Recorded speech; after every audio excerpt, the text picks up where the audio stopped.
Three, two, one. SketchCraft Show. It's the SketchCraft Megashow. It's the SketchCraft Megashow, everybody!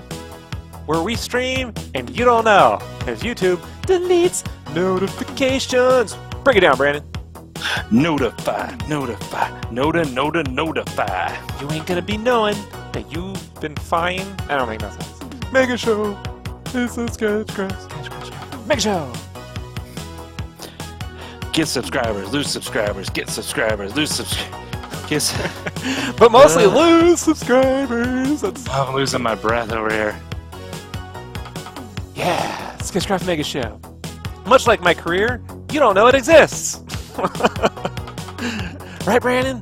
That's right, just like my heart rate. Sometimes we're up and sometimes we're down, but mostly we're up. 160, your heart rate and our views. SketchCraft Megashow. That's right, with me, Mega Potato Mega Show is about to start. Here we go, Mega Show. Ready? 3, 2, 1, go, go. Hello, everybody. It's that time again, folks. It's the time for the Mega Show. This is it, Brandon. This is the once a fucking, was it a year now? No, well, technically, it might be the only one we do all year.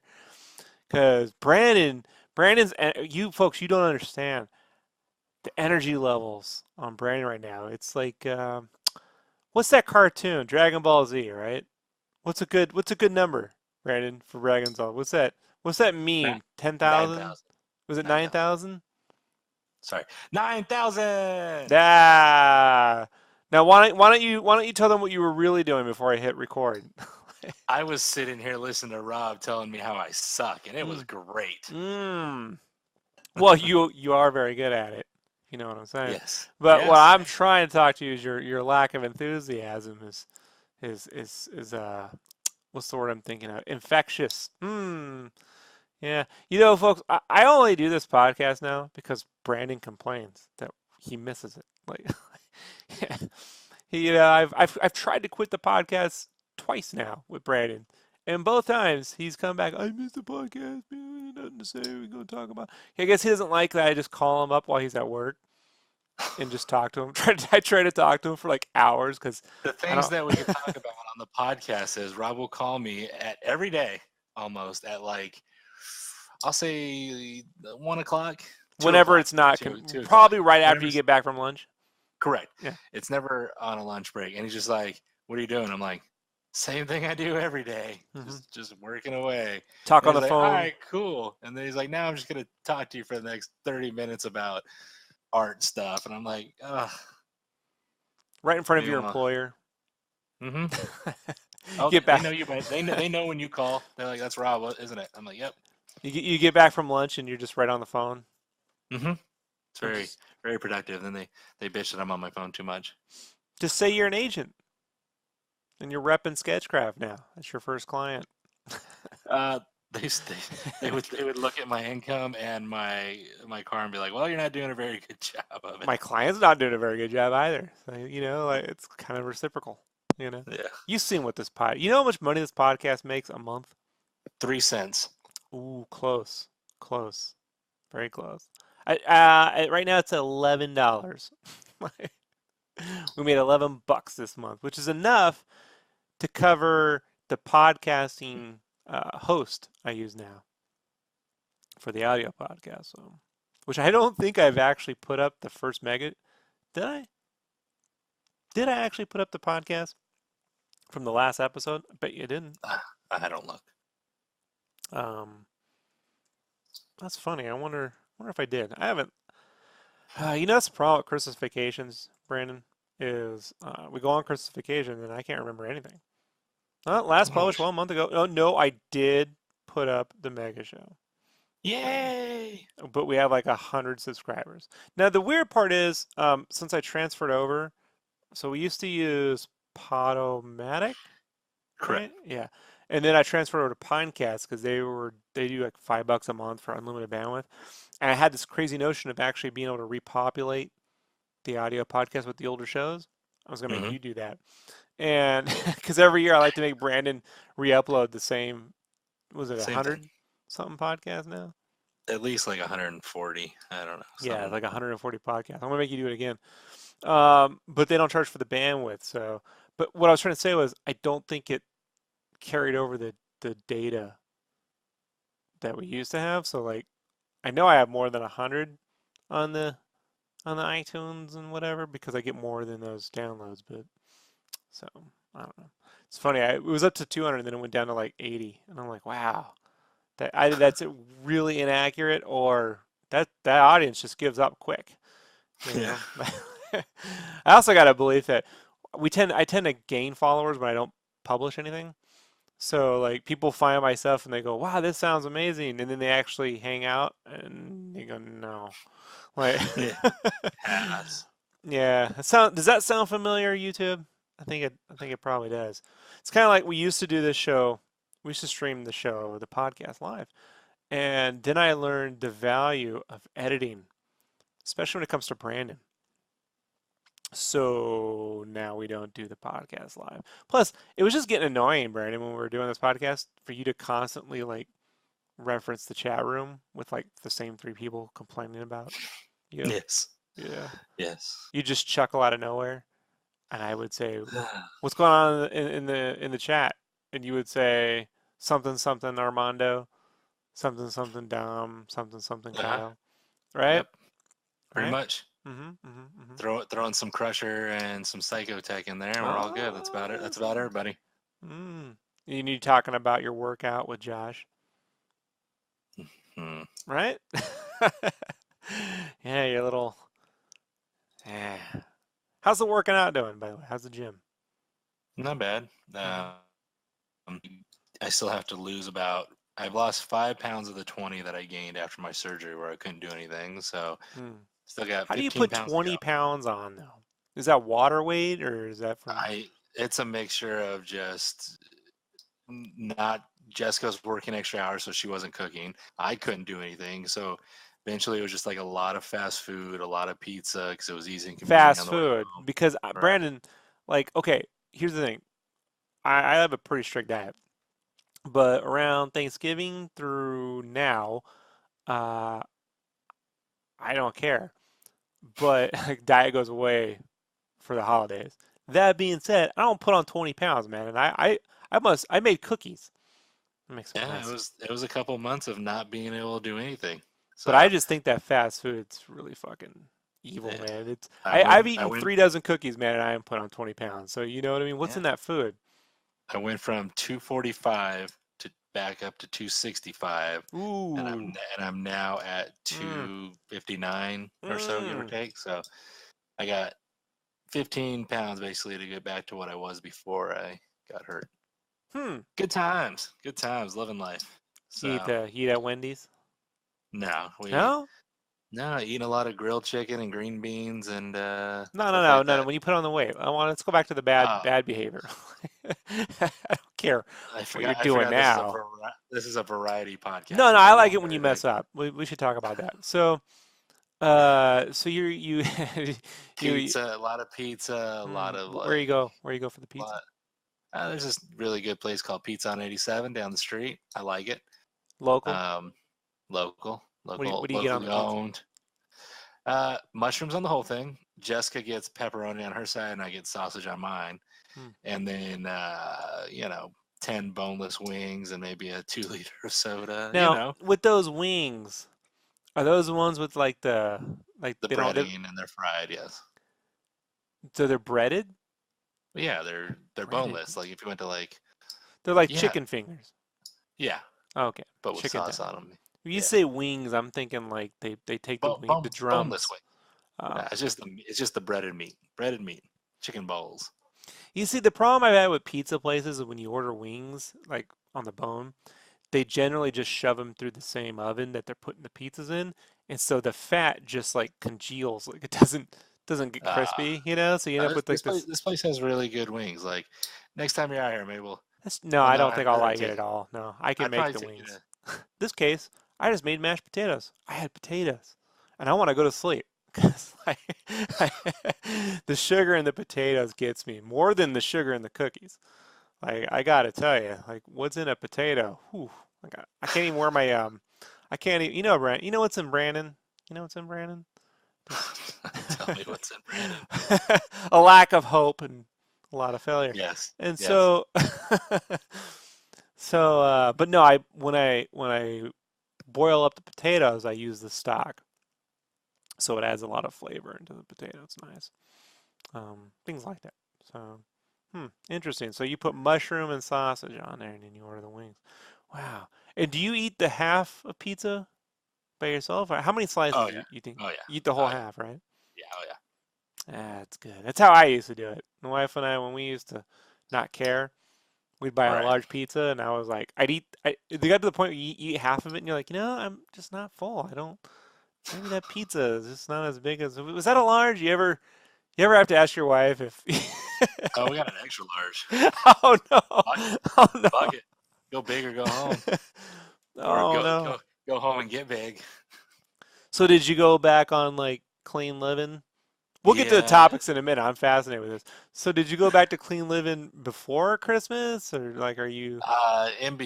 Like during. So like when we were traveling to California and back with her. Well, like I I Well, kind tell of it people was you travel back and forth to California for what reason? For our family? okay. So we live in Arizona. My wife's family lives in California. So we had I had to drive us there like on a I don't know fucking Thursday night, and then stay up there a couple days for Christmas Eve, and then drive us back Christmas Eve night so that I could cook ham and everything else for my mom and brother to come over on Christmas Day.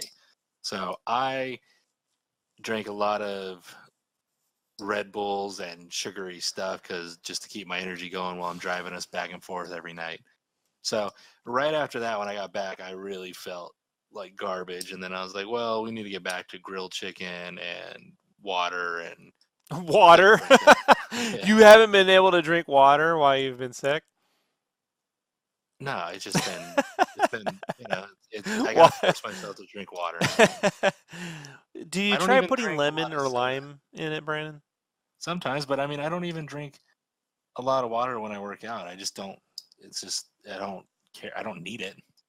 I mean, I could survive in a Mad Max world where you only get like I droplets don't. here and there. You couldn't survive in a Mad Max world like 3 seconds. I'd be great. I'm a huge guy. I would be like one of the dudes with the spikes on their nipples, and I would have a whole crew under You my wing. you would last 5 days until you wanted a soda, and then that would be it. And then I would just drink the blood of my enemies, and that would become my new soda. Yes, that's Mountain Dew is the blood of your Yes, enemy. yes. Yeah. I would find the Mountain Dew factory. I would take it over, and that's where my main base of operation would be, and that would last me a good Well, 10 years. that I believe. Yeah, So, so you driving back and forth, and then you were sick from all the food, and now you're yeah. like, so on New Year's, what'd you have on New Year's? Let's start the podcast. What'd you have on New Year's, Brandon? I had a pizza from Pizza on 87, Ah, see, it's a but 180. but Is the 187 a pager reference? no, it's Pizza on 87, Oh, on like 87. I was like like a straight. 187. That No, no, no, is that like when you used to type codes into pagers? Was that 187 or no. 184? 187 is the code when someone kills someone. You know, like police Oh. code. You know, No, well, you would survive in a Mad Max world, Brandon. I do yeah. not. So glad, so That's why glad they we don't live in the reference same it. They state. reference it in all the cop, the rap songs. They're like 187 on an undercover cop. Shit like that. No, I don't know what you're talking about at all, Brandon. No. I keep it hood, son. You keep it real hood, son. Like, okay, My all right. 4-4 makes sure all your kids don't grow. If Tupac you get this reps. Back, podcast flagged on back. YouTube for saying that shit, It's coming out of your pocket. You're gonna owe me $11 for that month. No, I only said part of it. It's just like a phrase. All I right, didn't say. so all right. It's fascinating as your eating habits are, Brandon. Let me just go down the list. So I'll at least bring everyone up to what I've been doing over the holiday. I take time off, folks. So the last 2 weeks or so, I normally take off Christmas through New Year's. This year I had to work freelance till the 28th, so I'm technically on vacation right now. But it's Friday and we didn't do podcast when I wanted to. On the 21st of December, I scheduled Mega Show for the 21st of December, thinking I dropped that on Christmas Eve for all you crafties out there, just waiting for the next podcast. And so, and then Brandon was unavailable. Did I say that good enough for you, Brandon? He didn't. Mm-hmm. He didn't like how I said it last time. Brandon, you were Because unavailable. because Rob doesn't go like, okay, Rob will tell you, hey, we're gonna record on let's say Thursday at 9, okay, and then I won't hear from Rob until like Saturday at like 4 p.m. and he's like, hey, I got busy. Can you record right now? And I'm like, no, I'm like indisposed or I'm at work. No, I put the date in the document like a month in advance. So it's been sitting But then, there for but like then you 4 fucking weeks, and then the day or two before you can't do it because I know you never check the documents. never. Never. Like, I agree. I look, if agree. anyone disputes this and they think I'm making it up, go start a podcast with Brandon and find out how non-prepared he is up until the very day of. Uh-huh. That is true. It is true, right? It's, I don't exaggerate this. I'm consistently inconsistent though, so it's good. I don't even think you said that right. Maybe. No, I'm because see, consistent. you are consistent. No, you didn't even say that right, Yeah, you moron. yeah, I'm So, consistent like, at no, being you are inconsistent. consistently non-participatory. Like, you're consistent in this behavior. You're consistent. You're consistently like just not fucking doing. What do you? I love when I say something like that, and then your brain can't. Your brain's like, no, and Because the then words sound right to you, but you don't even know what you're saying. You're just trying to I know find what I'm some saying. clever fucking limerick. I'm saying that I'm always not consistent. See, No, but you are consistent, Brandon. and You're not being consistent. consistent in not reading the documents. Do you not understand that? That not Right. doing that thing is what you're consistent. Exactly. At no point is there an inconsistency. There's a lack of effort. There's certainly a lack of effort. Yeah, that's for damn certain. It's Sometimes. predictable. That's how consistent. Like I'm going to tell you folks right now. I'm going to put a date for episode 3 in this document. This document right here. And he won't fucking look at that. Like until let's just if I said we were going to do it on the 27th of January, I Huh? guarantee you on the 26th, I'm fucking busy. You know. And the day of, on the 27th, there'd be nothing in the document until I told him, "Hey, did you fill that up?" He's like, "Yeah, right before the pass." So like he's got a whole month like to put stuff in the document. And I mean, I Mm, just figure, Brandon, you're doing things throughout the month. Am I correct? You do mm, things correct. possible. So I would think that as you did things, like you saw a movie, you'd go in the document. Oh, I saw that movie. Here's another. I don't. How are you supposed to remember everything you did in a month right before the show? I can.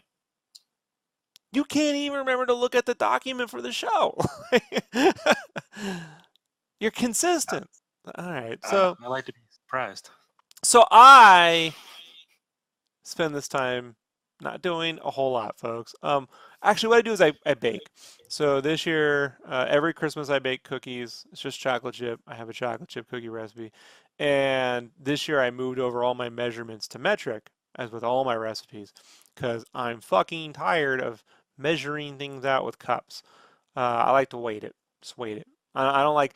Brandon, you bake ever? I grill and make things. I just don't bake. You ever use brown sugar? Rarely, but Hmm. Well, in most brown sugar recipes in this fucking country, they say pack firmly the brown sugar. I don't know what that means. How firm? How much? Like you always just sure, like, and how much brown sugar is going in that cup? I like. Right. I want every time that I make a cookie, it's the same as the last time I made the cookie because I'm not making them but once a fucking year. That means 11 plus months, 11 months and 3 weeks from now, I got to make cookies again.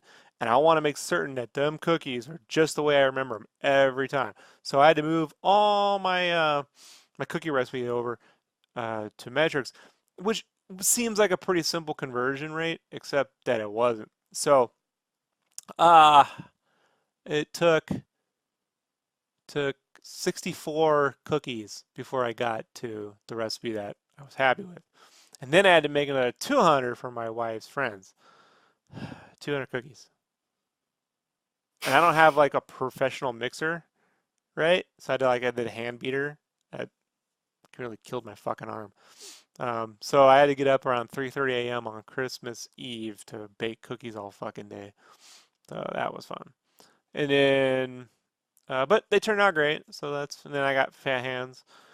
And then I drink mimosas. So that's mulled wine for Christmas, mimosas for New Year's. I learned that one in Germany. In Germany, they call it Glühwein for the mulled wine. And Glühwein? Glühwein, yeah, vine, Glühwein. It's like grape or plum wine, whichever. Or they call it glue, Gleu. Yeah, but it's mulled wine. So, which just like the taste of Christmas in a cup, served warm. That's what it tastes. I had Mike over here a year and a half ago, and I made Friend him. of the podcast. Yeah, I made Goodfinger, and I made him the wine, and he he drank it, and he goes, "Oh, it tastes like Christmas." I was like, "Yes, it does. It does. Some old spices." So, and I've done a shitload of writing. So much writing, no one cares about writing, but a lot of writing got done, and a lot of stuff I'm doing for Game Cave. So yeah, I'll talk more about that when there's stuff I'm willing to show, but it's getting done. So there's that. What else? Oh, I will be putting the chocolate chip cookie recipe in the info below. At least I'll have a link to it one way or the other. So if you guys are interested, you want to make the cookies, you can make them. They'll be there. Have fun. You know the trick to chocolate chip cookies, Brandon? Brown What? butter. Brown butter. You know what brown butter is? Super easy.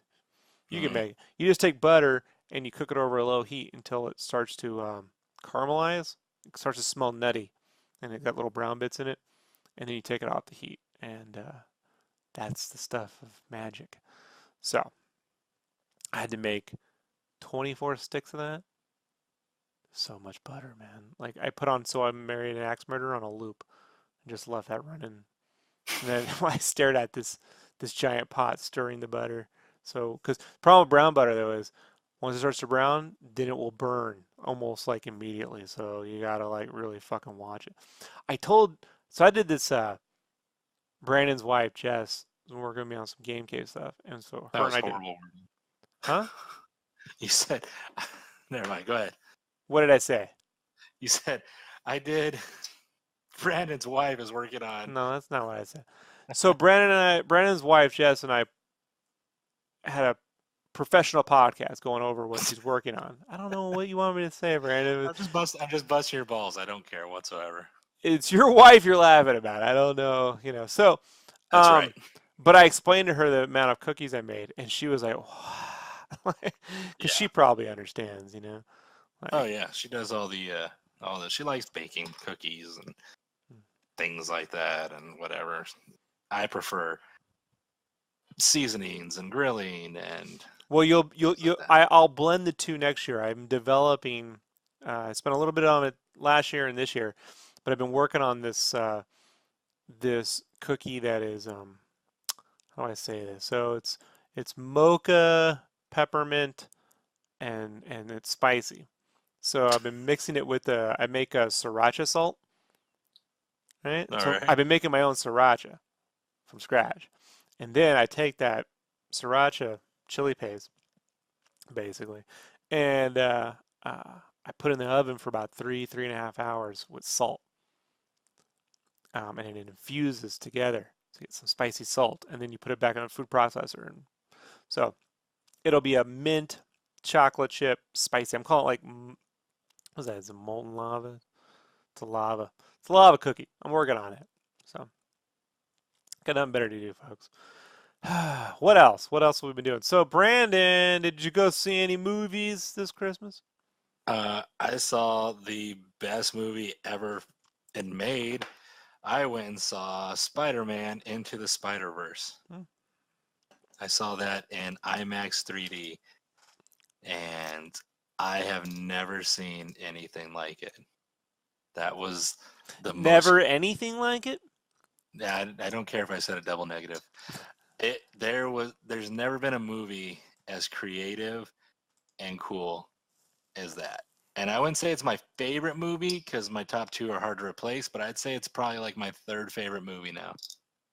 Just because of everything that was in that movie that was just mind blowing as far as art, techniques, blending of so many different styles and references and things like that. It was great. And I'm glad I got to see it in IMAX 3D with the loud soundtrack, which I love the music on that movie. I work out to that soundtrack a lot. I like listening to it when I'm doing like elliptical and things like that. It's great. But just the making, just the look of the movie was insane. The story was great. Everything was good. You saw it as well, correct? Yeah, yeah. I've been looking forward to it since the trailer last year. It's been a year. Something Yeah. like that. You hit me up at like 11 or something one night, and you're like, "Hey, go to YouTube right now." And then you showed me, and I was like, "Holy!" I was like, "That's insane." Like, Yeah, well, it's bittersweet for me because I pitched this Spider-Man to man, So I didn't come up with the idea ultimately because ultimately I believe it was Mark Bernardin wrote an article about it being time for a black Spider-Man because Donald Glover had worn a Spider-Man costume on Community. And based on that article and that, I went and did this drawing here back in 2000, and I say I published this on DeviantArt September 1st, 2010, a year before Miles Morales, and this was what I put together. And I pitched this idea to Kevin Grievous. That's the actor right there. He was working on Marvel at the time, writing some Thor stuff, and I'm friends-ish with Kevin, and we worked on a project together for a few years. And I said, hey, what about this? Like, you could do a black Spider-Man, right? And said, Marvel will never go for it. I even pitched this Cad Doc auction, who would be like a paraplegic, and Edward mhm. James Olmos. And then there ended up being this paraplegic Doctor Octopus later on. It was really weird. So that was fucking weird. And then not too long ago, what was it? 2015, I did these Spider-Man images where I really wanted these cities to actually look like the cities the way they look like cities. Like I don't know how to describe it, Mhm. but look at the backgrounds, Brandon. Look familiar? Yes. Look familiar? Am I crazy? No. Am I I mean, real? yes, you are crazy, but not because of this. Like it's pretty funny, man. So I think, at the end of the day, I posted an update on this and I was basically saying that it was an idea whose time had come. I mean, when I was a kid going to Comic Con, one of the interesting things I found out about Spider-Man was, especially when that first Spider-Man movie came out in 2001, right? 2001. Was that it didn't seem to me that people saw Spider-Man as being a white kid. I had a lot of friends of color who tried to dress up as Spider-Man and they love Spider-Man, and I think because Spider-Man wore a mask, like anyone could be Spider-Man. Yeah, right. Anyone. Like that was the feeling that I got, like no one really put it in those terms at the time, but that's the way it was sort of, like anyone could be Spider-Man. So, um, it just made sense that, hey, you could do a universe where Peter Parker wasn't white. Why not? What does it matter? Like, I don't. The interesting thing for me was the idea of a kid from the inner city who's so smart he's able to take himself out of it and go to like a rich, school and then be a real fish out of water in that way versus being like a nerd. And that's Right. what I told Kevin. Like that's the story. He's not like a nerd. He doesn't belong. And he could be listening to music on the L train. Like so when I'm watching Spider Verse, I'm like, this is the exact fucking movie. Like I pitched like a year before there was a Miles Morales. You know. And I Right. think funny. It's sad. The thing I told Kevin, and I love Kevin, but I told him I said, look, I really feel like they're gonna do it, and I really think it's important that a creator of color be the person to write it before they get someone like I don't know, like a white guy, like I even said like Bendis to write it. I shit you not, folks. So, and this, I wish. See, this is like one of the few times I can prove an idea because I've been doing this podcast. I did this as a podcast when this was still called Coffee Con Carnage. I didn't have a name for the podcast. I just wanted to start making a podcast. So I just first thing that come to mind was Coffee Con Carnage. It was a stupid name. I didn't want to get tied to it. I intentionally was Right. like, fine. So then I had Joe on, and we were talking about redesigning Spider-Mans, and then this came up. So like, this is one of the few times I'm able to prove that I came up with this idea. I could show the Right. timeline, the dates. But Brandon, as you know, like I do this quite a lot, right? Hmm. So I'm lucky in that in the gaming stuff that I've been doing for the past year, the people that have employed me have come to call me the idea guy now. Like when we just need 100 fucking ideas in a couple days, like, all over Right. the board, just go to him, you know. And I'm very thankful for that.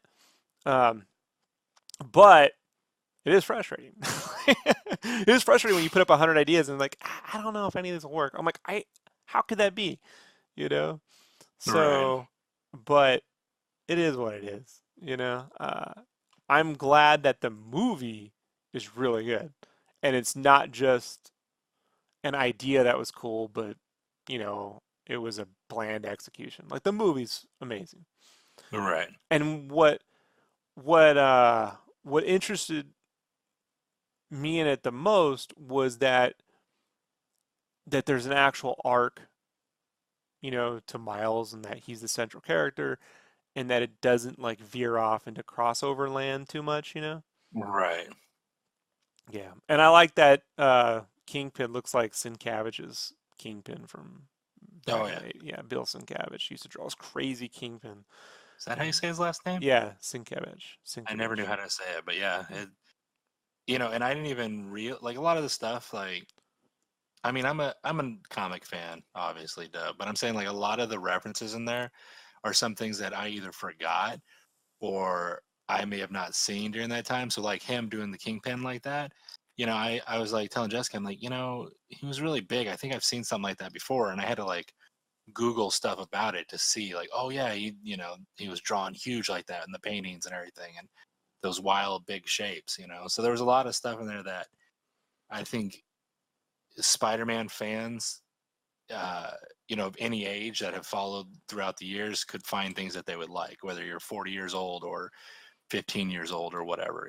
They made a good job of incorporating things throughout the years and references and spoiler alert right now, but even the end credits that had a little meme scene, you know, Well, that s- was because there was two characters I really wanted to see in the movie, and I knew statistically speaking one of them had to be in there. mhm, So one of them was again, whatever spoilers, was 2099 because that was the mhm, first time I'd seen like an alternate universe. right, I mean, I had seen Spider-Ham, but I didn't know that was like real. I thought that was like a goof. Like how do I say this, folks? Like in the 80s, you didn't see Spider-Ham and go, "Oh, that's another universe." You just go, "Oh, that's the cartoon Goofy book." right, Um, but 2099 was the first time that felt like Well, at the time it was being pitched that it really was the year 2099. This is where all the characters would eventually end up, which we all knew was bullshit. So, like they did that around the same time DC was trying to do this year zero thing where they were gonna, try to consolidate other universes again. Right. And so I was like, yeah, the 2099 thing is just another different universe, whatever. But the best thing that came out of that was Spider-Man 2099. Everything else was kind of lame. The Punisher 2099 was kind of a cool look, but in an action Mhm. figure way, Right. not like in a, Punisher look. Um, everything else was dog shit. So it was really good to see that. I would fucking give my left pinky toe for the Spider Clan to have been in there, drawn in that Scotty Young style from 2003. Oh yeah. That's Oh the yeah. that's the one I want the most. I don't want to like. I'm glad they put that. It's cool that they put that Spider Clan outfit in the new game, but Uh the huh. proportions are too because it's the same base model with the rigging, so they can't mess with the proportions too much. But Hmm. I would want and hope that if they ever put Spider Clan in an animated film, God, that would be so fucking awesome. That it would retain the Scotty Young style. I really liked Spider Clan stuff. Oh yeah. I think that was one of the really cool things that they did in an alternate universe. That Spidey Clan Daredevil was cool as well. The way he drew Daredevil, like with the Yeah. whole like The helmet. kabuki mask Yeah, type the thing. kabuki. Yeah, I liked it. I So like the. go ahead. I was gonna say I like the movie so much that when Jessica's mom asked me what I wanted for Christmas, I had her get me the art book for the movie, and it is. It just got here. I haven't had time to sit here and go through the whole thing, but it's a big, massive hardcover of like Hmm. I don't know. I want to say like 200 pages, something like that. I got something to say about that. Uh oh. Really nice that they put all the artwork in a hardcover book. It would be fucking nice just once if these companies would put out an art of book that was designed for artists to use it as reference while they draw. That'd be cool. That you could fold it over, in a way that you could just prop it up and like look Right. at it while you're there sketching. Because those Or hardcover even books they're impossible to prop up when you just want to like have some reference you, out. right. You think when the movie comes out on like Blu-ray that they'll have a whole like making of documentary type style thing where you can see the I don't know. actual. I don't know because the special features on home release have gone worse over the Oh yeah. last 10 years. Yeah. To the point now when they're re-releasing films that had tons of special features, they're not even including them. They've just disappeared. Like I'm having Right. to go back and just keep DVDs. Yeah, that's what I was gonna say. Most people are now buying past DVDs of, let's just say, like Lord of the Rings, because you get like 10 hours of special extras compared to now, where it's just the movie and maybe like a digital download code for the movie. Or Which is even the cool. audio commentaries. Like if you go and get all of the View Askew films that went out on DVD in the early 2000s, the audio commentaries, like when they had like Ben Affleck on Dogma, they Kevin just spends most of the time making fun of Affleck for like an hour. Like it's like those are gonna be lost to the ether. So you gotta just I used to just buy those. I mean I like the movies a lot, but I bought a region free DVD player in 1999 just to get the Mallrats DVD and to have, all those audio commentaries. I just leave them on a loop while I drew.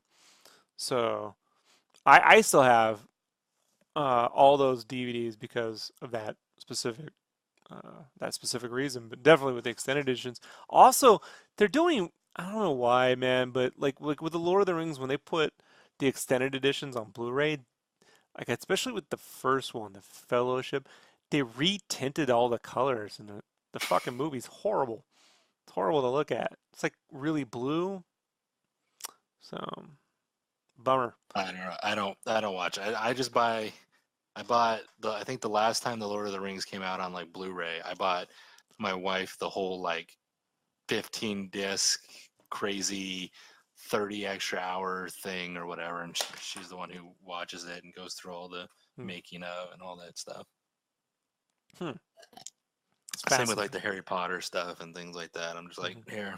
here's the Well, 80 hours of your favorite thing. the only thing I buy now in terms of physical media, other than is the 3D Blu-rays. I collect 3D Blu-rays.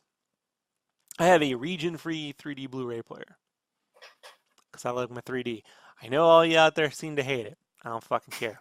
So, now interesting thing is with the Spider-Verse, I already went to see it. The pre-orders for the 3D Blu-ray are up, and the UK doesn't have a listing for it, but Amazon Italy does. So, I already got my Amazon Italy disc pre-ordered, and it will be shipping Nice. here.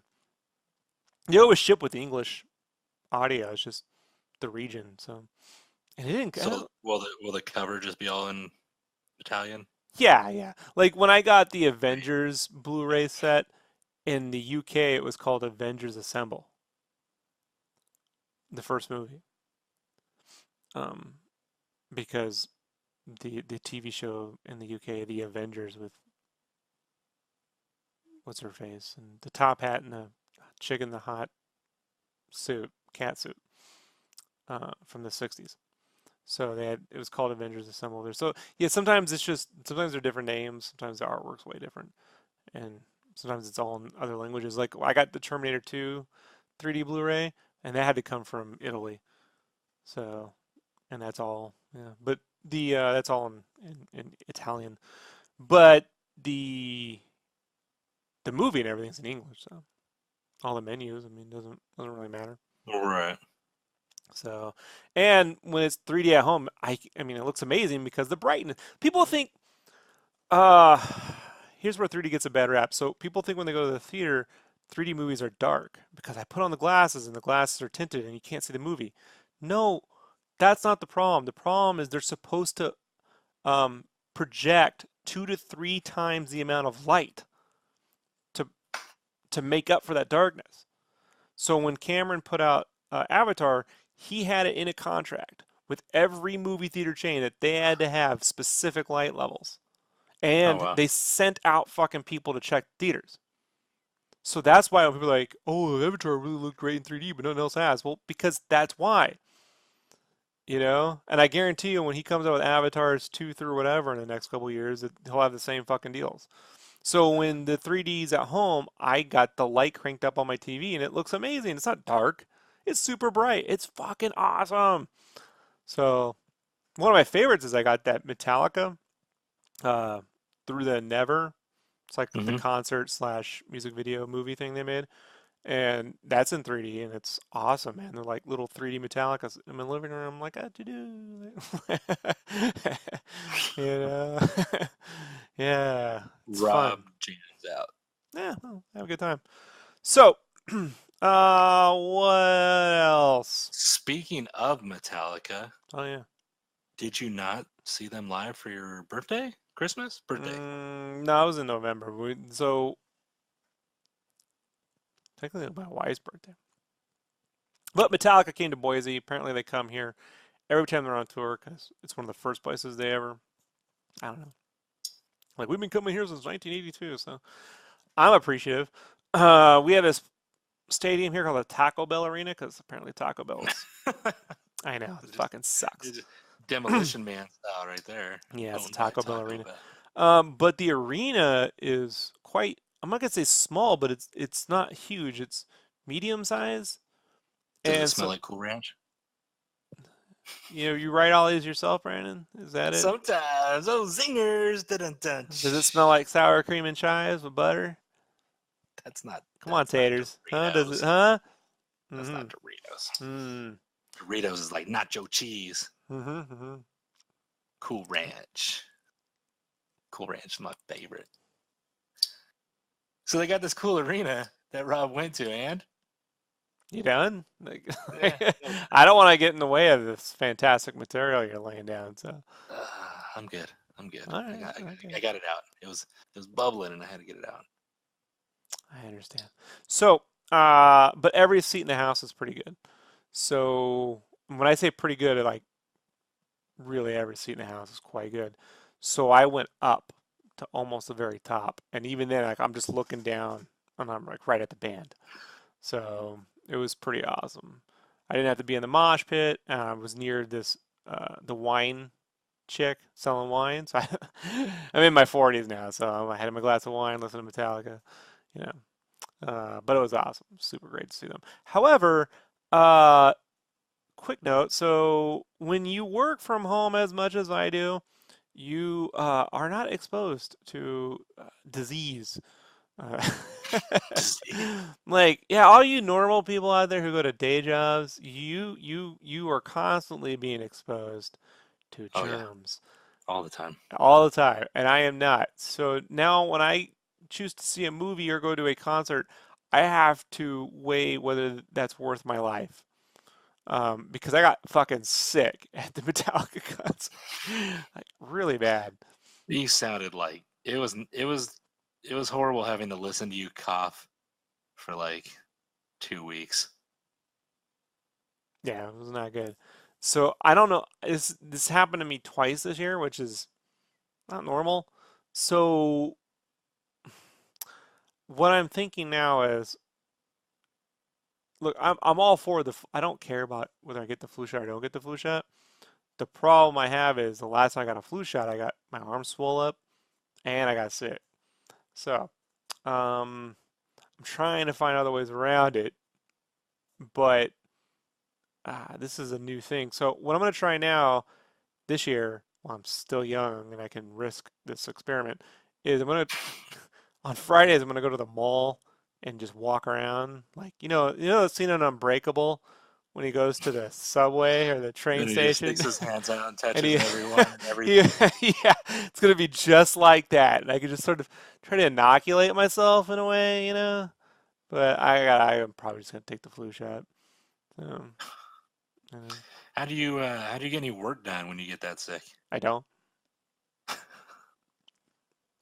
I don't, which is why I work my ass off the remainder of the year, and I just let them know I'm sick, I can't work, I'm going to bed. They can fire me or not fire me. So, that's the problem when you're working from home, folks. Like now, the people I'm working with are super cool. They get it. So, I have worked with other people who moved on. We don't got time for this being sick shit. So Yeah, how dare you be human? I know. What sucks is though is I got that sick, and then I had gotten sick. I got sick 2 months back when I saw a movie, but that was a short term, like a 24-hour thing. So I got really last time I got this fucked up was when I saw that X-Men movie with Kyle. That was I was sitting next to this. You ever see the movie The Labyrinth? Yes. And she goes down and she meets that trash Muppet. It's the Muppet living in the trash. That's what I was Okay. sitting next to in this theater. This chick, older woman, tons of bull. She had like a million key rings on her. She jangled, bro.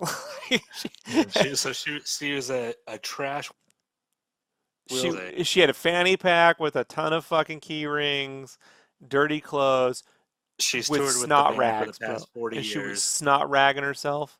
Now, this was a free showing at a film school. Why you would go, you know, Oh, at the film school. yeah, at the film school, at I the mi- LA I Film mixed School. up the Metallica concert. I was thinking, No, no, no, no, no. That's the crazy lady at the X-Men at the LA Film School. yes, yes, yes. Yeah. And I got fucking, that was the last time I got sick, which was 2015, Mm, 2016. What year did Apocalypse come out? 16, I believe. 2016. Like April or May of 2016. Yeah, around there. I hate that movie. So, I didn't like. I didn't want to see the movie to begin with because I knew it was gonna be a fucking. Like you ever just see a movie and they just can't. It can't catch a break from the very first time they show images through the trailer. Yes. Like you just can't catch a break. And Apocalypse was that movie. Like from the Ivan Ooze jokes with, the apocalypse makeup to the Bryan Singer and his crazy sex orgy fucking parties that he's still getting ringed over to, just the lack of enthusiasm about the film. Like there was just a lack of energy about it. Like you could almost, it felt like it was being made. And I believe this to this day. Age of Apocalypse felt like they were making a movie to keep the license. And Yes. having worked on Marvel licenses where we had to produce a certain amount of work per month or year to keep it, I know what that feels like. I know when I'm looking at it. You ever wonder why you go to the store and you're like, why is this stupid Marvel shirt sitting here and there's no fucking reason for it? Yes. You ever seen that? And All you're the like, time. it's not even fucking something I would ever own. That's because they had to make new stuff and get it out there or they lose it. So that's how it works. Um, Dark Phoenix feels like something else entirely to me. It feels like um, they don't know what they're doing. like, we're gonna lose this. We're pretty certain of it. All right, Like, let's get a little extra money out of it before we have to give it up. well, beyond that, I really just feel like Simon Kinberg, who was at the Age of Apocalypse. So when I went and saw Age of Apocalypse at the LA Film School with Kyle, they did a Q&A afterward with Simon Kinberg, who wrote that film. He gets writing credit on Days of Future Past, but a majority of that film was put together by Jane Goldman, who is a fantastic screenwriter, and she wrote First Class. Um, Kick-Ass, right? yeah, and right now she's doing the Game of Thrones prequel show. She's writing Nice. all of it, so she's a really good writer. She wrote. Did you ever see that Home for Peculiar Children? I did. I liked it a lot. It was like Tim Burton's X-Men movie, right? Right. Yeah, she did that after Days of Future Past. So if you want to see a good X-Men movie, go watch that one. It's quirky, but it's fun. I didn't. I think Simon Kinberg gets way too much fucking credit. So he's probably a good producer. He could put people on projects and stay out of it. I don't like him as a writer. This is a guy that wrote that trip. Remember the Triple X movie with Ice Cube? That's Simon Kinberg. You remember Vaguely. X-Men 3, The Last Stand? Oh, Jesus. That's Simon Kinberg. He's not a good writer. No, he's not. He wrote Age of Apocalypse. But how, it makes me so sad that he's so much richer than we are. When someone could just put out garbage and be rich for it. Oh, Do you damn really want him. a list of people in America who did that? No, not at all. No. But I'm saying, as far as the context of what we're talking about, that he continues to get work for stuff that's mediocre. Now, I'm not saying I could, you know what? Fuck it. I could write a better X-Men movie than him. Now, or at least a better plot, but it's just, Well, this is I don't know. something. Well, look, I'm very appreciative of the process, right? Right. So when people put together a project of any kind, whether it's a Star Wars movie, uh, a TV show like Batwoman, whether it's The Last Jedi, Punisher season, whatever it is, I'm appreciative of how fucking hard it is to do that. Even when it seems simple, it's extremely complex. From inception to getting the approvals to producing in scripts that are good to hiring people to shooting the thing to editing. It's almost impossible that anything Right. turns out good. Um, but when things are lined up in your favor, then it gets harder for me to feel sympathetic when things go wrong. So Simon Kinberg has it pretty easy at Fox. Like Bryan Singer was difficult to work with on Age of Apocalypse, from what I understand, and he did a lot of pickup work on that. And you Right. could you could really tell like when there's spoilers for Age of Apocalypse when Hugh Jackman shows up in that film, it felt like someone else shot a whole nother movie. That sequence with that whole Weapon X thing doesn't even feel like the same person shot it, No, right? It's not at all. and when Quicksilver shows up and just does a really goofy version of the same exact thing he did in the Same previous thing. movie, just a funnier version of it. That was Right. shot by animation guys, and you could tell it felt like an animated. Oh yeah. Yeah, It felt out of place. yeah, it was shot by like visual effects guys. So like that movie's all over the place. Simon Kinberg uh, is directing Dark Phoenix and writing it, and so it's like I feel I have a hard time feeling sympathetic for watching how this has gone because It it's just like and it looks so Debbie Downer, just like all the other damn ones. There's no. It's just so. beyond This is Debbie down. Look, okay, let's just address the elephant in the room is the picture of the funeral where Storm has a holding an umbrella above her head. yeah. Like she's afraid of the elements. I don't like latching on to memes, right? Especially with like the internet troll thing, or we just like to latch on to, something that sucks and just, work Right, right, right. work the knee, right? As I say in wrestling terms, we just keep working the knee for 15 minutes to kind of drag out the match. But that's kind of a big deal. Like she can manipulate the weather. Why would she ever hold an umbrella? Like either you don't get it Yeah. or they get when She they say either visual she's either effects, huh? she loves the rain on her, but even so, she doesn't want the rain on her. She can make the rain go away. That it's just Yeah, yeah. it They just don't know their characters, and then there's no. well, It's like I want to go take ahead. it back a step to Apocalypse. So when Kyle and I were at the Q&A, um, so in Age of Apocalypse, so at the end of Days of Future Past, I hate to have to bring this backward, but I have to set this up. At the end of Days of Future Past, Magneto picks up a football stadium or a baseball stadium and drops it on the White House in the early 70s or yeah, Yes. early 70s. Okay. Um, that's basically a declaration of war. Yeah. Tries to murder the president, drops. I mean, look, we just had a congresswoman just call the president an MFer and they're freaking out. You imagine if a fucking All right. mutant dropped the Qualcomm Stadium on the fucking White, Shea Stadium, Yankee Stadium on the fucking White House, it'd be kill them. So you get to Age of Apocalypse and nothing's happened. Like Magneto's just living in the woods with the family. Yeah. And I'm like, what is this?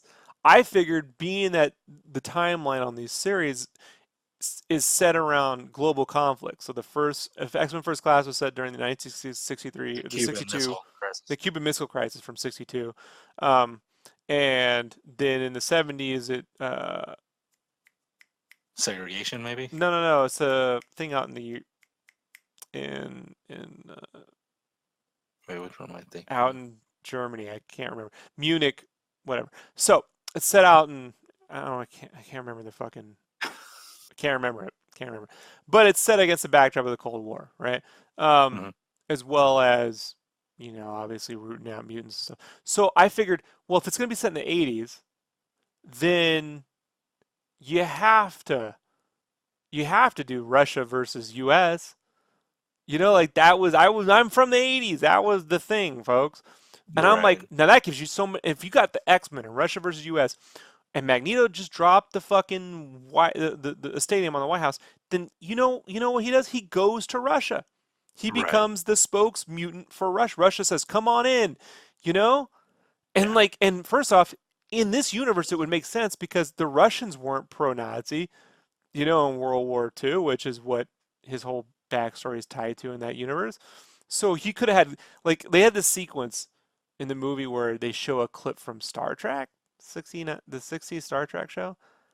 And I'm like, it's the 80s. Why are we seeing Star Trek? Like, I'm like, they should have shown, like, wouldn't it be great if they got footage from Rocky 4 where Rocky's fighting Ivan, right? But they chromed Right. him up so he's fighting Colossus. Yeah. And Colossus is the Russian spokesperson, like spokesmutant, Right. like we got our. And so you could have this, like, instead of building a nuclear arms race, we're building a nuclear mutants race, like a stockpile. And and in America, it could be fractured between Xavier trying to do it, humanely and with, the X-Men, and then with Stryker and making, maybe government sanctioned mutant weapons like X-Force or something like that, Right. or again with the stupid robots, whatever. And then you could have the apocalypse thing show up maybe at the end where, like, I don't even know why you need an apocalypse in that fucking movie because you already have that amazing rivalry between the two fucking things. Yeah. But you could have a situation where Apocalypse shows up and he tries to build like a safe haven, like how we had Israel for Yeah. the Jews after World War II. He could build a safe haven for mutants in Egypt. Like, come here, Right. come. I'm building, Genosha, mutant paradise in the Middle East. You know, but why am I saying all this? Because when Simon Kinberg was at this Q&A, people asked him, why is Magneto in a forest with a fucking family? Like, this makes no sense. Like, and his explanation for this was that he was on a plane with Fassbender, and Fassbender says, what's the furthest place we can take Magneto from Days of Future Past, from the land of the movie? Where's the furthest we could take him? Well, I know we can give him a family. And by the time they got the plane, that's what they decided to do. I'm like, that's the stupidest fucking reason. Are you fucking? So you guys were drunk because they had to be drinking. Right. You're on a fucking plane having a good time, and you go, "What's the furthest place you can take?" No, what's the next logical fucking step? Right. The furthest fucking. This is They why. gave him a family just to kill the family to put him back into the Just to give mix him of. another thing and it's like I love Days of Future Past, but Brandon, there's this sequence in that film where Magneto hovers near a train and uses his magical fucking powers to disassemble a Sentinel robot and rewire all the Sentinels with cabling.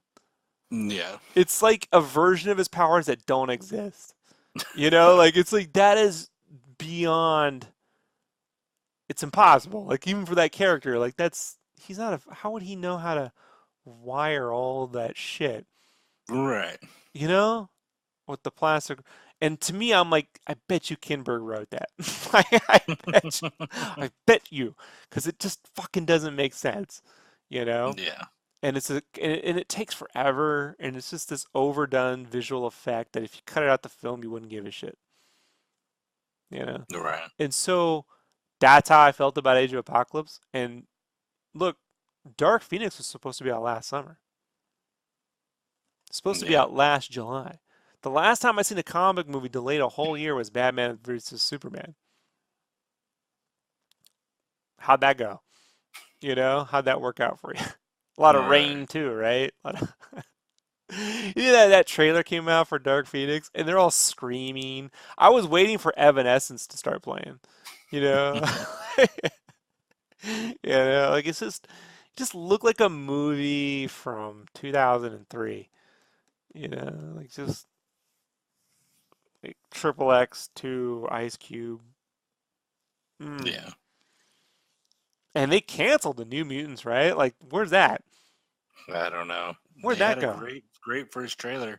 I was amped, and then it just went away. Yeah, that trailer for the New Mutants actually looked interesting, Yeah. and that's gone.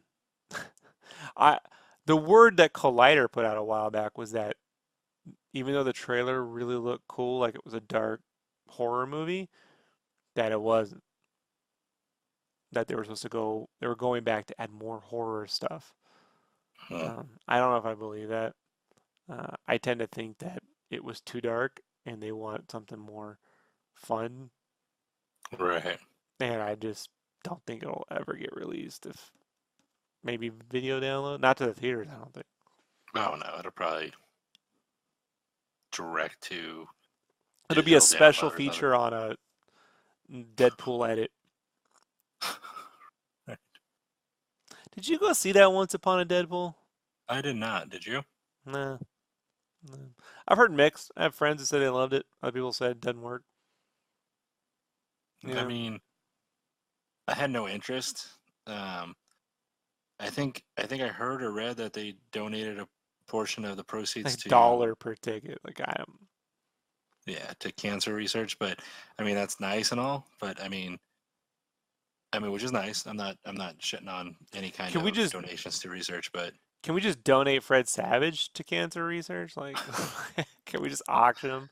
Then all the The trailer proceeds. looks funny. I have a funny feeling we could auction Fred Savage. We could get more than they probably raised. So I liked the marketing because the marketing with Deadpool is always good, but it wasn't enough for me to go like, I need to see this again. well, I think it's Because I because the. saw, Go ahead. I think I saw it Deadpool 2 in theaters twice. I know I saw Deadpool 1 in theaters twice because I saw it with you, and then me and Jessica went and saw it again. And I'm like, I couldn't imagine going to see it a third time for something I've already seen, but a lesser version being PG-13 when I it's couldn't supposed to be R. imagine having to see Deadpool 2 twice. I'm not saying the first Deadpool 2 was a bad movie, but it Right. made that cardinal sin that every romantic comedy does, and it broke up the fucking people that fell in love. I know like the whole internet goes, oh, they fridged her. I don't care about that. I'm talking about old school romantic comedy rules, folks. I grew up in the 80s and the 90s, and romantic comedies were a pretty big deal, before visual effects.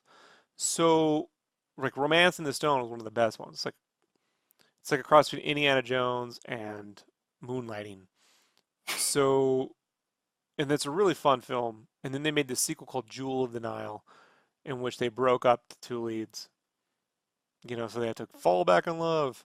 Now, granted, in Right. Deadpool 2, they kind of had to fall back in love just in the weird spirit realm. I don't fucking know, man. Like, it just wasn't my movie, man. It just wasn't. I don't think it was anywhere near as smart as the first film. And I told you I was afraid about that because they spent 7 years honing the jokes on the first film. I don't know how they were going to possibly pull that off. So, like, that was a contention that Tim Miller had apparently with Ryan Reynolds. Was the rumors was that Tim Miller wanted to go more serious and Ryan Reynolds wanted to keep all the jokes. And I kind of understand wanting to go more serious because Hmm. because you're never going to write a film as funny as that first one unless you take another 7 years. Right. I see you're more critical than me, but I liked it a lot. I like the look of everything. It wasn't. Obviously wasn't as great as the first time. I mean, nothing ever as good as something the first time you are amazed by it. But it was good. It was. I mean, You know what I think? And this is just me being an idiot, like internet dude, just saying shut the top of my head. But if I had to base it on the last, like, because people like to cast things based on the last thing they saw someone in. hmm. So if I said, who do you think should play Batman? You start thinking of the last five fucking dudes who kind of grimace at the screen. And you go, this guy should play. The guy from Game of Thrones should be Batman. Meanwhile, it should be someone we probably never fucking seen before. Right. So what do we know? But if I'm sitting there working on Deadpool 2 and I'm Ryan Reynolds, and I'm like, I need someone to add something to this that's fun, but it's going to help us layer in a ton of stuff, I get the guys that put together Spider-Verse and Lego Movie, that seem to Right. understand taking a ton of characters' history. Because that, if you take that Chris Lord film, whatever the fucking dudes are, and you mix that with the R-rated stuff you know, that Ryan Reynolds can do, then I think you probably could cheat your way through a win. I don't want to say cheat, but you could fill that Right. movie with more lore rather than just inside Ryan Reynolds jokes. Yeah. You know what I mean? Yeah. Yeah. Yeah. Like, They have a good job of taking a very big universe and making it feel very small and connected. Where you go like, oh, okay, like they take a lot of characters and a lot of things that shouldn't always fit into such a small category of a movie, and they make it work. Like I said, Spider Verse had so many references, but they made it all work, and you didn't go like, this is too much. and I'm not saying it's just those two guys. Obviously, the people worked on the film, and Lego Batman wasn't. I don't think it was written by them either. But that had that layered of the history, and I think Deadpool allows you to do a ton of mutant history and lore too that they could Hmm. have just thrown in there um, in a humorous way that would have worked. It just feels like at this point Ryan Reynolds is like trying to throw as much Ryan Reynolds humor as he can. And, like that only goes so far, man. And Yeah, I really feel like it's hit its apex. Like it's gonna have to be it's more. it's a yeah, it's a lot. I mean, and a lot of his. I watched that Bodyguard movie, with him and Samuel L. Jackson, and it was the same kind of thing where it's quip after quip of him being, yeah, I'm Ryan Reynolds, I'm good looking and clever, and I love Ryan Reynolds, but it gets to be like a lot where you're like, okay, he obviously is carrying a lot of the where they're probably like, listen, we don't have the best script, but if you can throw in some jokes here, we'll edit out the good ones, or we'll edit it, we'll keep the good ones. So Collaboration. I don't know. And perhaps, and I know I said when they first announced Deadpool 2 was going to have to find a new director, I said they should get one of the Raid dudes. And they did. Um, yeah, maybe they got the wrong one. Maybe it was the other Raid guy they should have got. They got to get both of them. I didn't even like the action in the movie. I didn't care for the sticking the thing up Juggernauts, but I didn't get it. There's so many great Juggernaut fights from the comics. There was the one in Amazing Spider-Man and X-Force, that two-parter, the last one, McFarlane. So McFarlane did the first part with Spider-Man, and then Liefeld finished it up. But where the Juggernaut knocks down the two towers, the Twin Towers. Yeah, but they're not gonna put But that in. you see what I'm saying? Like, there's a fucking, and like when I'm watching Deadpool 2, like I'm looking at this story, and I'm like, okay, so if this guy's just gonna constantly fucking reference movies, especially from the '80s, then why didn't they just make him the teacher at? They don't even give him a job teaching at the school, and he has to teach the kids in detention on Saturday, like the Breakfast Club, and call it the X-Fist Club, and then it becomes X-Force. You know what I mean? He takes all the fucking kids who got detention and makes a little The super team out rejects. of them. Yeah, the rejects. And makes a fucking little super team out of them. And then makes things worse. And Max, actually, I was thinking like it could be a situation where he affects them in such a way that it alters the future and makes it the Cable's dark future. Like Deadpool negatively influences the X-Men to create a really horrific future. And so Cable has to come back and stop Deadpool from fucking being such an influence on all the X-Men, which is, you know, kind of like a double meaning, whatever that word is. Like, Right. Were you gonna say double entendre? is that I don't know what that means. I don't think I got that right. I'm not smart with the words, folks. I have to look things up. So I Uh, think that's what it means, but I don't know. Kinda. And I hang around Brandon, so it's not like I can guarantee. My wife would Yeah. know. She's the smart one in the relationship. So, um, yeah. So I don't know, man. Like whatever. Um, Wasn't a t- bad movie. we are talking about movies, and I want to talk about maybe one more, Because the internet needs more people sitting around talking about movies. or we can move on to a different. We could talk about an art topic. Are you talking about what other useless films with shitty trailers coming out soon? Yes, yes, yes, yes. That is true. We could talk about this. Why not? Let's just jump on the internet pile. Like Right. Let's use. just keep adding more. All right. Fuck it. Hellboy, Hmm. which I This just actually bummed me out. I wasn't yes. angry. I was legitimately just bummed because when the original We Hellboy, hold on, when the original yeah, Hellboy was announced, I was so excited. This is what 2001 or 2. something like that. I was It's so some long time. excited because the minute I saw what it looked like, I'm like, it looks like Mignola stuff brought to life, the original film. And I didn't know who Guillermo del Toro was at the time, but I was like, this looks amazing. Ron Perlman's perfect. I've been loving that dude since Beauty and the Beast and Linda Hamilton.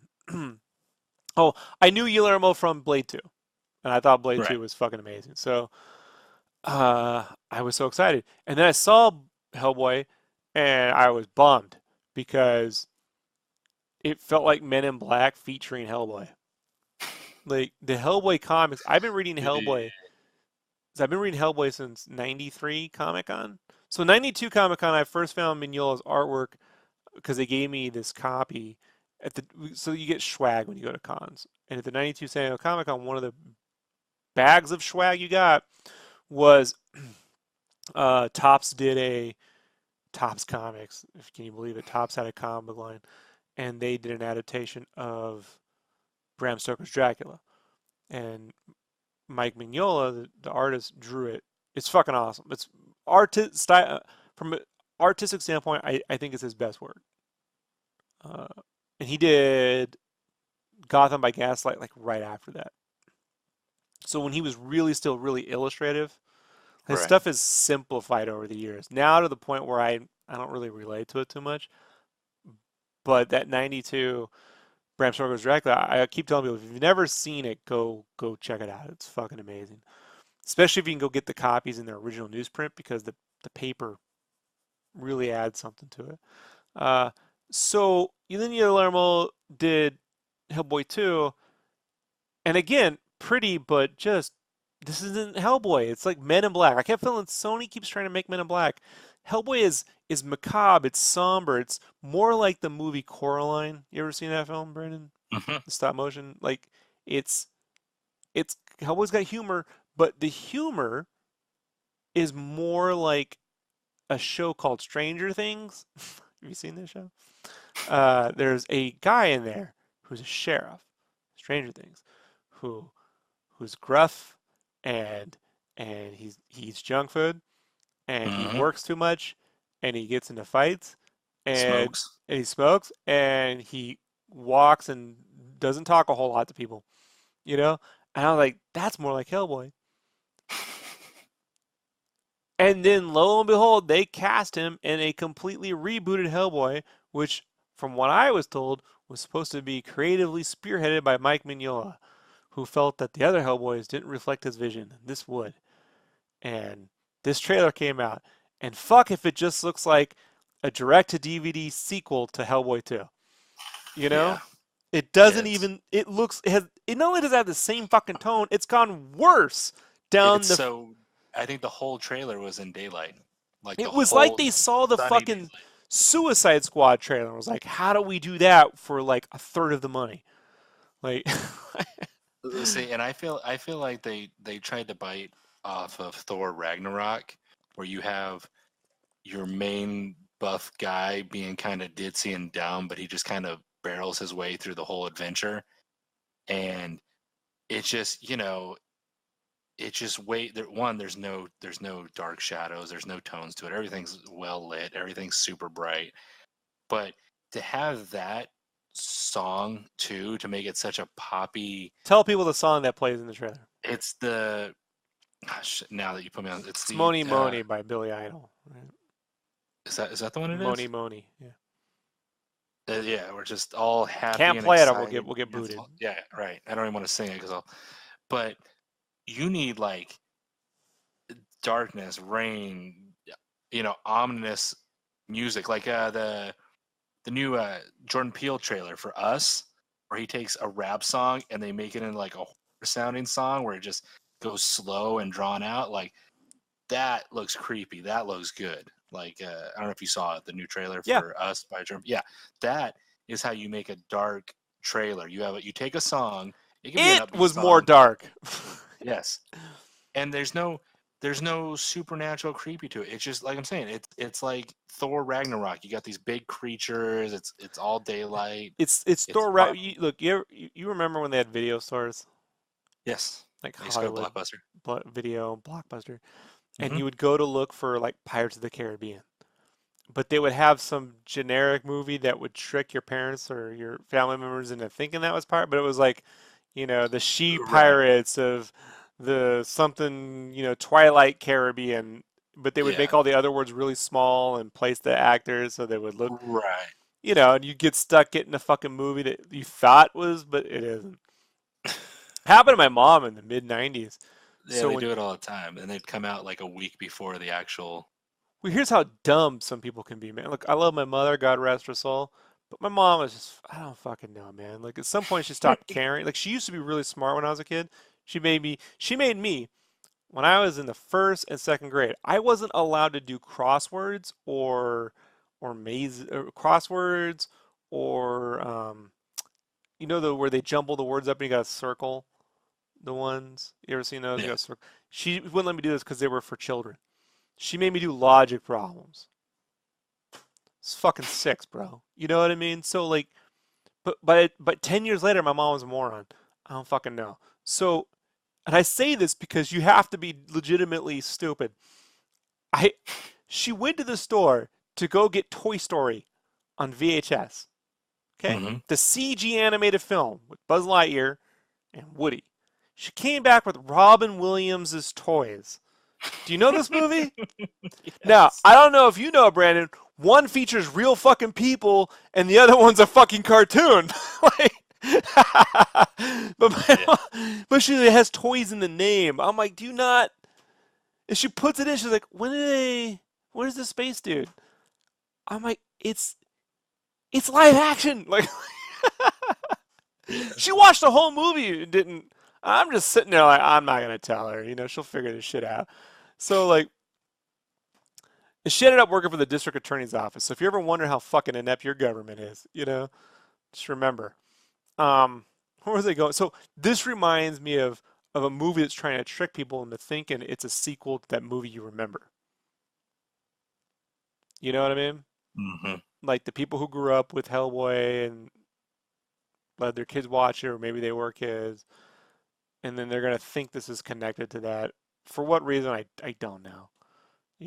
Yeah. It's so this movie's so fucking. It's just dumb looking, man. Like in a really like it's borderline Batman and Robin. Yes.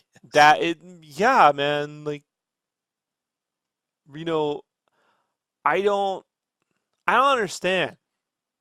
I don't understand all the shit talking Mignola did about how Guillermo wanted too much money and it doesn't need to be that much and it needs to go back to the roots and it's gonna be R rated and then you end up with the fucking like his mouth barely moves when he talks.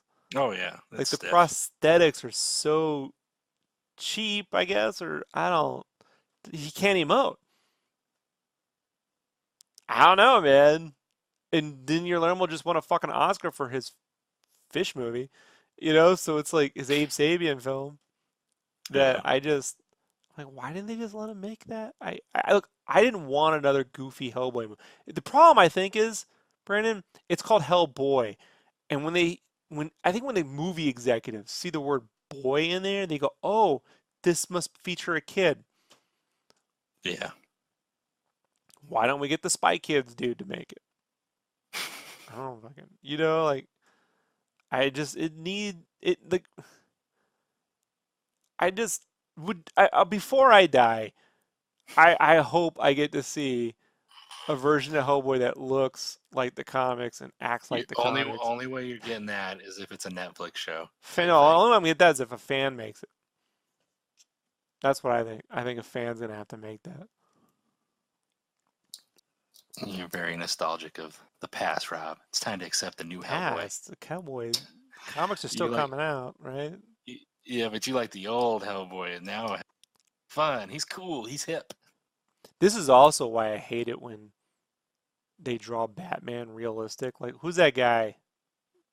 Lee Yeah, you know what I'm talking Bermejo. about. Lee Bermejo, So I for believe. years, ever since The Dark Knight came out, I've been hearing about Lee Guillermo's Batman is so amazing in The Dark Knight and he looks realistic. I hate it.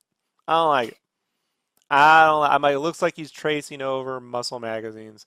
You remember the magazine, Wizard magazine, Brandon? Oh yes. Tell people what Wizard magazine was. Wizard Magazine was a monthly publication that would spotlight artists, show books coming out, comic book movies. There was also a price guide in the back so you could price out your comic books. All kind of thing. You could submit art to show off, and they would have artists each month draw the cover, and it would have usually a wizard theme because the name of it was Wizard. But then later on, it got kind of So they wouldn't crappy. But draw the cover; they would draw like fan art of a mock-up cover, and then they would hmm put it in a section of the fan art, and then the best one would win a prize. hmm And so you'd always have like people drawing, Spawn, Wolverine. This is in the '90s. Every issue, you'd get one fucking dude who would clearly be tracing from muscle magazines. oh yeah, They'd put John Stewart on there, and bodybuilder magazines. it would Yeah. be John Stewart like, like this, super like roided muscles and shit. Oh yeah, he's trying to Just show off his lower V.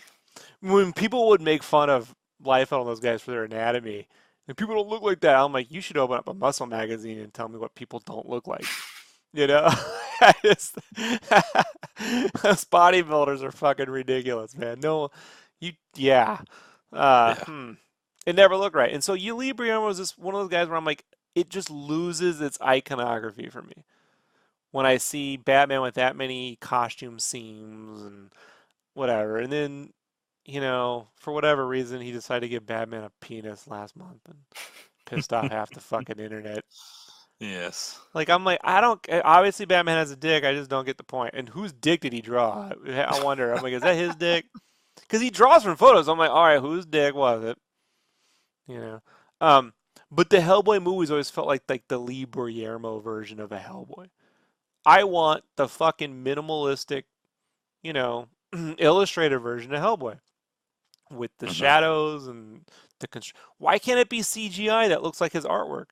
I pray, man, if the Spider-Verse can have any lasting effect is that we can get different styles of CG animation. You could easily do a CG animated Hellboy flick that looked just like his The artwork Spider Verse. and make it for like 40 million, you know? Yeah.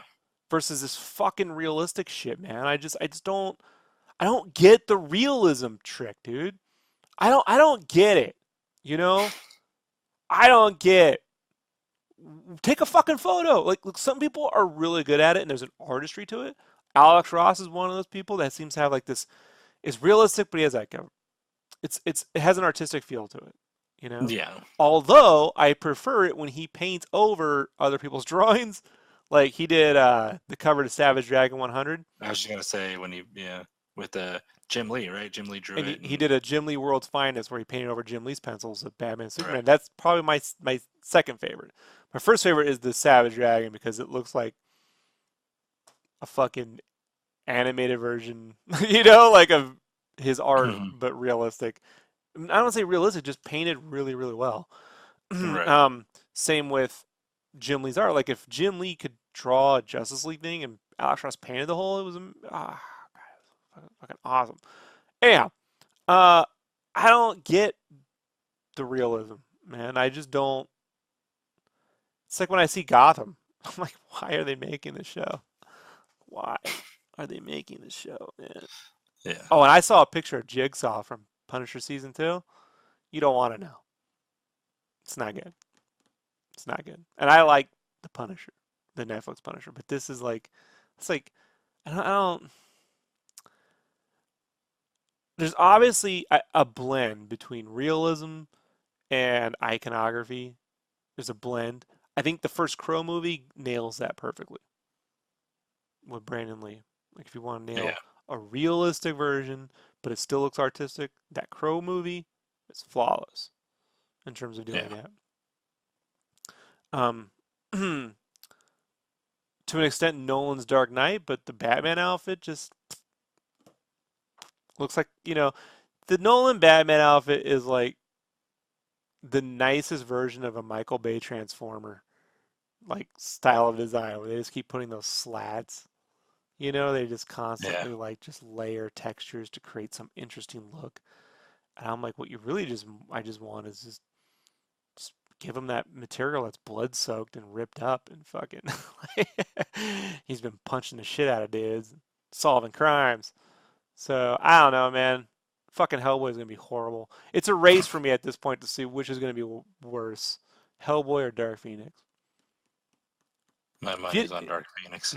Yeah, right? And look, and I think we can admit it had a better trailer.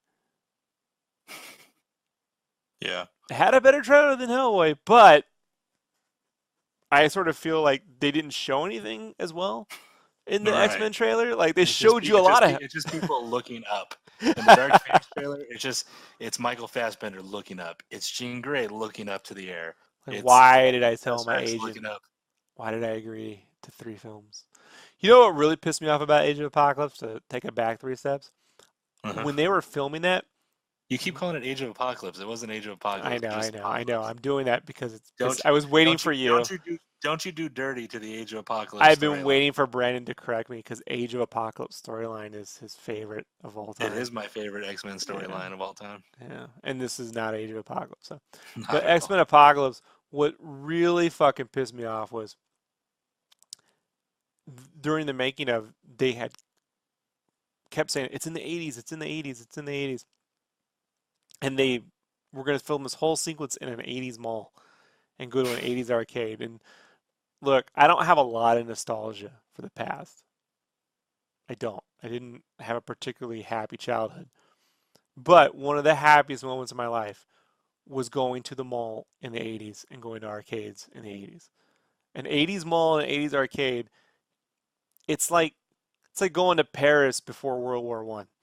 You know, it's like seeing Chicago during the height of the mob, with the cars in the 30s and the Tommy guns and all that. It's an iconic moment, in cinematic history. It's like seeing the Beatles when they arrived in the 60s to America, or it's like seeing Brandon when he gets a mushroom pizza.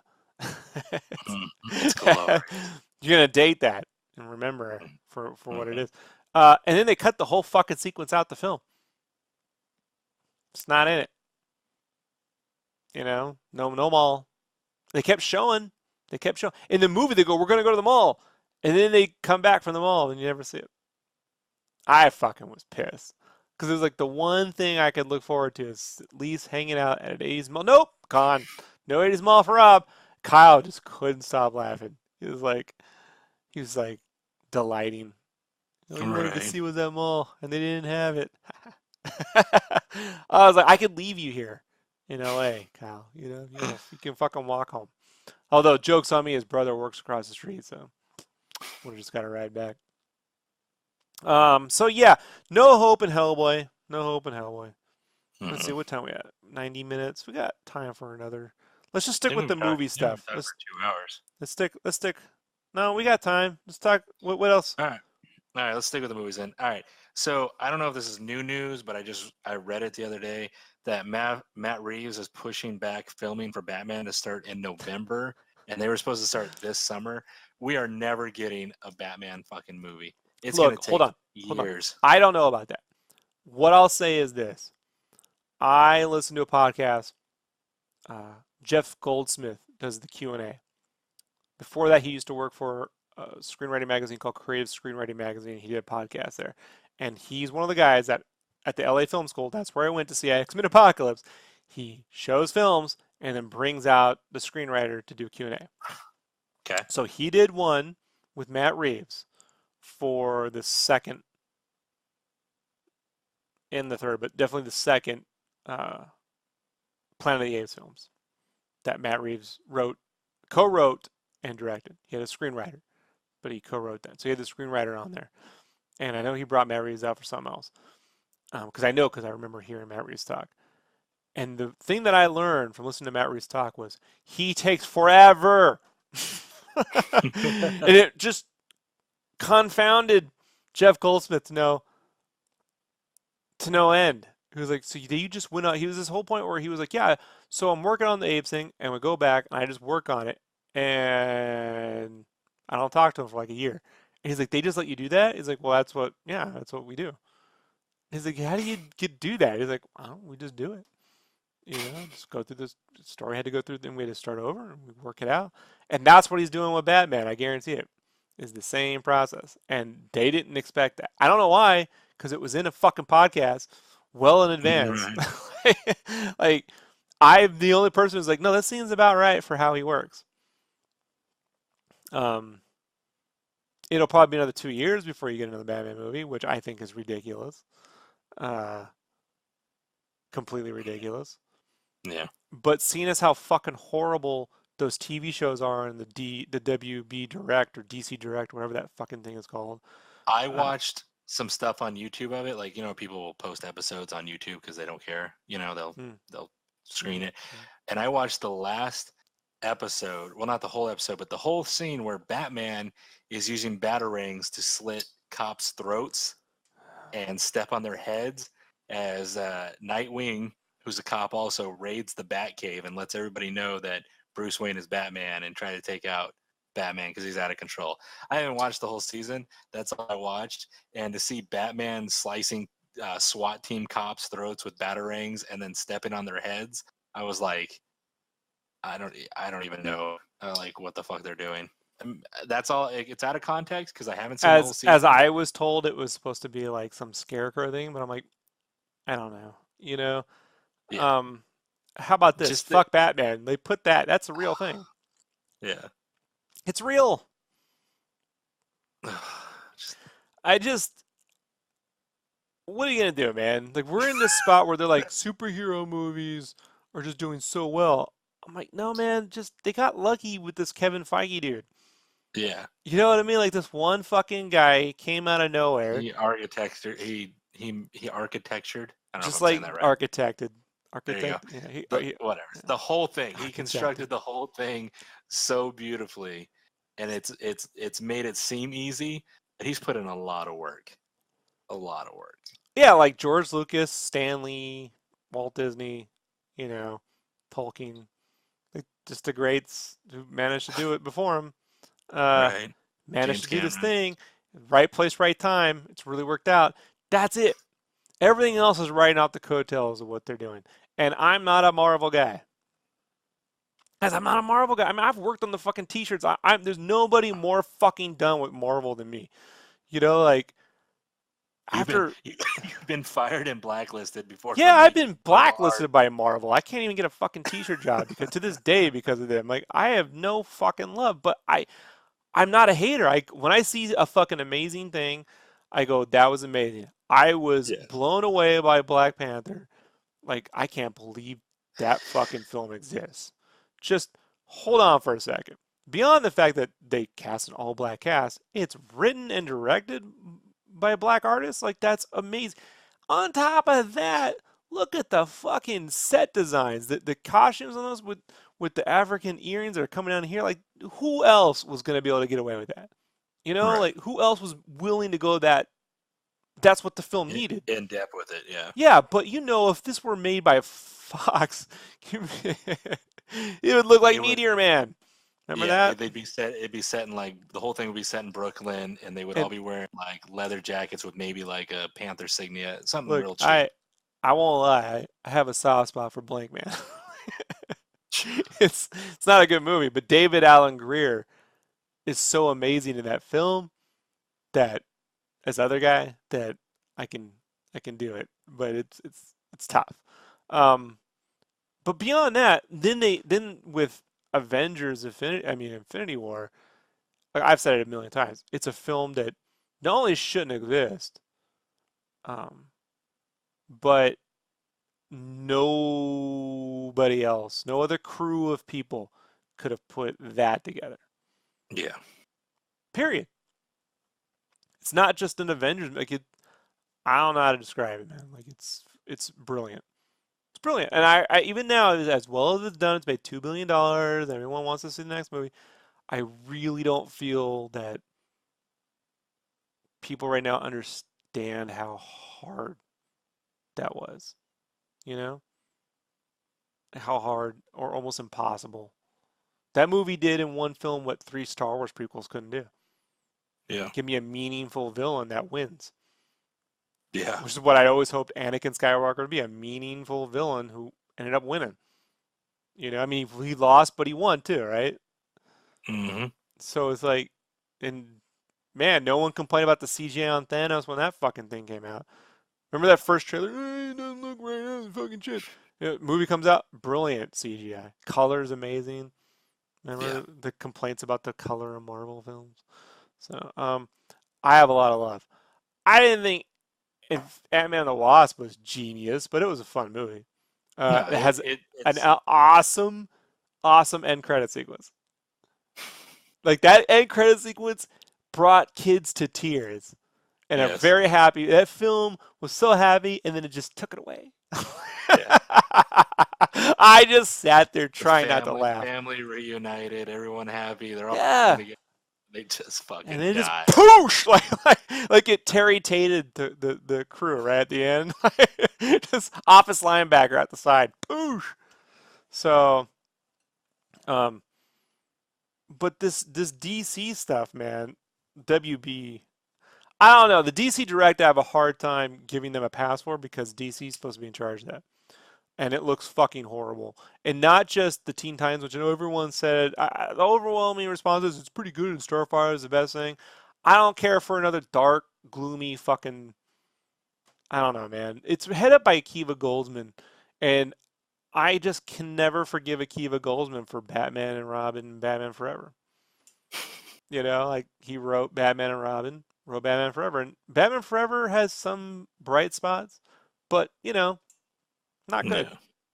And No. Batman and Robin is $120 million waste of time. I that is the last. Was it the last?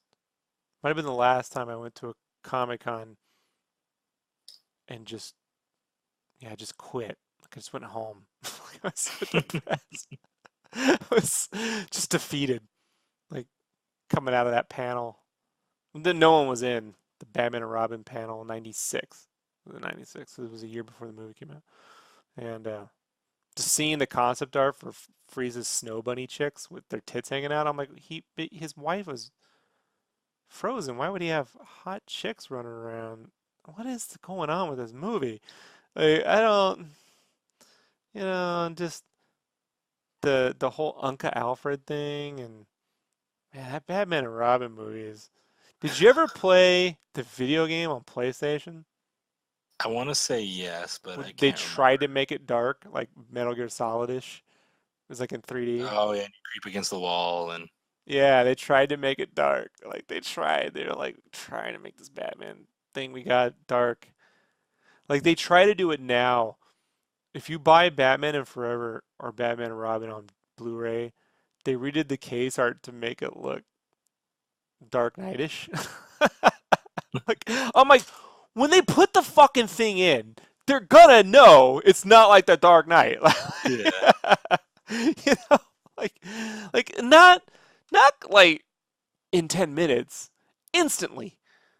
Instantly, there's a new villain in town, Batman, Mr. Freeze. Like that's exactly how, and that's no Michael Goff. It's the commissioner from the Tim Burton film.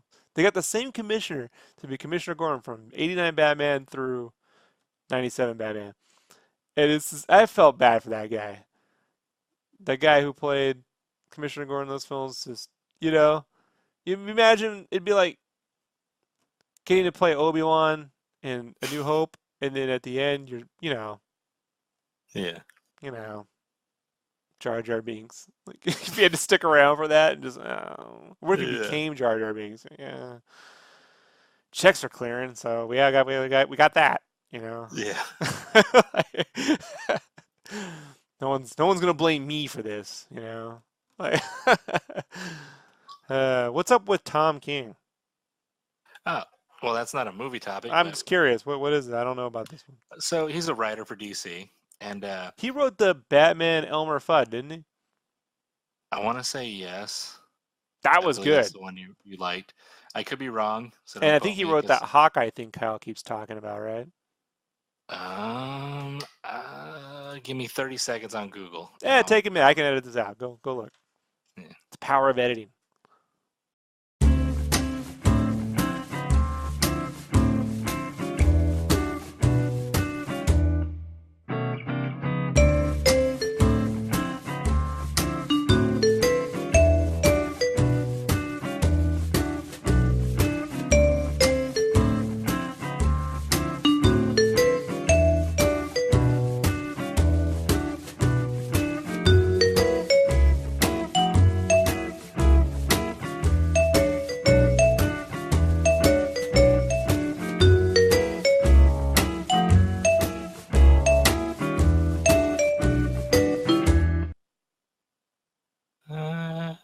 Looks like Matt Fraction did that in Hawkeye, Oh, but man, fraction. he's wrote like Mr. Miracle and things like that. But That's what I was thinking of.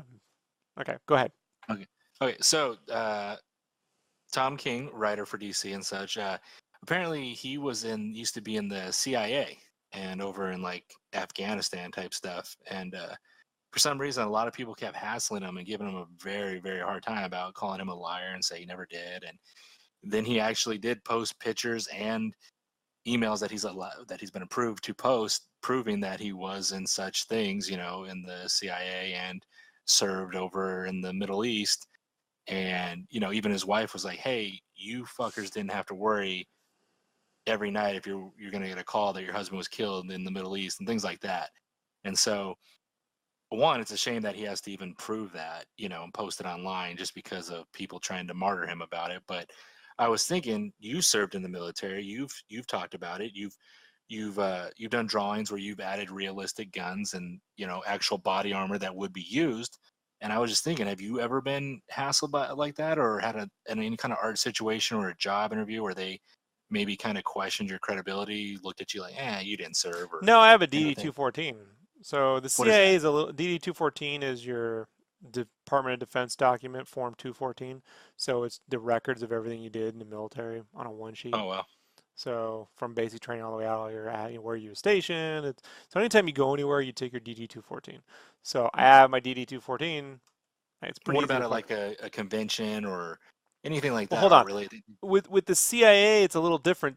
I don't think they have DD-214s. So whatever he was in could be covered under national security, so he can't show things. Like if he says, I was stationed here between this year and that year, that could compromise national security if we don't want people to know where we have people during certain dates. Right. And so I would ask you this, is Tom King pro Trump or anti Trump? Out of curiosity. Oh, hmm. I don't Because I I'll don't just know say this, that. you have to go look it up. So if he talks shit about Trump, then that's probably why people are coming after him. Hmm. Sad to say. So if he's pro Trump, then I don't know, man. Just overzealous comic book dudes who fucking sounds like the comics gators to me. You know, Yeah. sad to say. And Um, I saw that and I was like, man, there's been times where, I like that you served because when we were at Phoenix Con and the fire alarm went off and everybody panicked, I just followed suit and followed you out and accordingly out the way as if, you were I don't know the terms, let's say squad leader, you're like, hey, we're going out these stairs, we're going to this farthest exit away from where any of the damage would be if said things go yeah, did I off. freak out? Not at all. And that made me calm. And I was just like, all right, I'm following Rob, which I will do blindly. My, And my, my we wife's just been we on an went. airplane that has had to emergency land, and I just go, like she's Right. like what? I've seen death, man. Like I'm not. Yeah. I haven't been in combat, but I've seen a lot of. I saw a lot more combat working security with my father than I ever did in the army. I mean, I did all live training exercise, but I served in the army before 9/11, before we were perpetually at war. I Right. literally got out, literally, like I'm using the actual right way to use that word, in March of 2001. So just months before September 11th, like 6 months. So uh, the last, the last before this endless fucking war. That being said, all I did, was live fire training exercises for the most of my career. And then the last year I was injured, so I was doing stuff in nuclear biological chemical. So I was running ProMass and doing chemical weapons training and how to react to, I don't know, things like tear gas, which has been a little popular in the news these days. So when people tell you there's safe tear gas, I'm like, really? I'd love to give you some. You tell me how that fucking feels. Uh, anyone who says tear gas is fun, I would just look. There's times when you're cleaning pro masks in the military, and guys don't clean their gear, and you get a nice fucking hit, a little pocket of tear gas left over, and you just just shit just starts flowing out your fucking face. Things you didn't Ugh. know you had in you, Brandon, just come all out on the floor. It's happened to me so many times. Like Pass. case in like to separate effect. So years ago, I used to make steaks. I used to grill steaks on a grill, and then I learned how to smoke them. And I eventually wanted to just do the sear on a pan and put in the oven technique. Hmm. Um, you'll see how I tie this together in a second. So when you take it off so you sear the steaks on a pan, 2 minutes on one side, 2 minutes on the other. You put it in the oven, about 425 for about 4 to 6 minutes, depending on the thickness of the steak. You pull it out. When I pull the pan out, the first three fucking dozen times, I burned the shit out of my hand. I just constantly grabbed the 400 it's got to be probably 1,000 degrees. Just grabbed it with my hand, and would burn my hand. And this is post army. And so the first, few times you're just acting like a little girl, like you're acting like a little baby, where you're just like, oh, you know what to do, and you're running underwater, and it makes it worse. And then after a while, I just learned a little technique of keeping cans of soda in sugar-free, whatever, but soda, it doesn't matter, aluminum cans in the fridge at all times. So if I burn my hand, I can just hold on to that. If you hold on to a cold aluminum can with your burnt hand, by the time that can warms up, you could put it back in and grab another one. And after about 3 or 4 hours, your hand will be fine. And you'll never feel any pain. Good to know. So now you know. So now, whenever I burn my head, I don't freak out. There isn't one word about it. I was like, grab the soda and then work with the other hand, Like, like if I burn both hands, I can't make dinner. Like, the wife has to come in and, I can, with 2 hands, totally, I can tell her what to do. So a lot of these things, when there's tons of, when there's emergencies or we got fire drills or we got mass shooters, like, I did a lot of that with my father. He did his own security company, and I had been in so many fucking stupid situations with my dad that one time he and I were literally drawn weapons back to back to get ourselves out of a wedding party. It was this wedding party near Mexico at this Polish hall in the middle of this ratty part of town, and they were having a wedding party or a quinceañera, I can't remember. And anyway, classic fucking party they tell you there'll be 30 people and 300 show up. You ever have one of those? And so my father and I are there, and it's 300 people, and one of the guys decides to hit his wife, and my dad gets involved immediately, and he's lead. I'm there as backup. It's armed security, and rather than the family be like, oh yeah, well, they take the dude's side, and she takes his side. Like, it's okay to be her. And my father wasn't, and these guys were turned on us. So I had my weapon drawn. I had a 45, and my dad had his. Well, he's got a 45. So I was thinking, no, yeah. So we had both like this, just so we're backing up into our truck to drive off because the cops wouldn't stop. So it's like once you've had to pull a weapon on a group of people, Brandon, like it's hard to get you know, too rattled. Right. What I don't enjoy though, I don't get wigged out by too much, but crazy drivers are the ones that make me the most nervous because Right. it's really hard to like dodge a crazy vehicle, man. Like it's just gonna happen so quick. So on the freeway, I try to go to sleep. You've been in the car when I've gone to sleep. So Mm-hmm. if something's gonna happen, I'm gonna go in my sleep. Like, 'cause I don't want I just want to wake up in the hospital barely alive and then gone.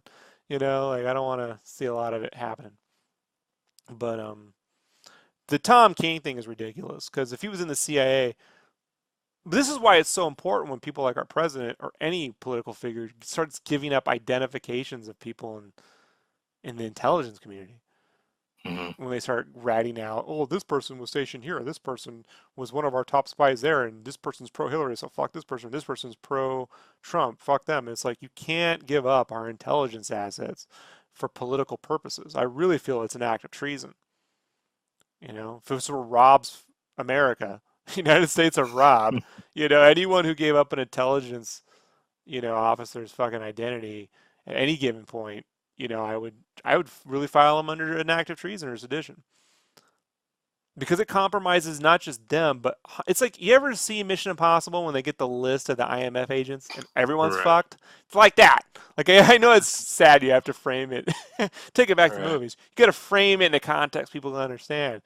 Is we can't let that list of IMF agents get out to the evil underworld dudes because Tom Cruise is not able to save us. So, but Tom King he obviously serves, so whatever. Gives a shit. And then last, are you gonna watch the new Young Justice cartoon? I am. I put it in here as a topic because it's back after 6 years, but I think I'm gonna wait to talk about it after I've actually watched it. But are you So, excited? yes and no. I loved the Young Justice series. I loved all the characters. The Outsiders is more off-branch characters, so I don't know how much I'll like it. Compared to Didn't seeing Keith like Giffen write and draw a Batman and the Outsiders comic in the 80s? Am I right on that? Was it Keith Giffen? I believe so. I Let me think so. see. So you could be right. He always had a cool, Yes. like realistically proportioned art style, like Jose Garcia Lopez. But his Hmm. facial expressions were always super animated, which I really enjoyed when I was younger. Like, it's one of the few artists that would stand out, when you'd see like his Yeah. Justice League and like Guy Gardner getting his face punched by Batman, whatever. Yeah. He kind of had a, if I'm looking at it correctly, because it's been a while, but did he have kind of more of like an Eric Larson style with the, Yeah, you before know, Eric Larson. right, big hands? Yeah. I don't want to say curvy, but yeah. Yeah, but yeah, he was known for facial expressions. So. They also did Trencher a while back, different art style. But remember Trencher? No, you don't remember No, Trencher. Okay, no. so all you image dudes out there, you'll know. And I say dudes because not one woman bought that book. Um, they just didn't. Uh, all right, so you're looking forward to that. They also announced someone broke. Was it Mario from El Fanboy Network? Whatever. He used to be at Latino Review. Now he does the Fanboy podcast. He used to be El Fanboy.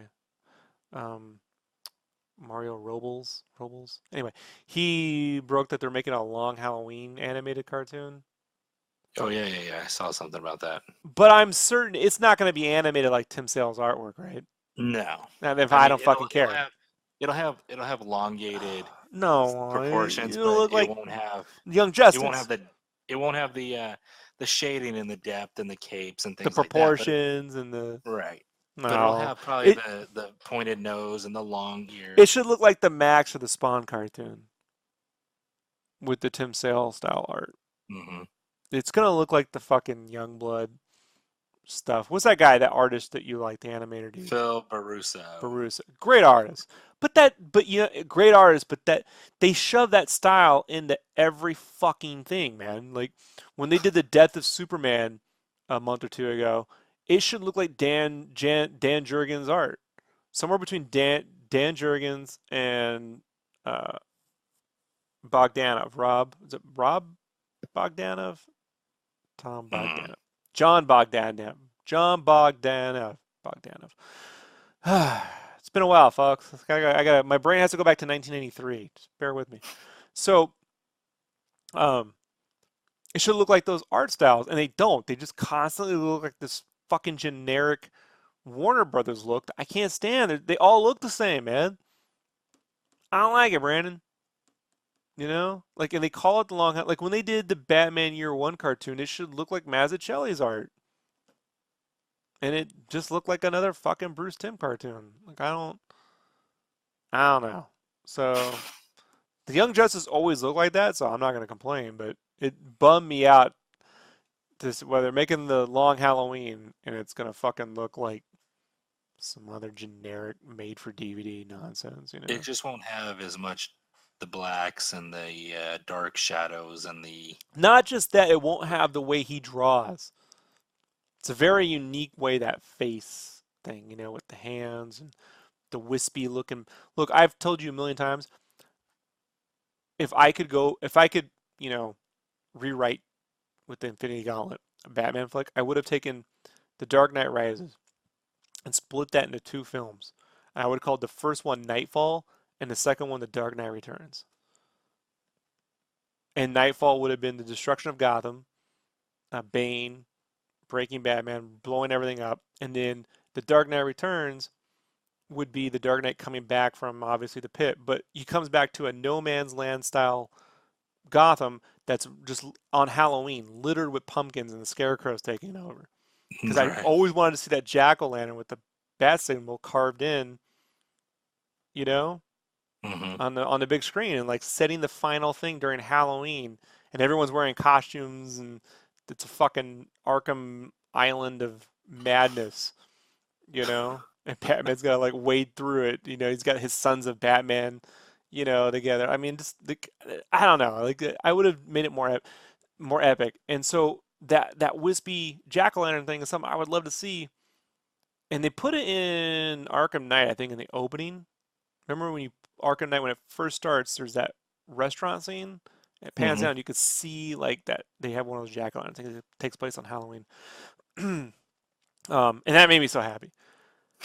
But this is gonna look generic. I mean, Brandon, are you tired of? You don't have to agree with me. I'm just saying, is it not the same fucking look every time I with these haven't things? watched them. I stopped watching them after I watched. Shit, the last one I watched and I couldn't get into it was Teen Titans, Justice League versus Teen Titans, and it was basically kind of like Raven's dad is taking over with magic, but it was But it set. was all serious. It looked like this, right? It looks it's the same. Phil does all the At least with Teen Titans Go, it has its own look.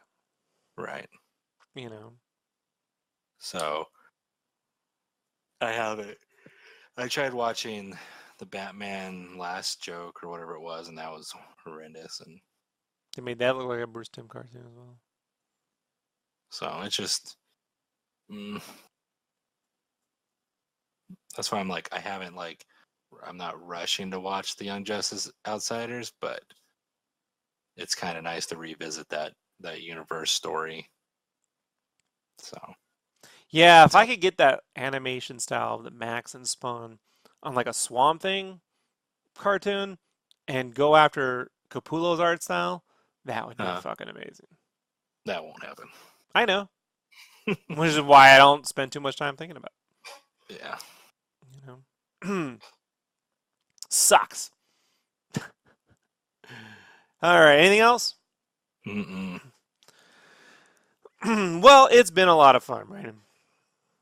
I really Yeah. enjoy doing these podcasts with you. It really just makes my day. On top of having, a bunch of other shit to do on a Friday, I got to come to my room and spend 2 hours talking to you about Talking to shit I talked to me. you about on the phone.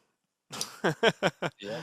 That everyone's already heard about, no one cares about. I don't know why I do it. So, Because we're inconsistently consistent.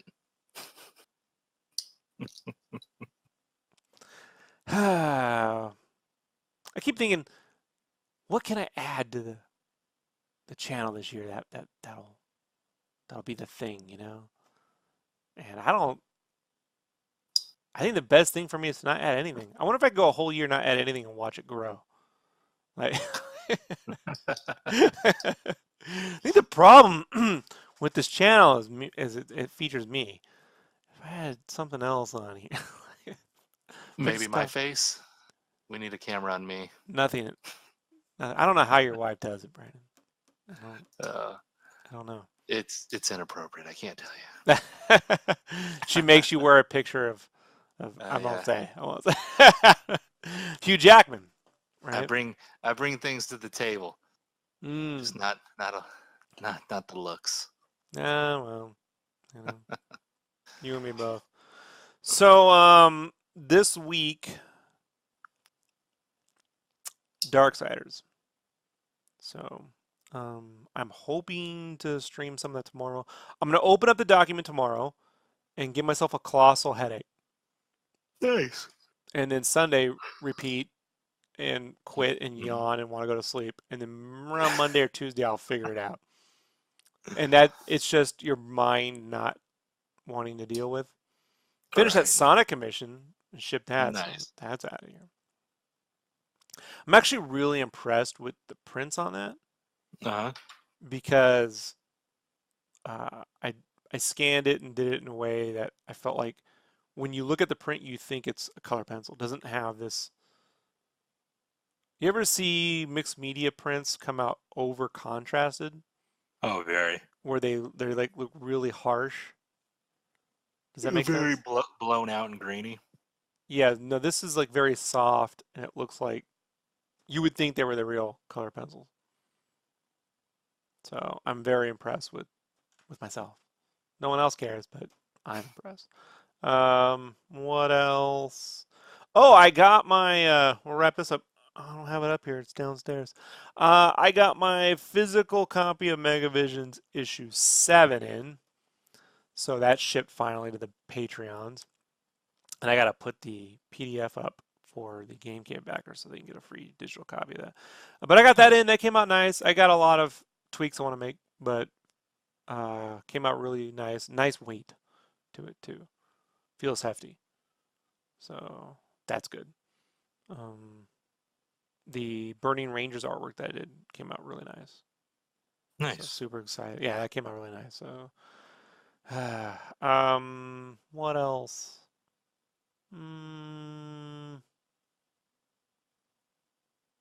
After the Darksiders, we got that X-Men piece to do. Two of them. Yeah. It's going to get busy here, folks. It's going to get so busy that I'm going to need another break in June. I think what I'm going to do is schedule 2 to 3 weeks off any of this work in June and every 6 months so I can see. Here's the thing, folks. You can plan all you want with these journaling books or journaling apps or what's my to-do list or whatever. The fact of the matter is, if you work 10 to 12 hours a day, 6, 7 days a week, you're going to burn out. I don't care. If you're younger, it'll take longer. Maybe it takes you 2 years or a year and a half. As you get older, it compresses down and down and down. So I now can do it for 6 months before I need 2 to 3 weeks off, like of multiple projects. During that time, I'll probably, if I'm doing freelance work for a game studio, then I'll continue to do that. But I can't juggle 3 projects simultaneously for 12 months. Like, can't do it. Like, I'm learning. I have what you call limits. So, but I found that as I work in those limits, more gets done. Does that make sense? Like if you allow yourself the time off and the breaks, more actually gets done because you're being more productive. You're not dragging shit out. So that's what I've been doing, and we'll get more to that. And next time we talk, Brandon, we'll have seen the movie Glass. Oh, I know. I can't wait. That I'm really looking forward to. I'm so excited. I'm trying not to be because I don't want him to fuck it up. I really don't, Brandon. That will break my heart if that'll be like that time you saw Suicide Squad. Came back disappointed. Remember that time, Brandon, when we went and saw the movie? Yes. And you were so mad at the movie, you took it out on me. You were like, "You're talking too loud." I'm like, "Yeah, you just mad." You were too excited about it. Too excited that how angry I was at the film. You're just. I didn't have any energy left in me. That's how I felt coming out of Batman v Superman. You guys should go rewatch my review. I saw that early, and I just came back exhausted and drained of like life. I felt like I had fought Batman in the rain and got my fucking face pummeled in for an hour. So, all right, everybody, I'm gonna head out of here. Brandon, anything else? We good? No, I'm good. All right. You will be working on the game this week?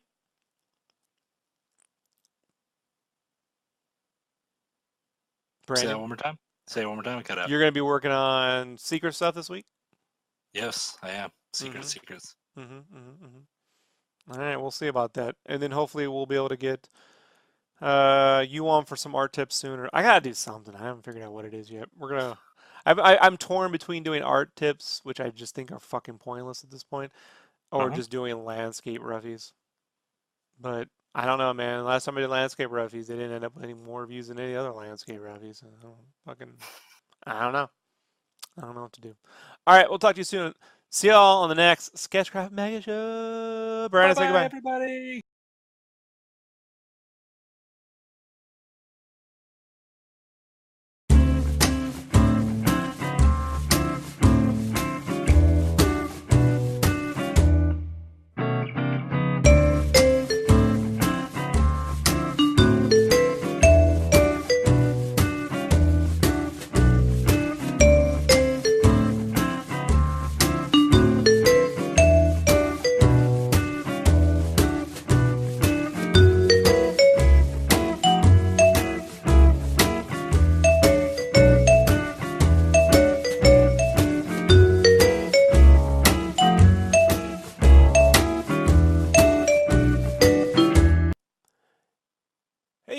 right. So, all right, everybody. Let's talk video games. So normally, like in the past, folks, I've broken all these gaming discussions up into like different podcasts. But at the Mega Show, we just shove everything in there, right, Brandon? That's how we do it. Yeah, that's how we do it. Just like your dinner. Right in my So face hole. right. Yeah, your face hole's been fun tonight. And in joining to talk some gaming, as always, is Andy Bond. Andy, what's up? What's up? All right, so we've had a fun night here. So I'm in the middle right now, as we record this. I'm in the middle of editing the podcast. So I'm like, hey, let's just throw some more stuff in. So hence the costume change. And then it took like an hour to get this going. So let's do it. Gaming. Andy, what have you been playing lately? Well, not a whole lot, unfortunately. I've been kind of busy with the art stuff, but I think Super Smash Brothers is really what I've been focusing on since it released. Oh, nice. You enjoying that game? I am actually. I was going through that story mode of sorts, like the Spirit World or whatever, but it was pretty long. I did it on easy just to see how long it would be, but I am going to go back and try to get more difficult spirits and try to build up my arsenal essentially for that, as well as the characters, because I think I only have 45 of the 70-something characters. That's so many. That's just only. Yeah, but it's a lot of fun. So if you guys haven't played it, I do recommend that. I want to. I want it. I want it bad, and I haven't gotten it yet. I'm just gonna wait for like another 6 months for it to go on sale. Hopefully, like $10, and then It's never going on Nah, sale. it won't. I know. It's Mario and Pokemon. It stays at 60, so you might as well just pull the trigger. Yeah. Man, that just I know. Like when the other games like on all the other Nintendo systems, those games never went down. Smash, Mario Brothers, it always stayed at fucking $60, $54, all that. Like, Yeah, so you might as well just pull the trigger and get it. Start enjoying it now. Fair enough. So there's this mode in that game, right, where it's kind of like ARPG, action RPG a little bit, where you have like a map. Am I right? Yeah. They set up a world map, and then you just go through like you see like these little spirits, like these little orbs that look like they're on fire, and you just go to each one, and then it gives you like a character, anywhere from 1 to 4 characters to play as or against. And yeah, and then there's certain maps that will give you stipulations. So it's like the bottom floor is all lava, so you have to kind of mix and match your spirits. So you take either less damage on the fire or no damage on the fire, so you can actually stand a chance. Yeah, and then there's like levels, like you have to fight Dr. Wily, but it's Mario, and then he drops 8 different Mega Man on you, and that level that's frustrating, but you know, once you beat it, you're good. Yeah. Lava floors and 8 Mega Man all over him, right? Oh god. I told you that in confidence. All right. You were very confident when you told me. I was very confident how much I liked it. Yeah. You want to talk about confidence again? You remember that 45-minute conversation we had about it? No, we're good. We're good. Awesome. Brandon, have you been playing anything? Okay, so I dabble here and there, short periods of gaming. So when I get a chance, like 10, 20 minutes before bed, I'm still playing Pokemon. I haven't finished it. You know, I haven't been able to blow through it like we talked about before, where I know Andy, you finished it, but I'm like 2 badges away from being done, I believe. I'm at the power plant right now. I just figured out how to get to that.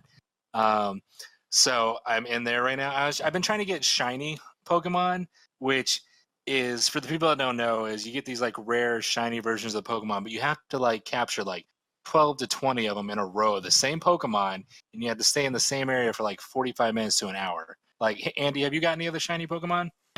No, I think that's a fool's errand, and I won't ever try. Yeah, I tried it once. I tried it once the other night. I captured Magmar or whatever the one it was, one of the fire ones, and I spent an 45 minutes to an hour. This is the only time I got like a deep gaming because I stayed up too late doing it, and I caught like 12 or 15 of these fucking things, and nothing. None of it. No shiny Pokemon showed up. No nothing. And then I see on Instagram people like 20 minutes in, they caught like 10 and they get one, and I was like, I'm done. I'm not gonna do it again.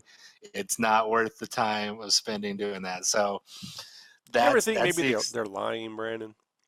oh, I'm sure they made it seem easier, but I tried it. I couldn't do it. I got frustrated. I was done. Well, it's not even that, but there's like even on IGN and such, they say it can go up to 100. Oh wow. So Good that's thing what I was like, good thing yeah, I I'm out. stopped at like yeah, good thing I stopped at like 13 or 14. I was like, this is ridiculous. This has been 45 minutes. I've been doing a circle because you can't go anywhere. You got to stay in the same spot. So it's just one room, and you just walk around in a circle till it appears. You capture it, it appears. You capture it, capture. I was like, this is dumb. This is why. Why do I care? There's no life achievement for the shiny Pokemon. There's no glory. And then I got mad. I turned it off. I put it on the charger. I was like, I'm done. And so when I ask you if you've been drawing, Brandon, you go, I don't got time because I've been walking around in a circle for 45 minutes trying to catch shiny Pokemon. That was one night. I stayed up late. One night. That's one And excuse, right? Listen, I didn't plan to, okay? Nah, I went to bed. didn't plan Now, I was like, hey, I got work, but I got like 20 minutes. I could either watch The Office for the 800th time, or I could just try to catch a shiny Pokemon. Next thing you know, it's 45 minutes. I got 13 of these same damn Pokemon I'm not going to use. I'm just going to give them to Professor Oak for some stupid candy. And I was like, this is dumb. I'm going to bed. I'm an adult. You're an adult. I'm an adult. I could play Pokemon for 45 minutes walking around in a circle. Yes, Yeah. that's right. I'm adulting out of this. Yes. Yes. All right, good times, Brandon. Good to know. Glad I regret asking, but let's move on. I have been playing Dragon Quest 11 still. I'm up to Gondolia, so not that far in the game. I'd say about 25, maybe 30%ish, probably 25% of the game, from what I know. And it's going well. Love the game, although, man, I really don't like the sound design in this game. Like, it's gone from the music is in MIDI. I wish it was orchestrated, like Dragon Quest 8 was. To, oh hey, there's an official orchestrated soundtrack. How come that isn't in the game? I would pay. I don't. That makes no sense. They have an orchestrated soundtrack. To, there's only an hour's worth of music for the game, and this game's over 100. Like, it's 100 hours long, man. So, like, it's the same fucking tracks playing over and over, and I'm just like, look, I get Dragon Quest is about tradition, but you gotta add 6 more hours of music to a 100-hour game, dude. Like, you got You're it. right. This is ridiculous. And when I say MIDI, man, look, there's some amazing MIDI compositions. If you go listen to the soundtrack to Chrono Trigger, you get depth to those tunes. There's like layered samples to those MIDI tunes. This is not that. This literally is do do do do do do do, and bro, it fucking goes on. So this is part in the game where you gotta sneak around a dungeon, and they kind of like give you very, very light Metal Gear Solid style sneaking around mechanics. You sneak around, and when that's going on, the most loud, atrocious, fucking happy music you can imagine is playing. And you're just like, what? I'm in a creepy dungeon. There's fire everywhere. Like, there's guards trying to find me, and this like clown box music won't fucking. You can turn it off, which is fine, but it just pisses me off to no end, because it's like, whatever. So I keep going this back and forth where I listen to the music, and then I turn it off, and I listen to my own music, and then I go back, well, I'd like the music to sync up with there's no, it's just, for some fucking reason, they do so much right with the Dragon Quest games. Here's something they do right better than Final Fantasy. So, I don't know if you guys are aware, they've been making this Final Fantasy VII remake for fucking 5 years plus now, right? Yeah, I'm kind of giving up on the PS4 version of that. And if you listen to interviews, they always go back to like how they, they're always trying to integrate Advent Children into their Final Fantasy games. I'm like, that was a fucking movie. That's not a game. So, they overproduce these Final Fantasy games. Ever since Final Fantasy 13 took 7 years, 8 years to make, and it was running up and down a corridor, there was nothing to it. Ever since then, they've just been overproducing. And in Dragon Quest 11, what's awesome is that it doesn't try to mimic reality. It looks like an art style. And when you go to a city, it's huge. The scale is huge, but there's a basic map. You go here, you can go there, you can talk to this person, talk that. They don't try to actually render the entire fucking city. I Mhm. get like we would love that, but we don't have that technology now, and I'm glad they're not spending 15 years trying to make one city. Well, it'd be a real city. You could actually walk around. Like I feel like Square takes their Final Fantasy too fucking literally. Like rather than trying to give me like realistic anime looking people, why don't you just give me a game that looks like the concept art come to life? Yeah. Because it'll age better. First off, second of all, they can make a game every 3 years versus the 7 fucking plus to not make a role playing game to make like a. I started playing like I played a little bit of Kingdom Hearts, like an 45 minutes worth or so, 40 minutes before I gave up. My buddy lent me his copy. I can't tell what's going on in that game, man. Like I don't know. Looks beautiful. I don't know what's going on. And what's crazy is I then went and watched some Let's Players to see, well, maybe they can explain to me what's going on. And these are people that worship Kingdom Hearts. They don't fucking know. They're like, oh, so you never know what's going on when this shit starts. And I'm like, what's the point? And what's crazy is it picks up from the last 15th game that because there's Kingdom Hearts 1 and 2, and then this is the third one. But then there's all these ones in between on the PSPs and DSs. So there's like 11.2769. There's a bunch of fucking Kingdom Hearts games. And it's showing you scenes from all the games when you start the game up. Like it shows you all these different Uh-huh. scenes. Yeah, but I don't know. And then it continues from the last Kingdom Hearts. Like supposedly it starts like Kingdom Hearts 2.8 and then Kingdom Hearts 2.9. I'm like, I don't know what's fucking.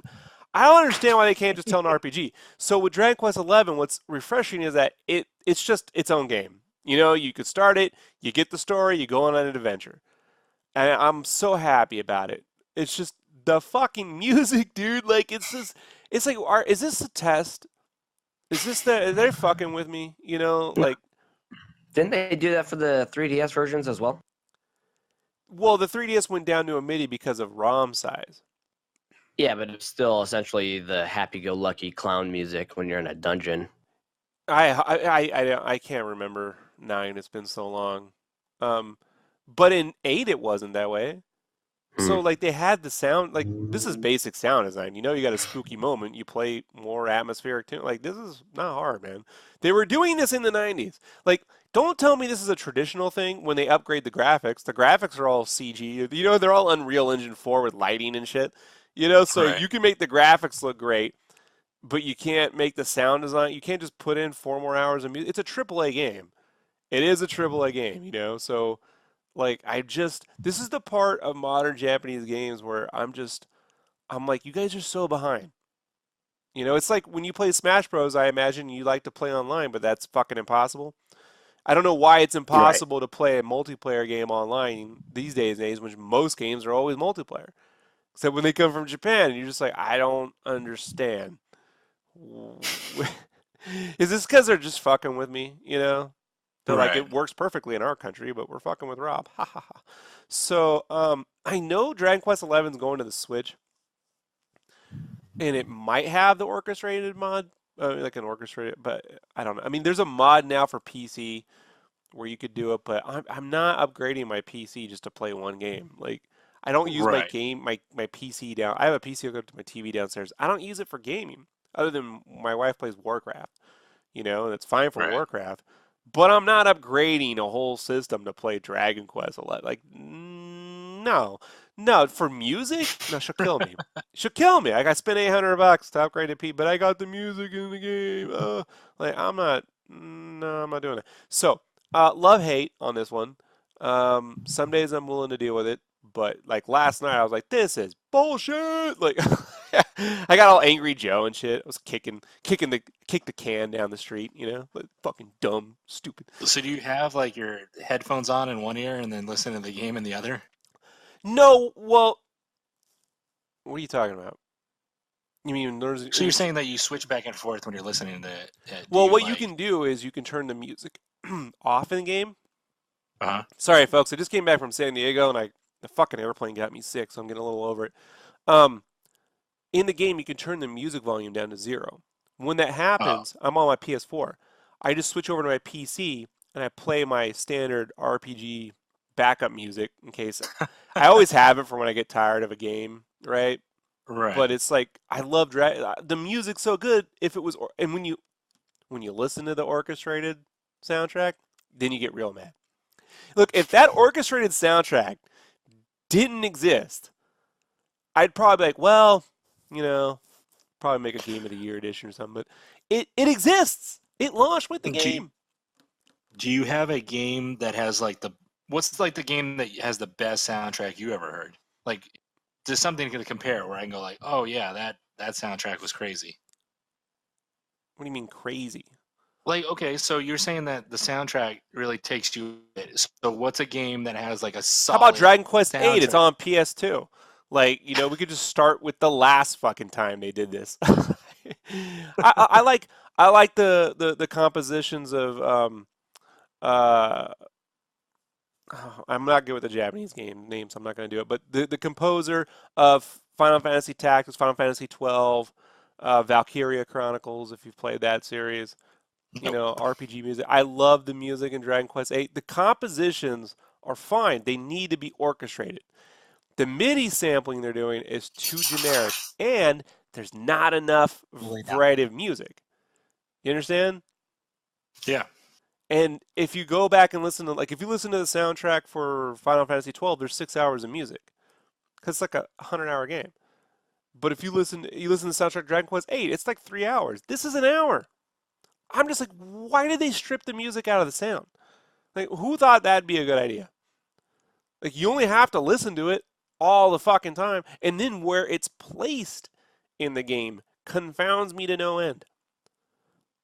So I don't know. Like, I was ranting about this on the Megavisions podcast, and they're like, "You're never gonna let the sound thing go, are you?" I'm like, "It's getting worse every week." Every week, I feel like I got hoodwinked a little more. I legitimately would pay $60 more if they would just mod that in. I'll pay whatever licensing fee they need to. I mean, I would have done that with Breath of the Wild for them to actually put music in there. So I totally know what you mean. Well, see, that's the thing. When I play Breath of the Wild, I have to put the same music. So I have this mix of music that's Final Fantasy 12 and some atmospheric music I grabbed for. Remember Oblivion? Remember that game? Right. Elder Scrolls Oblivion, which came before Skyrim. If you folks out there remember, there was a mod for an atmospheric pack, and there was this music that it's always stuck with me. And it's very light, and it really works well in an open world environment. It's not overly dramatic. So it's a mixture of Final Fantasy 12 and that. So when I play Breath of the Wild, I have to put an earpiece, on my left ear, and turn the volume all the way down on Breath of the Wild, because I like the music. This is why when Ocarina of Time came out back in '98, and there was no Zelda music in it, I just stopped playing. Like, I was like, I can't do this. Because the music in Link to the Past and even Link's Awakening on the Game Boy was awesome. But there was no music on the 64 because of the ROM cards. And so, like, there's no dun dun dun dun dun. There's nothing. You listen to it and you're just like, it's just muffled sound effects. It's the worst muffled sound effects I've ever heard. So everyone loves the game, but I've yet to properly play through it because I can't get past. Sound is very important to me, guys. Like, yeah. I don't know if you notice these ears of mine, but they're, yeah. All right, Brandon, you know. I mean, oops. Well, I mean, it's like me saying I love food. It's obvious. It's obvious. Andy, does it bug you as much as it bugs Rob about the soundtracks with the games you play? Yeah, I mean, that's why I actually hate Breath of the Wild, is because there is hardly any music in it. The one piece of music that I absolutely enjoyed was from, this bird that's hanging out random places playing on his, whatever accordion. Yeah. That soundtrack. But that game, it's like, it was a great adventure game, terrible Zelda game. And I have to disagree with Rob on Ocarina of Time. one of the best soundtracks, and I listen to it Yeah. constantly. You're Oh nuts. shit! Yeah, you're I nuts. mean, So we can do a whole cast about music. You know what I mean? I'm sure I have just as much on my. Andy loves music so much. Andy loves music so much that this ass wore up his shirt and into his left ear headphones and listened to Metallica and whatever else he was listening to at my fucking wedding. The throughout wedding the hadn't whole- started yet. The wedding hadn't started. I see him. I say, hey, it looks like he's working Secret Service at my wedding. He's got an earphone up into his ear, listening to his music the whole time. The whole time. Didn't listen to the No. vows, nothing. That's Yeah, not true. I did take it out when you guys were up there. When people were still sitting down trying to It's find 'cause their pe- seats. Because people was could see listening. him. He's like, yeah, maybe I should take it no, out. none of the music on the Nintendo 64 got good until Factor 5 and Rogue Squadron figured out how to fucking start mixing real. They did see Factor 5. They did all the Amiga work, like for Turrican and Mega Turrican or Super Turrican. Was it Mega Turrican? Probably Mega Turrican. But they had all these MIDI conversion samplers for the Amiga, which ported right over to the 64's architecture, I guess, flawlessly. And so with Rogue Squadron, you got real sound, stereo Star Wars sound. And you can, if you want to hear the difference, go listen to Rogue Squadron on Nintendo 64, and then rewind and play Shadows of the Empire on Nintendo 64 and get back to me. So by the time Factor 5 did Battle for Naboo, which was sort of a semi-sequel to Rogue Squadron, but it was based around Episode 1, it had 5.1 stereo sound on those ROMs. So they ended up building the sound tools for the GameCube, Factor 5. Nintendo hired them to do that. So they did that. The difference though is, and yeah, I definitely disagree with you. Breath of the Wild is a great Zelda game. But here's the difference, Andy. Imagine this. Imagine if they made a fully orchestrated Zelda soundtrack that you loved, but they didn't put it in the game. They just put it on fucking YouTube. So everyone else, you could just listen to it somewhere else, and you're just like, why isn't this in the game? That's just cruel. It's cruel. It's cruel. Especially when you're paying 60. I paid full price for Dragon Quest, So, whatever. And now I'm glad, and we're going to talk about PC mods in a second. I am very glad that it's that the fans are doing that, on PCs. However, I'm not playing games on PCs, man. Like I do so much work on PCs, like I just can't do it. Like I just want to use my PC for work and YouTube. And I want to go play a game system and get the hell away. So that's that. I've also been playing a game called Dolphin Blue. Have you ever heard of this game? No. So this is this was, and I'll show this guys in a second. This was an arcade game around 2003-ish. I never got to play in the arcade because I was in college at the time, but I came to it because Metal Slug. The game Sounds series familiar. Metal Slug. It's a running. Yeah, Game Boy Advance or something. Well, they did a port to Game Boy Advance. It was originally an arcade game By SNK. by SNK and a company called Mega, and it was a running gun super pixel shooter. Came out in '96. Probably the best running gun ever made. Series of running gun games. When they went out of SNK went out of business, that team went away. But a lot of the people from that came back and made Dolphin Blue. So Dolphin Blue is a running gun that uses the Naomi hardware, which was the Dreamcast hardware, in 2003. This is post Dreamcast. So it's a running gun game where your character is anime in 2D, but the level and all the things going around you are 3D. And you ride a dolphin. So you're shooting shit, and you got this dolphin that, like Echo the Dolphin, that keeps with you, and you could do echo attacks and shit. So I'm gonna just really quickly show you guys this game. It's pretty. So if you're a fan of the Dreamcast, or anything like that, and you wanted to see what if the guys from Metal Slug had made a Dreamcast game, it would probably look something like this. So I'll show some of the. This is a long play. So yeah, I think this would be an excellent 3DS game because of the 3D. And what's really cool is the 2D pixel characters really go quite well with the 3D vehicles and background. The only complaint I have is this water. It's horrible. This is the same year Wind Waker came out, so they could have done better. But this is the Dreamcast hardware, and it's a pretty awesome game. It's fun as shit to play. Look, pink dolphin, pink dolphin, pink dolphin. So, and it's totally like all these guys are hanging off the airship and stuff. So it's a retro game. Super fun though. Yeah, and we'll come back. So I've been playing that off and on because you can play like a level in about 10 minutes or so. Not a big deal. Alrighty, let's move on. So I got some topics. Andy, why don't you go ahead and pick something? All right. So actually, there was a patent that was found today that Sony filed. Did you guys see this at all?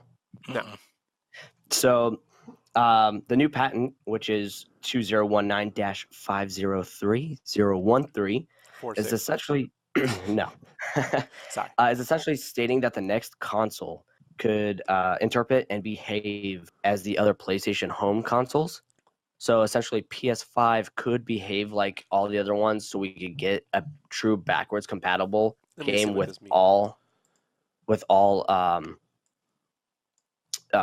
PlayStation systems. Now, I did see that somebody had made a comment, and I can't remember if it was on Reddit or on Facebook or something, or even on Twitter. But somebody had said that we'll just have to kind of wait and see because of how terrible it was for the PS3 to be worked on, because of how it was all set up and all that they may not be looking to do backwards compatibility outside of digital.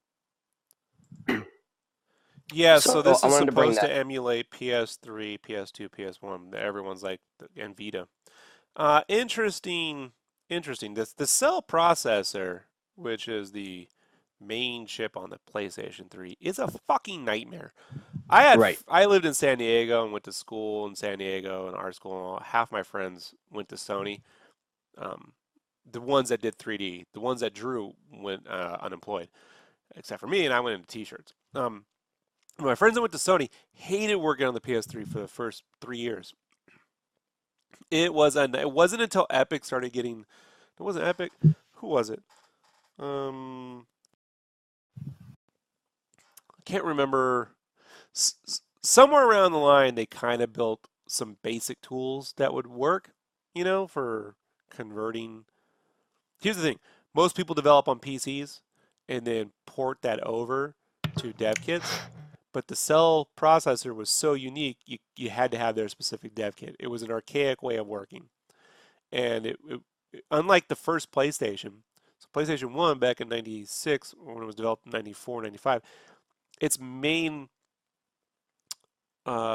preferred use of code was C# or C++, as most people know it, which was very common in PC development. That's why there were so many great PS1 games, because it was super easy to develop for. But then, with the PS2, they went more specific. Like, we're going to develop the emotion engine. Remember the emotion engine? They're like, this is going to replicate graphics. It's going to be like a Pixar movie. And they did that dance from Final Fantasy VIII in real time. And no fucking game looked like that ever on the PlayStation 2. The only emotion was just like, I had to skip it until Grand Theft Auto 3 came out. And I was like, now this is a fun game. And there's some good games on PS2. There's a lot of good games. However, it was way easier to develop on the Xbox, which is why there was so much Xbox development by Western developers versus Japanese. However, with the PlayStation 3, the cell processor is a fucking nightmare. How do I say this? So what it does is it uses like 6 or 8 different processors that you have to sync up. You have to get them to work in tandem. And that means all the memory for the system is being used at once. As opposed to, say, having dedicated memory for RAM, dedicated memory for graphics, dedicated memory for music. It uses a shared architecture. And every time I've seen any developer whatsoever, any Sony, Sega, any of them go that route, that always fails. It always fails. The Sega Saturn used a very similar thing. They're like, we're going to have 2 processors. They're both 32-bit, so technically it's a 64-bit program. But when you sync them together, you get this. It never fucking works, man. Like, it never works. So this is why you guys ever go to the PlayStation store and you can't get half the PS3 games you'd like? Right. Yeah. So there's reasons for that. Like I love MotorStorm, and MotorStorm 1 and 2 specifically on the PlayStation 3. 2 is my favorite. And there's even a Yes. 3D Yes. there's even a 3D demo for 2 they made specifically for 3D televisions, which I have, so it's awesome. However, if you go into the PlayStation 3 if you go to the PlayStation 3 section on the PlayStation Store, you can only download MotorStorm Apocalypse. And I think the PSP game. But you can't get 1 and 2. So I have no doubt that has to do with this syncing up of cell shit that they have to emulate. So I can only imagine that if anything got limited or no support from this technology, it'd be the third PlayStation 3. Remember when that came out, Andy, and they said you were going to get a second job to afford it? Yeah. With that crazy boomerang controller that, as much crap as people give it, I still actually kind of want that just to have it. Such a contrarian. You want the giant star controller that was going to be for the Wii as well, right? The giant Starman controller. Yeah. No, I'm okay with that one. But yeah, I mean, like the way that the PS3 was set up, I mean, you can see one of the biggest issues from hardware resulted in the clusterfuck that was Skyrim on the PS3, where the longer you played it, the higher the chance was that it was going to completely corrupt everything that was you. Yeah. So working at GameStop during that time, that was fun. I was working at Play Magazine, and man, those editors, I'd go down there every other month or so, up to Thousand Oaks, because I worked from home in San Diego, but I'd drive up there to be visible, before there was Skype and shit that you could just say hi to. And just watching some of them just deal with those really shitty PlayStation 3 ports was just horrendous. Skyrim being one of the most atrocious. I mean, endless Call of Duty ports that never fucking worked right. Yeah, it wasn't fun. It was, given that, you really have to give Naughty Dog all the credit in the world for producing those Uncharted games on that system. Like, Lord knows what amount of blood they had to offer up to the devil, to the dark demons of gaming to make that happen, So, but yeah, I mean, I don't know. I'm interested to see where this goes, especially since that patent actually shows Mark Cerny on it, and he's the one that helped build the PS4. So, well, we'll if see. people don't know Mark Cerny is responsible for Naughty Dog even being created. So Mark Cerny worked at Universal in the 90s. And yeah. Oh, yeah. Real quick, I just wanted to do a shout out because I actually got caught up over the weekend because I haven't been feeling well. So I've been watching the Gaming Historian. Have you guys seen him on YouTube? No. I'm familiar, yeah. So I actually watched this whole thing about the Spyro trilogy, and he actually popped up in there as one of the, I think it was an exec or a producer at Universal Entertainment. So it's really interesting. If you guys get a chance to check that out. Yeah, Mark became the lead liaison between first-party American development and Sony of Japan. So he was really good at creating that bridge, and that's how you got Naughty. I mean, he picked the two guys, Jason Rubin and the other guy I can always forget, out of that fight. They did this fighting game on 3DO. Can't remember what it's called. But then he gave them the deal to make Crash over at Universal. Yep. And then, Insomniac was part of his group. I mean, so Mark Cerny wasn't involved with PS2 or PS3. The lead development of that system was handed over to Ken Kutaragi. Am I saying that? Or was it Kaz Hirai? It's Kaz Hirai. Sorry. Kaz Hirai ran that show. And then they brought Mark Cerny back to develop PS4. So the reason why PS4 is super friendly to develop for is because they had Mark Cerny say, stop making all your shit custom. You guys ever get custom Sony sticks and they don't fucking work and you just like, I would just like an SD card now, please. Like, yeah, I would just so much like to use an SD card. So, thanks, Vita. Right. But yeah, Mark Cerny's super cool. And if you guys he's done a few GDC talks. So if you go to YouTube, GDC has a YouTube channel, and you can just type in Mark Cerny or CEARNY, and you could get a bit of that there. A lot of his talks there. So super, super fun dude to listen to. All right, what else we got to talk about? Let's see. Anything on your mind, Brandon, or are you just going down my list? You guys are saying things above my head. You guys are I'm a casual gamer. You guys are like, hey man, remember, I love this game because composer John Grady made the soundtrack on this one, and he also made the Mario soundtrack from 1942. You know, bullshit. And I'm just like, I like jumping and shooting and throwing Okay. touchdowns.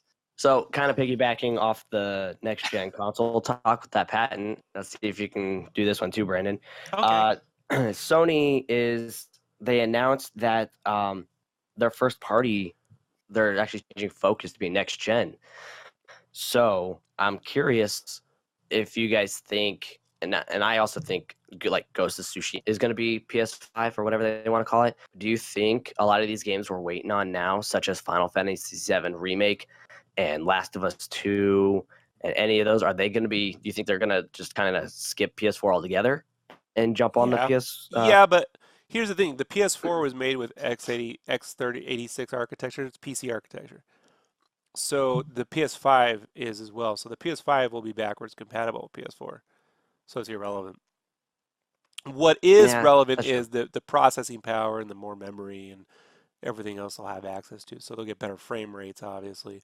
And that means they'll have those games.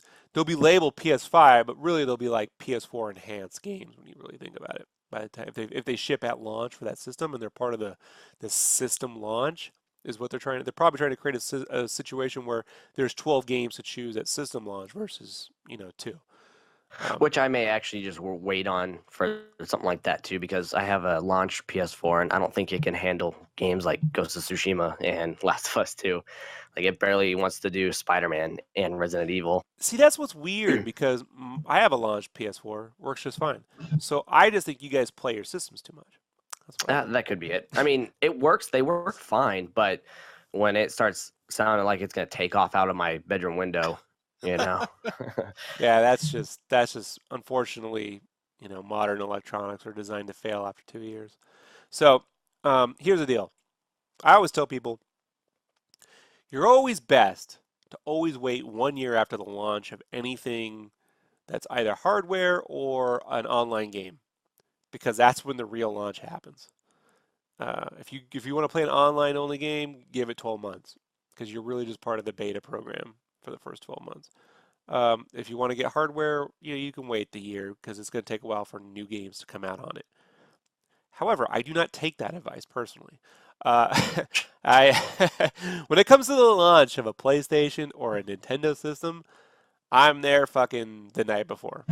Even when I have a pre-order, just because I'm a nerd. Yeah, So you are. I always wanted to when I was a kid. My dad would never let me do that, but when the 64 came out, I was on my own. So I had the pre-order, and I pre-ordered, and when they launched 2 days early, it was supposed to launch on the 29th, and it launched on the 27th or something. I was there, the morning waiting for them to open up the fucking software, etc., to get it. When play, now PlayStation came out when I was senior year in high school, so I couldn't do that. But when the Dreamcast came out and I was in the army, you bet your fucking ass I was in Heidelberg the night of 9/8/99 waiting for the stupid PX to open so I can get one of everything and so forth and so forth. So when the PlayStation 5 launches, I will be there, like that night, whatever. Oh yeah. Yeah, because it's just, isn't it, Andy, isn't it fun when if you're out there and you got, generally the people waiting for launch consoles aren't dicks. Like the console people seem to. I've never had a bad console launch crowd. Have you? No, I've never done that. I mean, and that's one of it's like a high almost when you're standing there and you're just surrounded by these people that were all like super focused, like we're going for this. I think the Switch was the only thing I didn't actually get day one. That was because I didn't know how they were going to treat it based off of how they treated the Wii U. But when PlayStation VR came out, I was there with my receipt in hand where I was like, I'm going to get this badass VR. I want all of the games that came out day one. So like I had, I don't know, 13 games or something for it. Brandon, when's the last time you pre-ordered a console? Jessica pre-ordered for me the Xbox One. That's the current one, right? No, the one that came out years ago. I don't know. It's been like 4 or 5 years. I don't know if it's That could be the it's Xbox One. Yeah, that's the Xbox One X, or yeah, whatever. That's the newest Xbox version. Is not the new terrible. Yeah, it's the X. You don't Yeah. even know the name of your own console, huh? Jesus. Well, I'm trying to think which one she pre-ordered for me because it's been so many years. But she pre-ordered it for me, and then we went down there at like midnight. I did not get high off the feeling of getting it, like Andy. It was more of like, it was hey, the Xbox One. Like, no, it was more like, it's yeah, cold can't wait out, to play some and- fantasy football. Oh no! Online only. Oh. Look, every generation has its loser. Are you guys done? No, every generation of gaming has its loser, and the Xbox One. Look, man, I took a lot of hits buying a Wii, and it admittedly, out of all Nintendo systems, it's my least favorite. But there's still some amazing games to be had on a Wii if you're willing to put up with the shitty fucking controller and dragging a cable out. That fucking cable with the bar you got to put in front of your TV. Yeah. I hate it. I mean, that's why I'm part of the Pets program, Port everything to Switch. Oh, yeah, I'm not that hard. You're playing an Operation Rainfall kind of guy, right? You know what I'm talking about? All right. So, Yep. That so I could get those games. right. So the Wii we thought PS3 was going to be that, but it turned out to be the Wii, And look, it didn't help. You'd get a Mario Galaxy, Mario Galaxy 2, and then you get Wii fucking music. You're like, Spielberg's going to make a Wii game. Can't wait. It's Boom Blocks. Ah, shit. I just don't Boom Blocks is a good game. All right? Yeah, but when you hear Spielberg's going to make a game for Nintendo, you don't go, oh, I can't wait for Jenga, the game. You know what I mean? Or I'll never forget on the Wii, man. I turned 30, and my buddy, he knew I really liked Hell's Kitchen at the time. So he's like, I got you the Hell's Kitchen video game. I'm like, there's a game for this? And it's on the Wii. God. And it was literally a fucking Flash game. They just ripped to a disc, And I didn't have the heart to tell him that game sucked ass, it was my 30. He was like, he was so happy. I'm like, you finally did it. You got me a gift, which I've learned by now. We all know, right, Brandon? Don't ever get Rob a gift. Like, whatever it is you think I might like, I already own it, and I don't want your shit.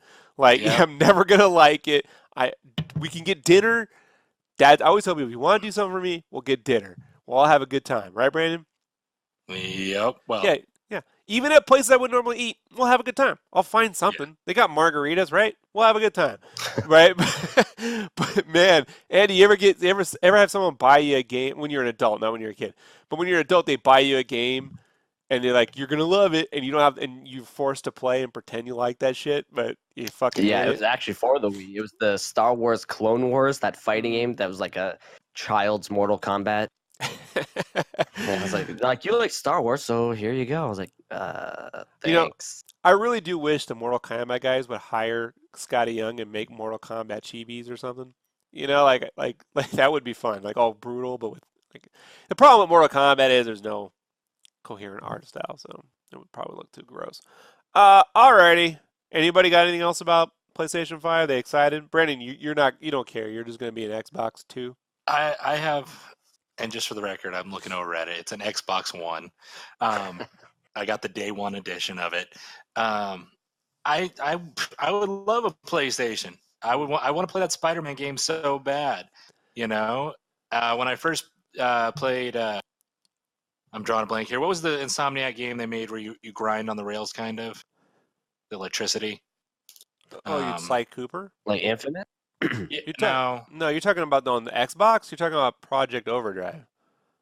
Sunset Overdrive. Yeah. So when they made that game, and I played that, I was like, man, this is just like, this would make a dope Spider-Man game. And then Rob's like, hey, the Insomniac guys made Spider-Man. And I'm like, oh, you gotta be fucking kidding me. He's like, yeah, it's only on PlayStation. I'm like, ah, fuck me. And so I would love Hold it. on, Hey, Brandon. Hold right there. So, Andy, you know what my second favorite thing to do in the world is right now? It's when they show Pokemon. off when they show off new costumes for that Spider-Man game. I send Brandon texts, like I snap them with the phone, he and I does. send it Right to him when he's at work. You know, Yeah, like the so. bombastic Bagman. That was the most recent suit. Yeah, well, when they had that Spider And Clan the suit, Future Foundation. when they had the Spider Clan Yeah. suit, Brandon was like, "Motherfucker!" Like, Yeah. yeah. Just buy a while I'm at PS4, dude. Oh, okay, let me just go out and buy a PS4, Rockefeller.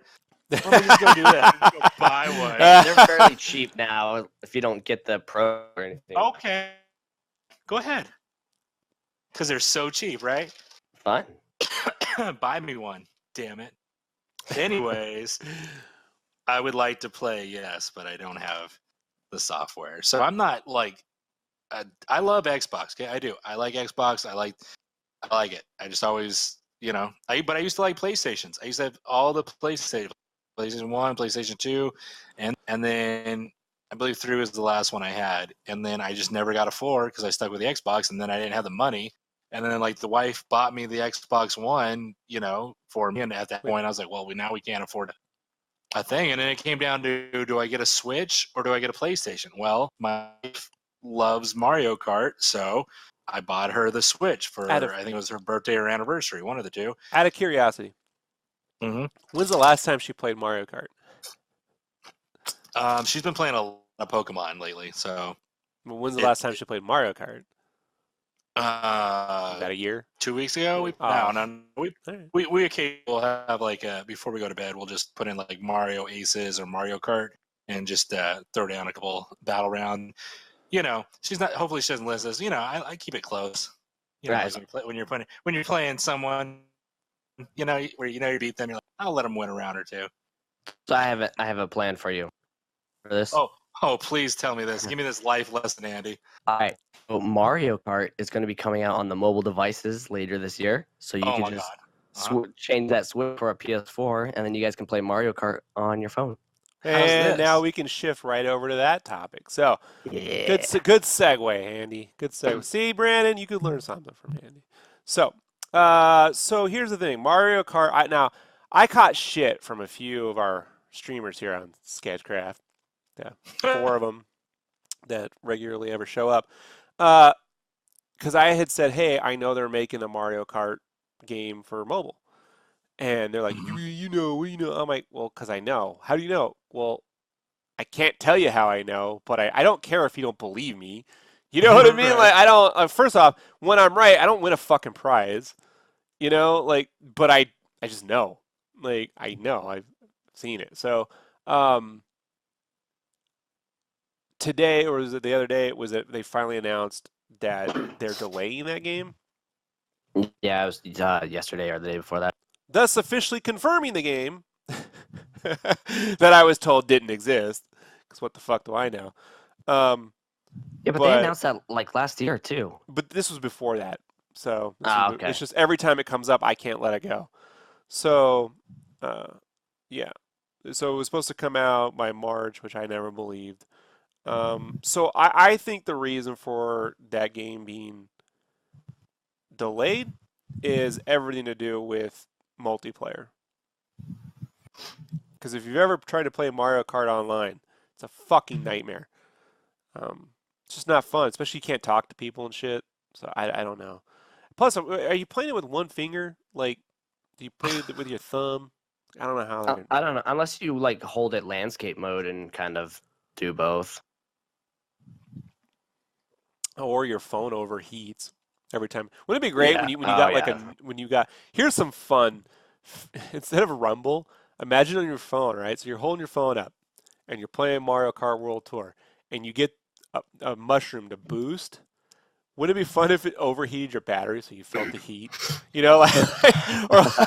Or like when you skid rubber, you could feel the heat. Like, oh my God, it's getting warmer on the background. No, like I don't know. So I could smell it burning.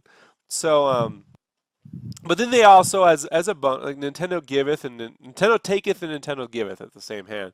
So they also announced Dr. Mario World is coming to iOS and Android free to download with optional in-app purchases. I like when they say optional in-app purchases. You know damn well they're mandatory. Oh, yeah. Dr. It'll be like Mario. Mario Run. I don't know how. Here's the thing. Like, so my wife loves Dr. Mario, and since we met, it's been a contention of mine to just claim I'm better at it, no matter how wrong I might be. And she always gets mad. I will fucking kick your ass at this game, and I'm like, that's the one game I'm like, you're horrible at it. I don't know what you're talking about. Like, she doesn't get this concept. So, I had downloaded it for the Switch when I got my $20 a year pass to their online service.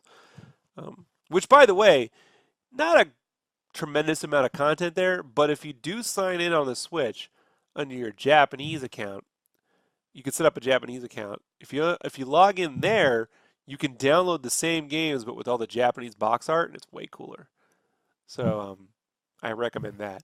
But Dr. Mario's on that platform, so I like to throw that one down. And I'm like, all right, have at it. I'm going to kick your ass, and it never works out.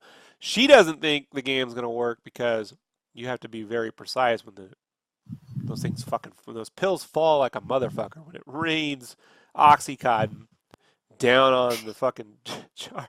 How you going to flip it with your fingers? I don't know. So You gotta flip your phone. oh God, you just throw your phone. So your phone breaks your TV now instead of the Wii. Classic Nintendo.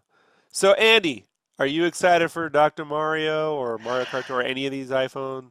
I'm actually excited for both, and I've tried to pick up all the Nintendo games that came to the mobile.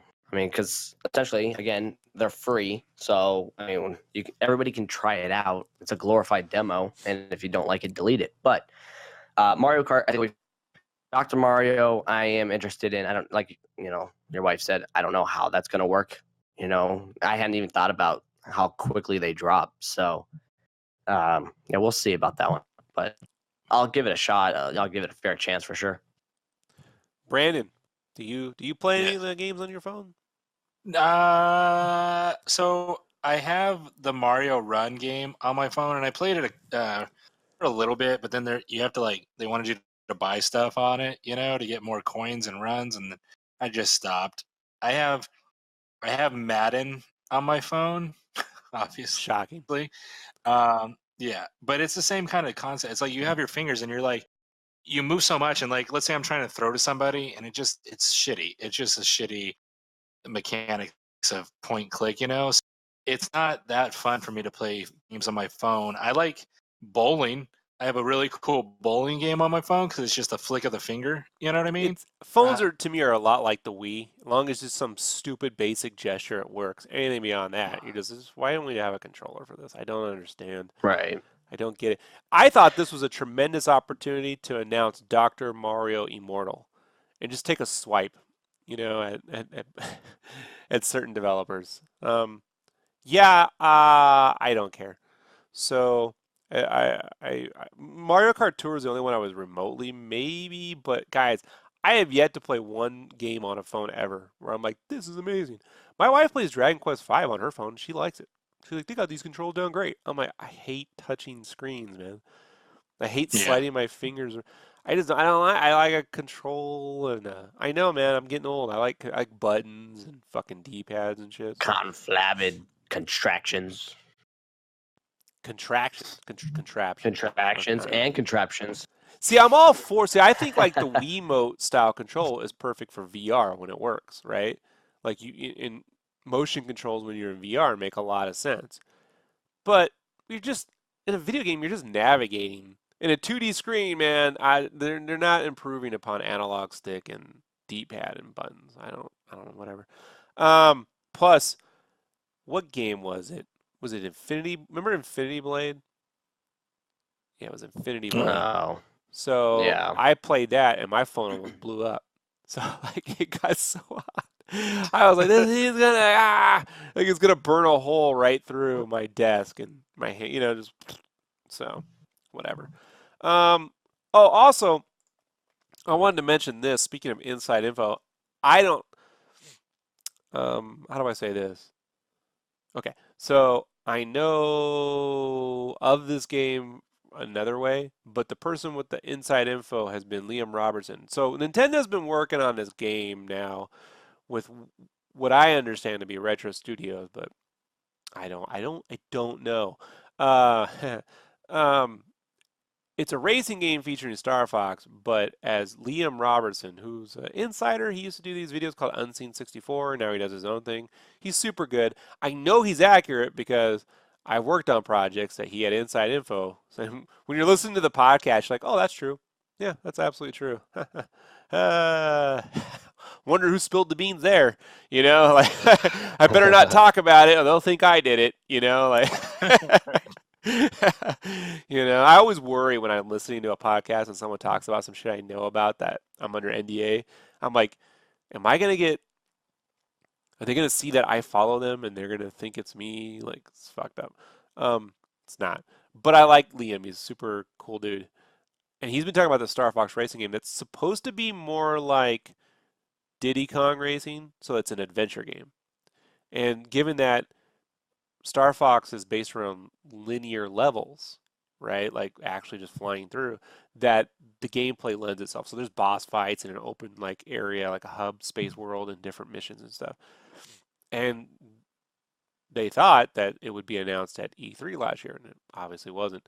But Nintendo did tease something today about having something that fans would be pretty surprised to hear about. And so I'm figuring that's it. The Star Fox racing game, but don't know. I hear graphically it's amazing. Not like Star Fox Zero, which felt like a poorly cel-shaded Wii game. I did not. Star Fox Zero, beyond its mediocre controls, wasn't a pretty very. It was a Wii game, man. A Wii U. Sorry, it was a Wii U game. It wasn't a Switch game. It was ridiculous. It was so bad, man. The chicken walker and all that fucking nonsense. Yeah. I told James Bacon it felt like. It was on the Wii U. It felt like they were trying to do VR without having a VR set. Like you hold the controller and anywhere you move you can see, but you can't play an action game doing this. You can't do this. But if you imagine that is your face view in VR, then it would work. So it would have scenes where you had to look this way but shoot that way. It was so fucking weird, man. So, I don't know. Have you guys heard about the Star Fox Racing? Yeah, I have heard of it. So, I mean, it could be that. And I think, when you think about it, that whole Starlink thing where they brought the Fox McCloud and everybody and friends to it. I know, like, what they said, how they came across it or came with that idea. But it could have been like a collaboration to kind of get people excited and talking about Star Fox again because it had such a bad taste in people's mouths. That said, that was my theory at E3 when I saw Starlink, and I'm like, oh, Fox McCloud's in this? This must be like trying to get people, excited about it. Yeah. Right. But it could be in response to people's, or at least some people's disappointment in Metroid Prime 4 being delayed. And it could be, hey, here's the trilogy remastered again for the Switch. Well, Liam's talked about that. They have that working. So, but who knows?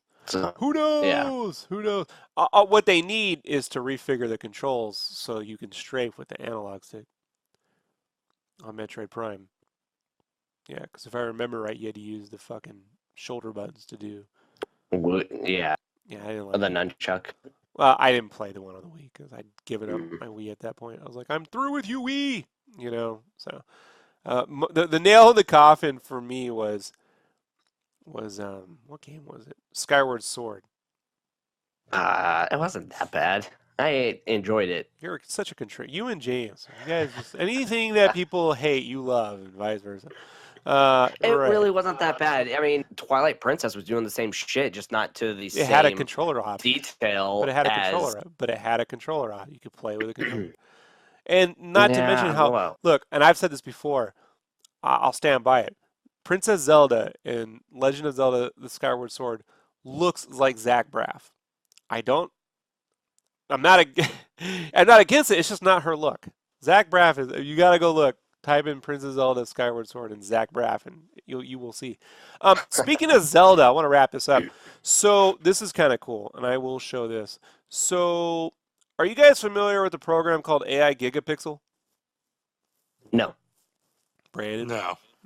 So AI Gigapixel is this AI-based image processing program, kind of like Photoshop in a way, where it's AI that's running it. So what they've been doing is teaching it. So you have to, anytime you have a program that learns, you have to feed it, input, feed it input. And so they've been doing this for a while. And what the fans have been doing is feeding it the background images to Final Fantasy VII. And what it's been doing is taking these low res images and up-resing them to 4K or 4K plus, but also adding in all the details.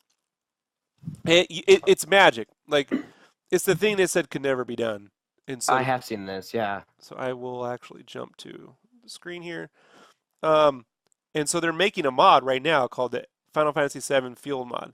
So you can kind of see here, this is vanilla Final Fantasy VII. You can see it's all pixeled. And when you come here, far less, right? It's all super sharp and shit. So you take this into Photoshop and do some dynamic lighting, you got a real Final Fantasy VII remake. And that's just to start. So NVIDIA apparently launched, how do I say this? So you can play Wii games on the Shield in China.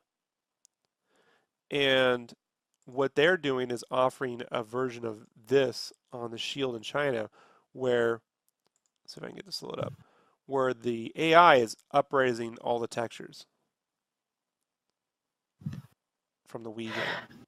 I mean, if you want to see a comparative effort, hold on, is a comparative effort of this would be, so this is stock Wii U, whatever. This is 12, yeah, it's Wii. Yeah, so let me close this. So this is stock Wii. This is the AI upresing the textures. And this is the full HD remake.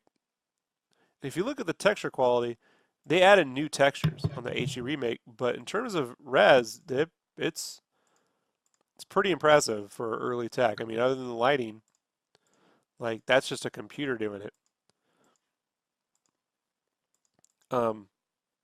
What's really impressive to me is that basically means, pretty shortly you're gonna get, because these games like Final Fantasy VII, they don't have the original source files for these backgrounds, these files. As they made the game, they deleted everything. So sucks. Which is why we won't get 8 on the Switch and stuff like that. Yeah, because 8 was completely, they don't even have source files. It's ridiculous. But now they can do this. This is pretty fucking amazing. Like, I don't know how it is more companies, I don't know why any company hasn't figured this out, but fans are fucking, there's a cool video there, you can go check that out. So it's called the Final Fantasy VII, was it HD Field Mod or whatever. So you guys go check it out. And this is just a start, but this is pretty fucking cool. I mean, look, it can't change the CGI, right? So it's still what it is, but it's not fucking Fruity Pebbles.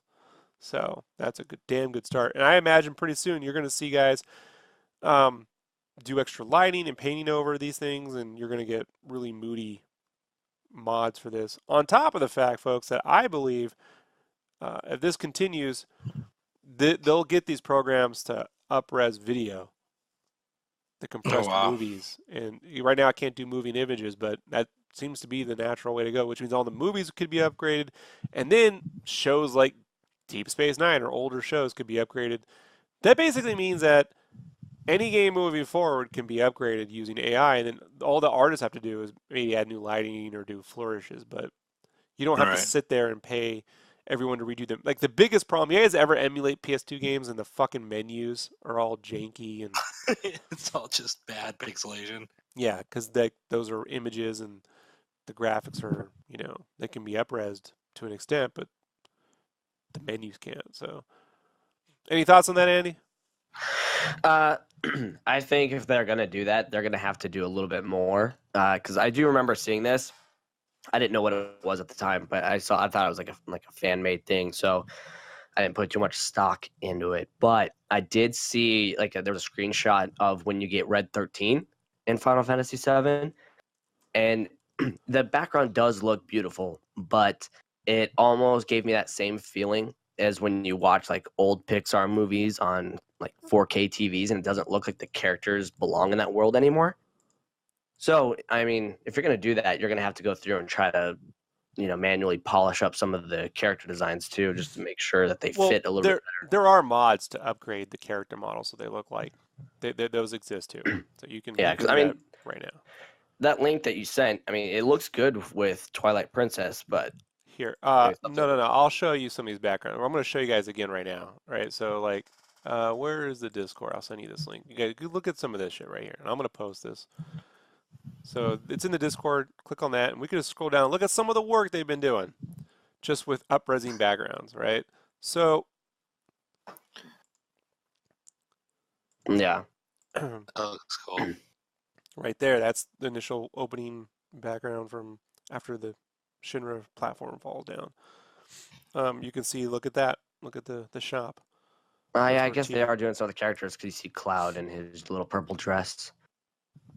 Yeah. So the CGI, the CGI, the in-game graphics can be up-resed and retextured. That isn't a problem. The backgrounds can't. So all these backgrounds will be up-resed because they're low-res images. I mean, you can see here, like, that's pretty fucking, like, look, you can't change, the quality of that water is 1997's water, right? But it would look like, when you look at it, originally it would look like Fruity Pebbles. I don't know how to describe it. But now it looks like a high definition CGI render from 1997. So, and look, and here's zooming into the train platform image, right? Like that's pretty fucking amazing, guys. Like, and the computer's adding in all this detail. Like the AI program it's nuts. It's nuts. It is a form of magic. It's a kind of magic. So, yeah. I mean, and that means all those games on the PlayStation 1 that had 2D art can be remastered now. By fans. It's crazy. Hopefully these companies will do it, And oh, fingers crossed. I mean, it'd be cool to see Final Fantasy 9 set up that way a little bit. oh, that's coming. Like all of it's coming. What's crazy is how Or Legend of Dragoon. Yeah, Legend of Dragoon. Even Saga Frontier 2. Yeah. So many, man. There's so many. All the Abe's World games, Abe's Odyssey, The Neverhood, True. Skull Monkeys. It'd be fun to see them up-res Donkey Kong Country 1, 2, and 3. On Super Nintendo, right? Like, Jessica would love that. She loves the Donkey Kong games and the Yoshi worlds and stuff like that. And what's cool is they retain their original look, so they can always remake them. But an actual HD remaster of the original property is what I just think should always exist. So this makes that possible. So super exciting. Like that got me super excited, and I love it when I see something they say that cannot be done. Like that can never happen. So I was talking to my buddy about this. Who was it? Who was I talking to? And he was like, so basically that scene, was it Kyle? So he's like, so that scene like was it in Blade Runner when he goes enhance, and it just keeps zooming in and it enhances the image, in a movie when they always tell the computer, enhance the image. Right. And you're like, that would never fucking, it would happen. It would happen. Imagine when you're able to HD remaster any of your old, I was telling Kyle this, because he's a director of photography. I was like, imagine that you can just shoot a movie on your phone in low res. And then once you're done, compile it out to 12K. So Bust out those flip phones. So you only have to shoot and make graphics and anything in low res, and then the computer can just up res it. Because I'm going to tell you, like the more res you go, the triple your work. This is what has been the bane of HD development.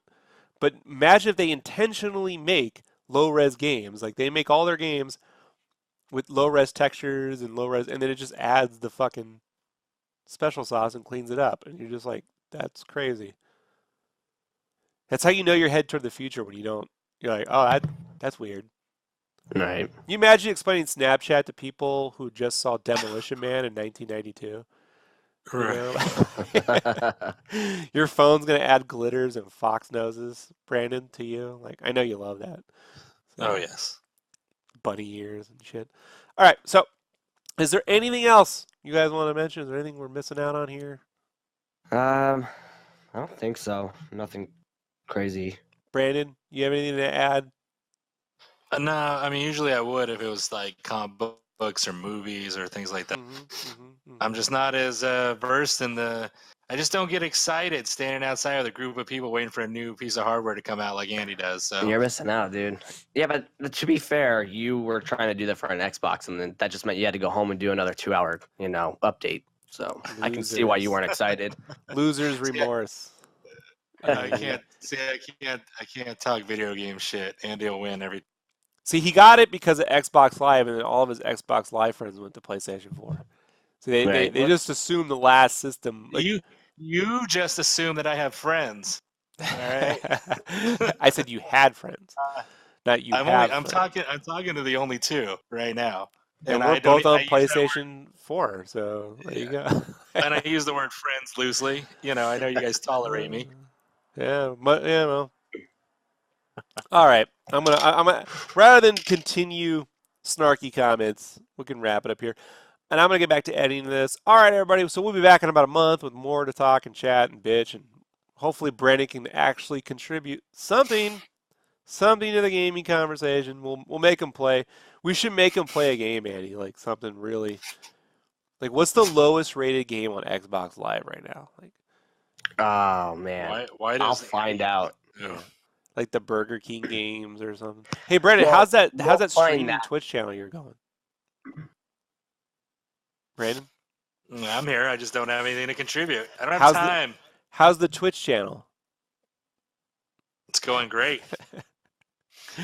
See, Andy, he thought he'd be famous overnight. So, Right. yeah. It's not for everybody, I guess. I'm fucking entertaining. Kiss my ass. I said it's not for everybody. I'm a goddamn national treasure. People just don't know about me yet. All right, I'm See- diamond in the rough. Here's what I think. I think if we were on the channel razzing him, he'd be 10 times more famous.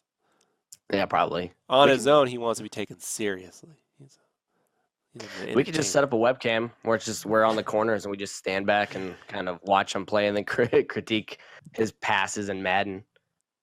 Only if he could hear the audio in real time. That would be fun. Or if we had or if it was connected to a poker, we could just poke him. Like boosh. Yo, poppin' fresh. Why you so good at Madden? Ha ha. All right, everybody. It was a good time. I'm gonna wrap this up. Talk later. Say goodbye. Andy, where can people find Andy really quick? Let's give him a shout out. Oh yeah, you can always find me all over the place. Just search Elvatron, ELVATRON. And I've recently launched a Patreon, so you can do patreon.com/Andy Bon, B as in boy, OHN. And you can find Brandon on Twitch, right? You can find Andy at AndyLovesAndy.com. You can find Brandon on the remainder of this podcast in about 2 seconds. folks. That's right. And you can find me on Twitch at Mega Potato Show, Instagram Mega Potato Show, Twitter Mega Potato Show. All right, we'll talk later. Bye. Bye-bye.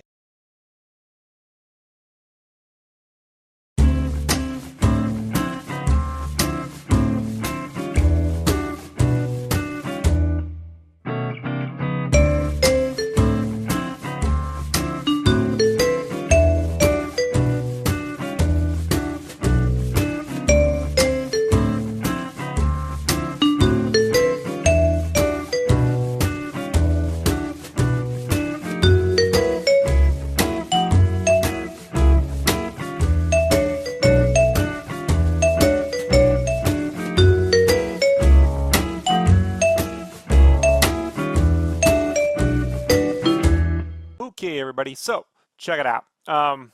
I went back. I've been editing this episode, and I felt the show is a little too short to be called Mega Show. So I'm like, I gotta see, Brandon. Much like Wayne's World. Brandon, do you know anything about the movie Wayne's World?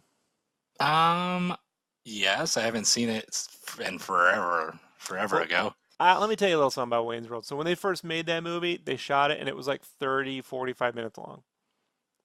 And so they just kept going back and adding bits to lengthen out the movie. That's where all the random jokes and that's why there's 6 minutes of the Bohemian Rhapsody, just to 6 minutes of killing time. So we're doing a little bit of that here. So what I want to do, and this is something else that with the Mega Show I'm trying to do, is figure out a format where I can integrate some artsy stuff, right? And I still haven't figured out the best thing. So I'm going to start with this and we'll see where it goes. So what we're going to do is I'm going to bring up there. That's the YouTube page right there. You can go right there. Sketchcraft.net will take you there. There's a link at sketchcraft.com. And then I put up a speed. It's 7 minutes long, but we're going to start and stop. But it's right here. It's also under speed vids.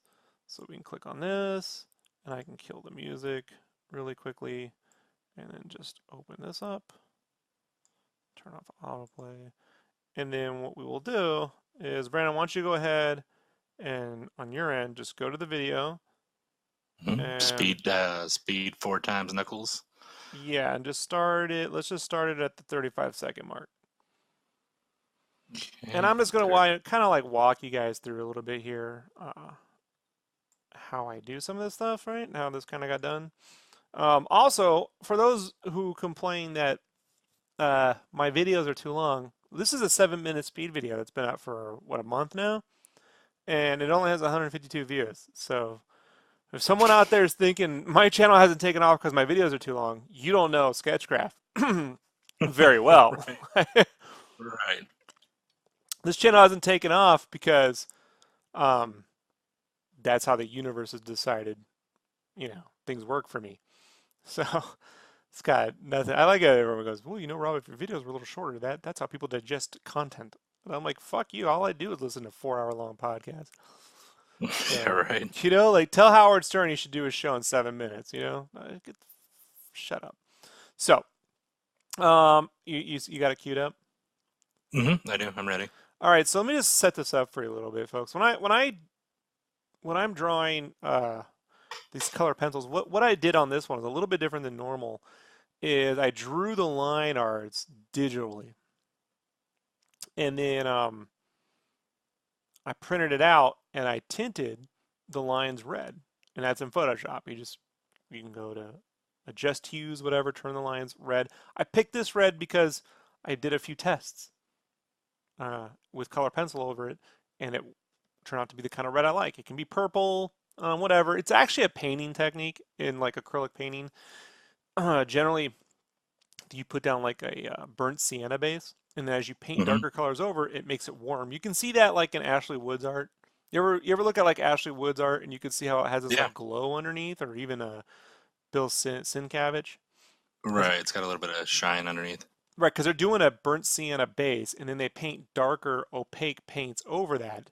But then the semi-transparentness of those opaque paints, because even though they're opaque like acrylics, they're always semi-transparent. There's always a form of transparency. You ever paint acrylics over something? You have to do like 8 layers to make it super like solid.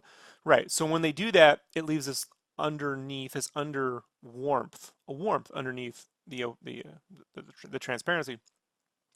And then wherever they want a nice bright light source, they just don't paint there, and that's how you create that glow. They're not adding the glow afterward, like say in Photoshop where people add glows. So just a different way of layering. And then what I do is I create a base shade layer using a red pencil. That's what you see here. That's what this shade layer is. And once that's set up, then I go and do color pencil. I will be doing a simpler version of this kind of color pencil rendering, by the way, folks, moving forward. This is not a form of coloring that I wholly recommend if you're trying to do commissions. Luckily on this commission, I charged what I thought it would be worth. So it was a lot of money, put it that way. And the person who bought it is tremendously respectful and understanding of the time. And I totally appreciate their patience. They recently received it, so they were happy. So that's what I'm doing here is I set this all up and then I color pencil over this. I am using Polychromos color pencils. If you'd like a full list of those pencils and everything I use, right here under every video is a list to the kinds of stuff I use and everything else, so you can get all the list of things there. So I'm going to go ahead and hit play, and then I'll hit pause as I go along. So what I'm doing here is I'm laying down some base colors. He's primarily red, obviously, so I'm using some pinks just to tint the red shading. Now I made a little bit of a jump here for time, obviously. But what I've done is I've used red color pencil. You can see here to kind of build a base. And then with his eyes, I'm using a black color pencil to go over there. And I like to get the eyes working first, Brandon, because like as long as I feel like the characters are looking at me, like I don't know, it helps. What's the word I'm Bring thinking them to life. Yeah, it helps bring them to life, and it creates an anchor, if that makes any sense. Like on the piece, like I know, like if the eyes are complete, then I can build around it. Does that make any sense? Yeah, I don't know how many other artists are like that, but I know me personally, I always for some reason always with the eyes or darkening the eyes when I'm drawing something, like I just no matter what I do, like I'll do the base lines and then for some reason I go right to the eyes and I'm like I want this popped out. And Yeah, and I I mean want it to not be. because you showed me, it just feels right Yeah, and as an so artist. for the blacks, I'll use a combination of this Polychromos color pencil, and then Zebra. the zebra ballpoint pen. And I use the ballpoint because it goes over the wax, the oil. These color pencils have oil in them. If you use Copic pens over these, it will tear up the nibs. Bleed. It'll tear up the nibs. They'll break. Oh. I'm gonna hit play again.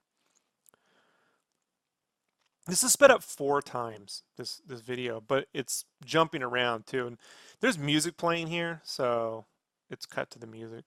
So I'm gonna hit pause again. So what I've done here is, now you see his face. What I'm doing is I've gone over, you can see the mouse cursor, folks, is I'm gone over the topography of his head. I'm not coloring left and right like a scribble, not up and down. I'm going over the surfaces as if it were 3-dimensional. You know, like trying to create these, I'm using these little lines to create a 3-dimensionalness. Is that a fucking word? To the art. So Sounds I'll hit about play. right. And so that's what I'm doing is a lot of these little scribbles. And I'm not using any kind of like pressure when I do this. There's no, they call that burnishing, where you press down with the color pencil. I don't do that until the very end in like darker places. So I'm gonna hit pause. So you're just building it up right here? Yeah, I'm at the 115 mark. So you can see right here there's a lot of cross hatching and there's a little bit of orange and then yellow. Here's the thing, folks. I wasn't taught how to do this. This is just how I do it. Like literally when it comes to color pencil, I have been coloring this way since grade school. Like this is just how I do this. Like this is the one thing I know that if I didn't do this for 20 more years, I could do this just fine 20 years from now. I know that because up until last summer, I hadn't done any color pencils since 1999. So I remember the last piece I did because it killed my knuckles. The only thing I've learned since then is how not to press hard. I didn't have that control when I was 19. So I'm using these like oranges to create little highlights and then using darker reds to push in. So it's like an orange. So there's a little bit more of a jump here. And that's, you can see the head's kind of primarily done. This black here around the edges is the zebra. And I've used these to pop out the lines. I've tried doing it where there's no black, but I just feel like, I don't know, it's a drawing, you know, like I almost feel like it needs lines. And I mean, it wouldn't look, you've seen those realistic color pencil renderings where they take a photo of like Black Panther. And everything looks so soft. There's not a lot of depth and hardness to it, you know. And I like a mix. You know, you can do hair soft, but then I also want like, you know, some rigid lines and some tough, darker, deep grooves on armor and things and such. But when it's all straight color pencil, it looks so soft, and there's no just, I don't know, fun magic to it. It being a, you know, art. This is more of a textured look. I'll say this too, though. Like moving forward, what I think I'm going to do is, you see how this shade is a certain I've got this little light source going on.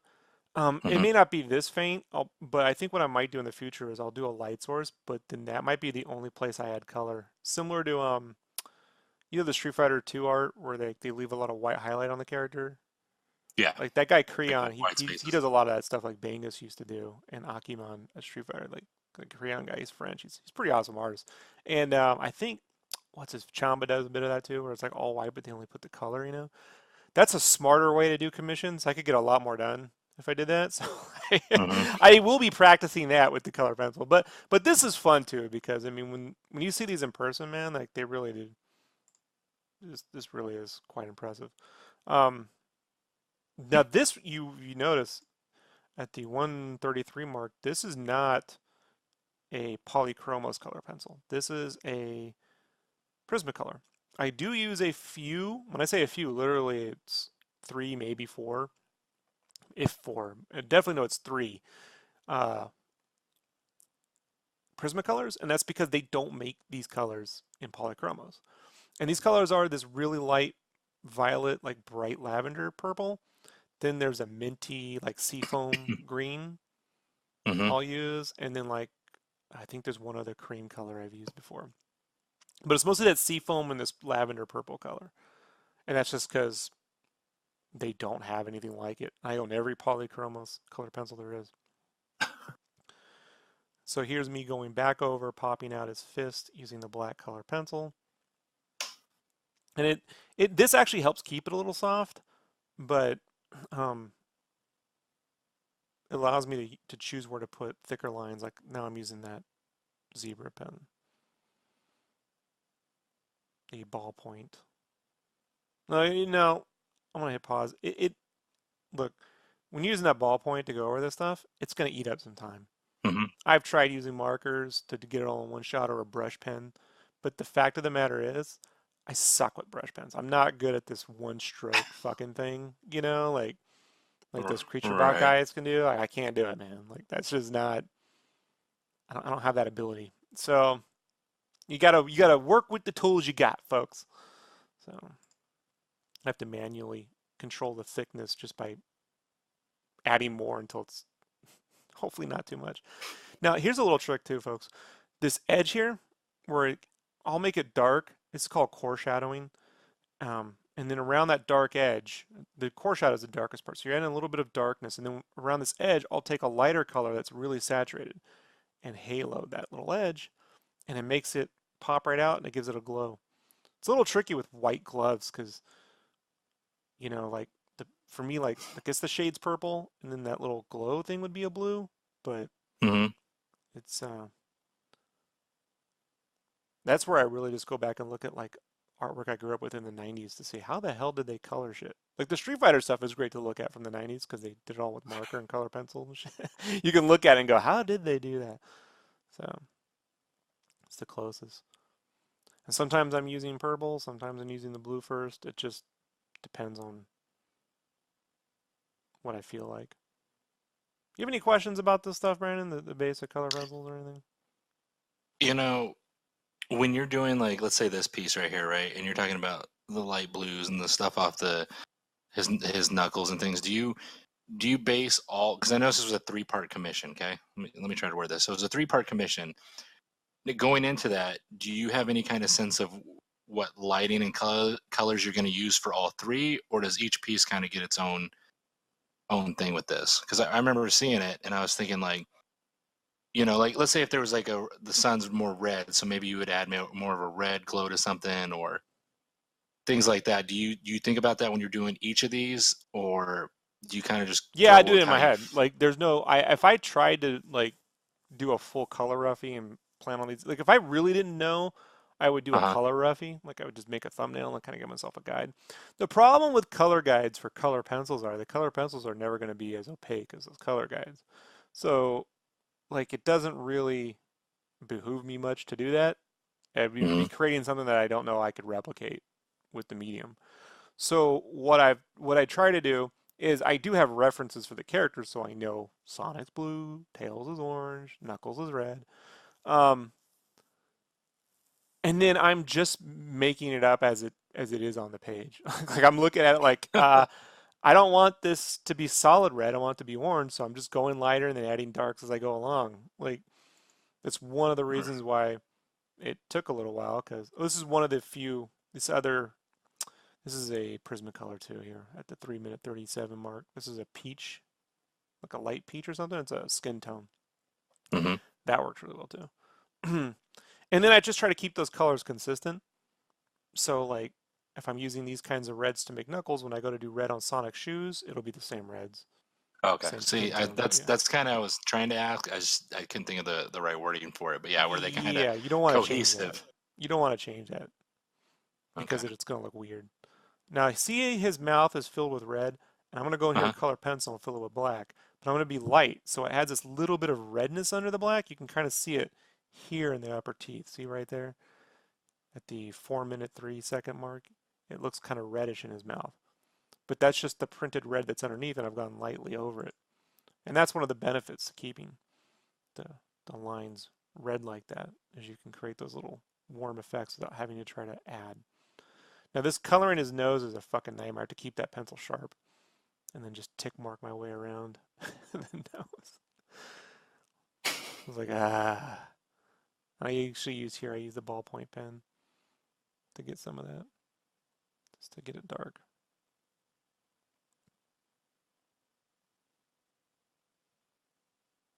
And so then it's just the same thing over and over, you know.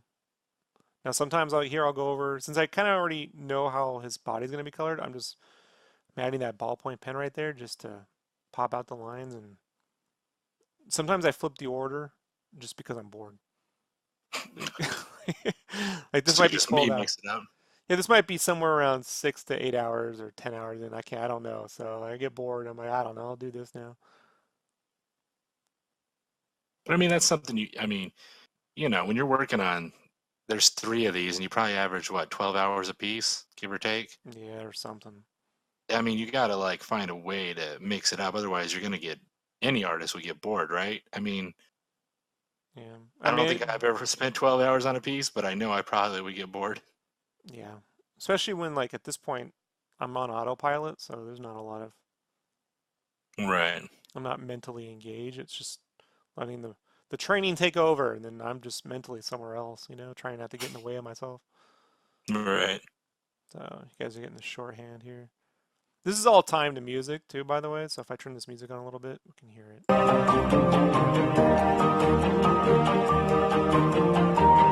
Now this is the part of the show. So is it just boring, or just because you got to make sure you match, or what? Like, what is it that you? Everything, all of the above, and it's just a lot of TV. This music is. I put this music in to reflect how fucking short this show is. Here, I'm gonna hit pause. You can see this is where. I'm gonna turn that off. This is where you can see like they're piecing together. Mm-hmm. And then I'll hit play. And so then all these little grid things have to be colored in with green. And gosh, man. Like, I tried to put on metallic albums at this point. Like, Just power through it. Just power through it, yeah. Now, have you ever been in power mode like this and messed up? Yeah, Or when is I was it- younger. But these days, Yeah. yeah. I think, I like listening to music sometimes, but I've also gotten the modes where the music will stop playing and I just keep working on the art and I forget that the music's not even playing. Like, I guess you get in that autopilot mode where you're just in the zone working on art. I sit in Even if silence a lot of times, Brandon. So that's what I'm saying. Yeah, that's what I'm saying. Like, it's just, before you know it, it's just silent. And you're just like, oh, yeah, I've been working on this for 2 hours.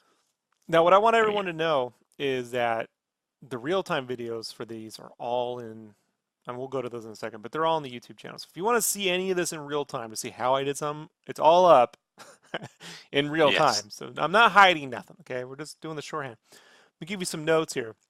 So a few of the things I did here is, once this was done, I went back over with an orange and this golden yellow, and I outlined all the characters and kind of pop it out. That's a Drew Struzan thing I picked up when I was younger. Struzan would do that. That little glow. Is that, Huh? So he would do it on.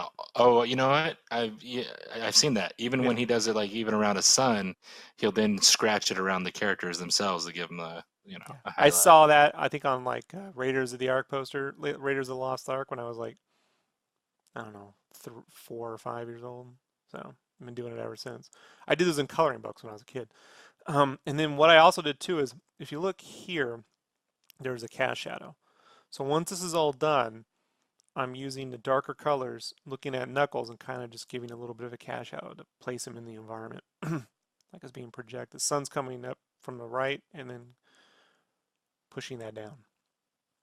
So one, that gives something to happen on that piece back there too. So it's not just green floating out there, but it helps place Knuckles in the scene a little bit better, you know? There's only so much you can do with this background short of airbrushing. Because if I airbrush it, then I could mask him out and add atmospherics or something, which I'm not going to do.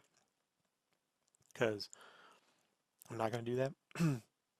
The background, this sky, this is something. So I had this 45-degree angle sky. This comes from, you ever play a game called Yoshi's Island Super Mario Mhm. World 2 on the Super Nintendo? Yep.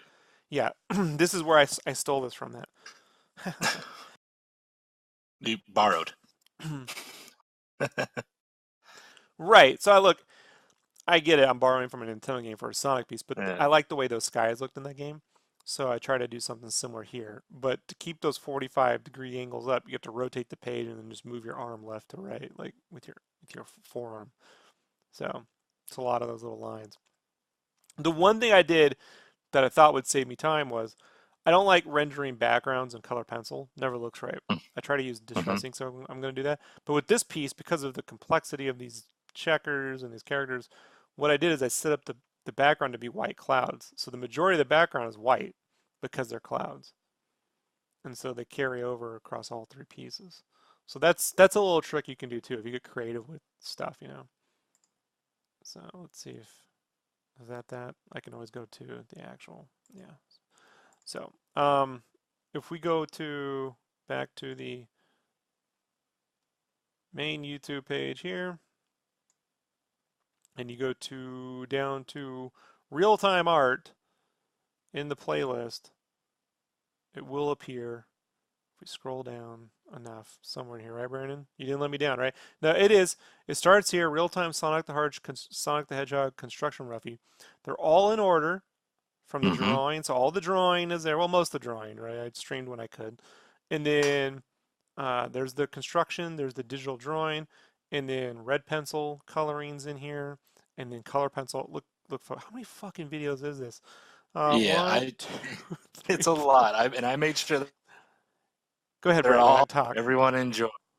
There's 1, 2, 3, 4, 5, 6, 7, 8, 9, 10, 100 of these fucking things, and I made sure all these bad boys are in order. So if you want and you got the time, you can sit down. Even background noise, you could put this on, start at the first roughie, and play it all the way through. And your YouTube, whether it's on your Xbox or your computer, it'll go right to the next one and the next one. So Yeah, they'll play in if order. ever, yeah. So It's almost like a Let's Play where they play the video game. There's like 20 something parts, you know.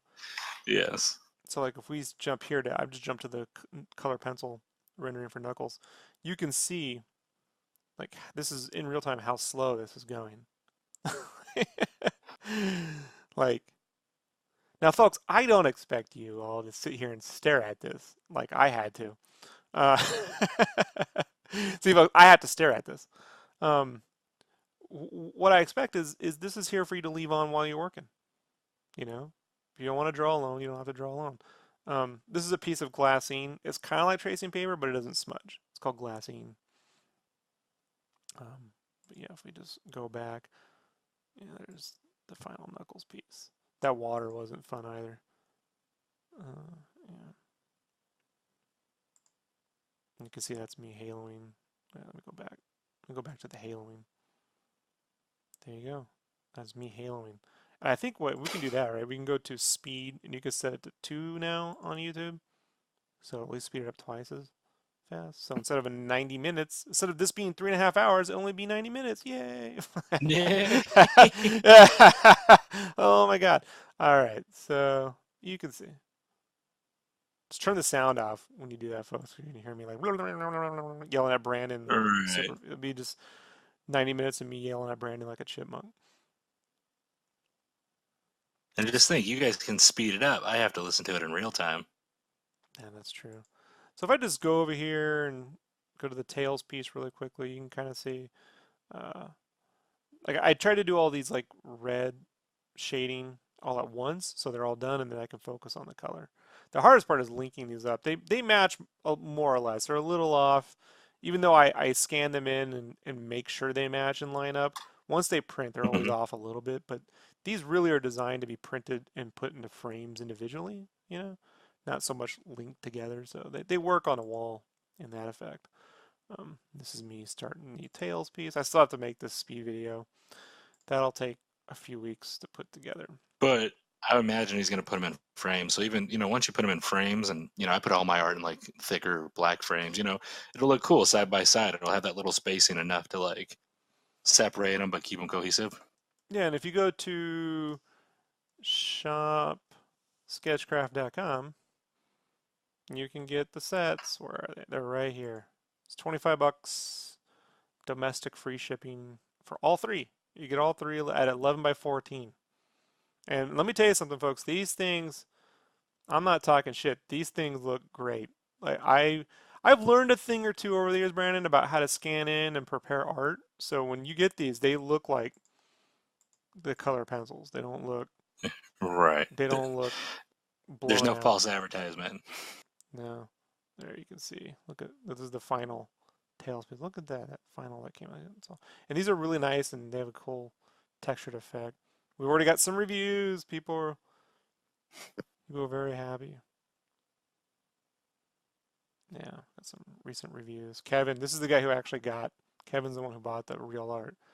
So Nice. you could see that's him poorly And photographing. not to toot your horn, but one thing that I always liked, and I mean, for those that don't know, I was a fan of Rob's buying art from him at cons before even becoming his friend, and some might say I'm still not his friend, but one thing that Rob has always been honest, one thing Rob's always been honest about is when he photographs his art, one, he takes high quality photos as far as you can, being out, a cell phone camera. You're usually up to date on phones and cameras and things, and you don't alter any of the pictures. So everything that you see usually in a picture won't even do it justice as far as all the line work and the sketching, but you're not altering colors, you're not blowing out whites, you're not amping up certain things. So when you see it in a picture and you get it, it's just as good and better because you get to see more details than the camera might show. But I try my hardest to keep it accurate to what the piece was, which also means, I mean, there is some things that can't be printed,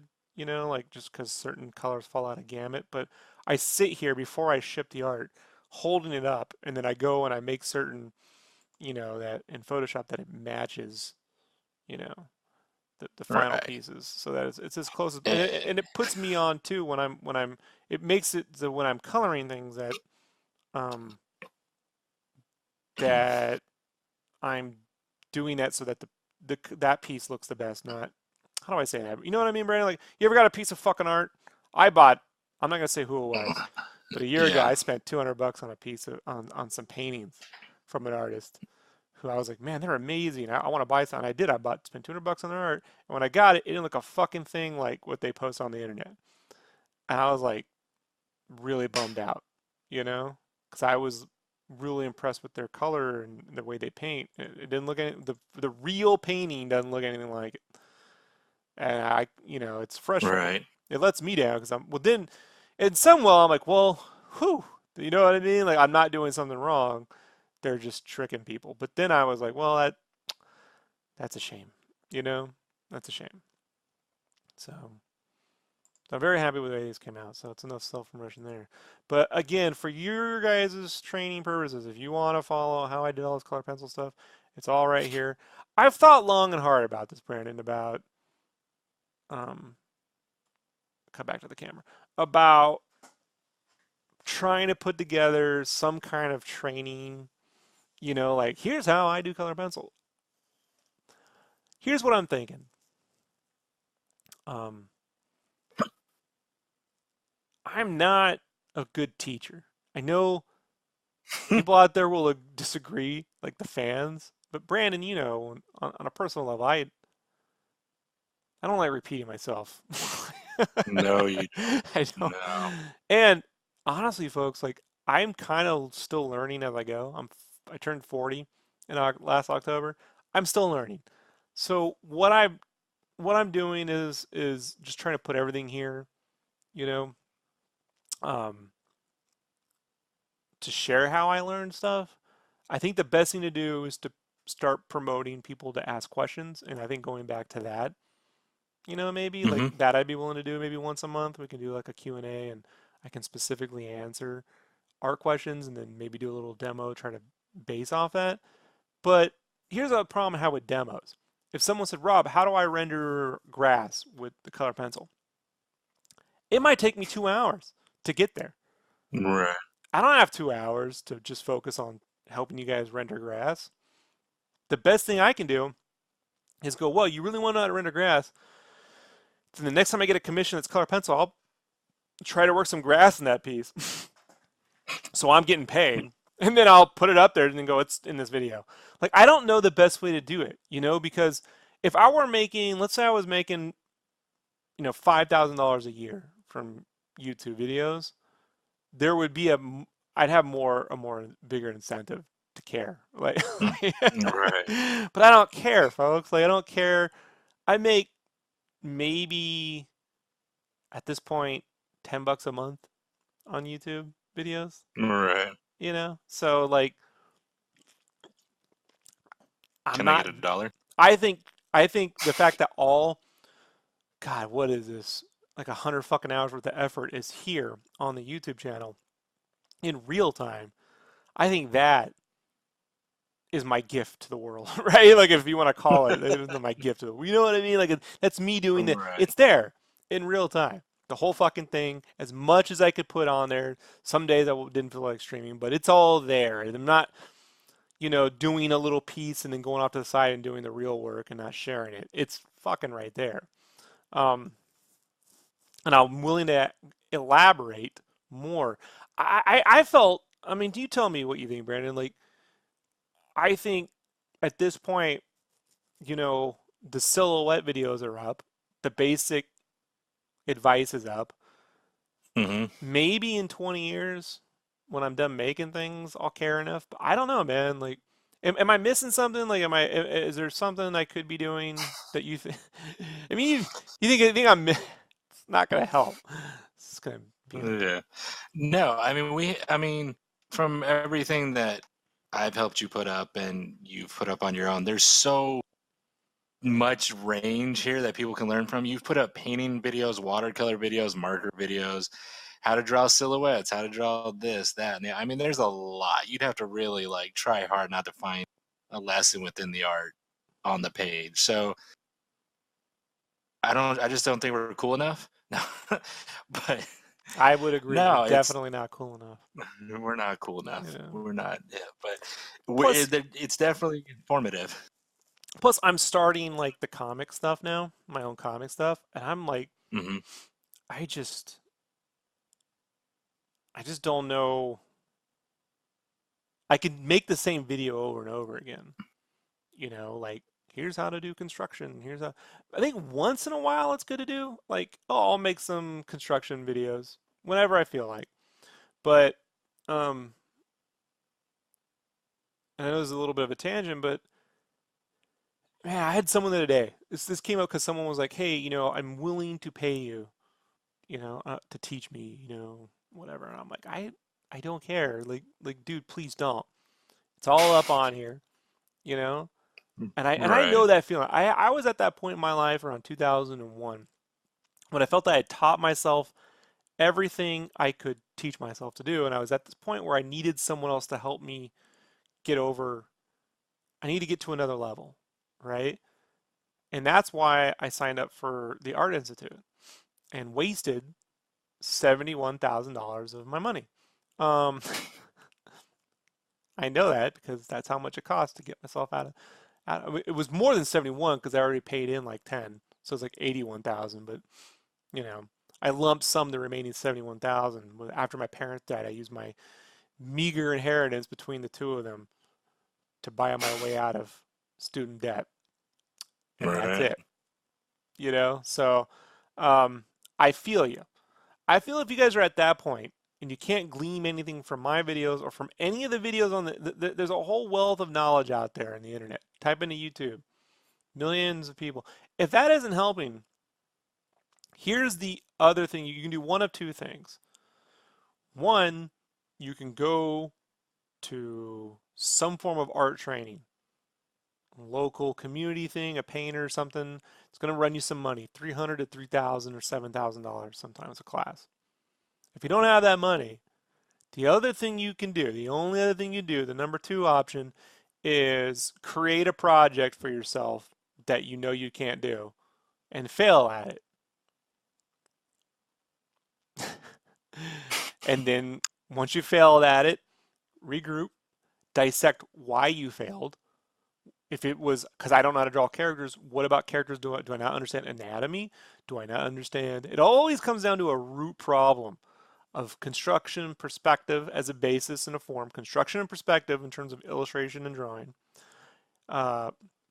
Once you understand that, rendering surfaces for coloring, understanding hue and value, color and lighting, light sources, value, black and white, and then anatomy gets built over that, and then making the characters move around, storytelling, storyboarding, right? And then combining all of those together.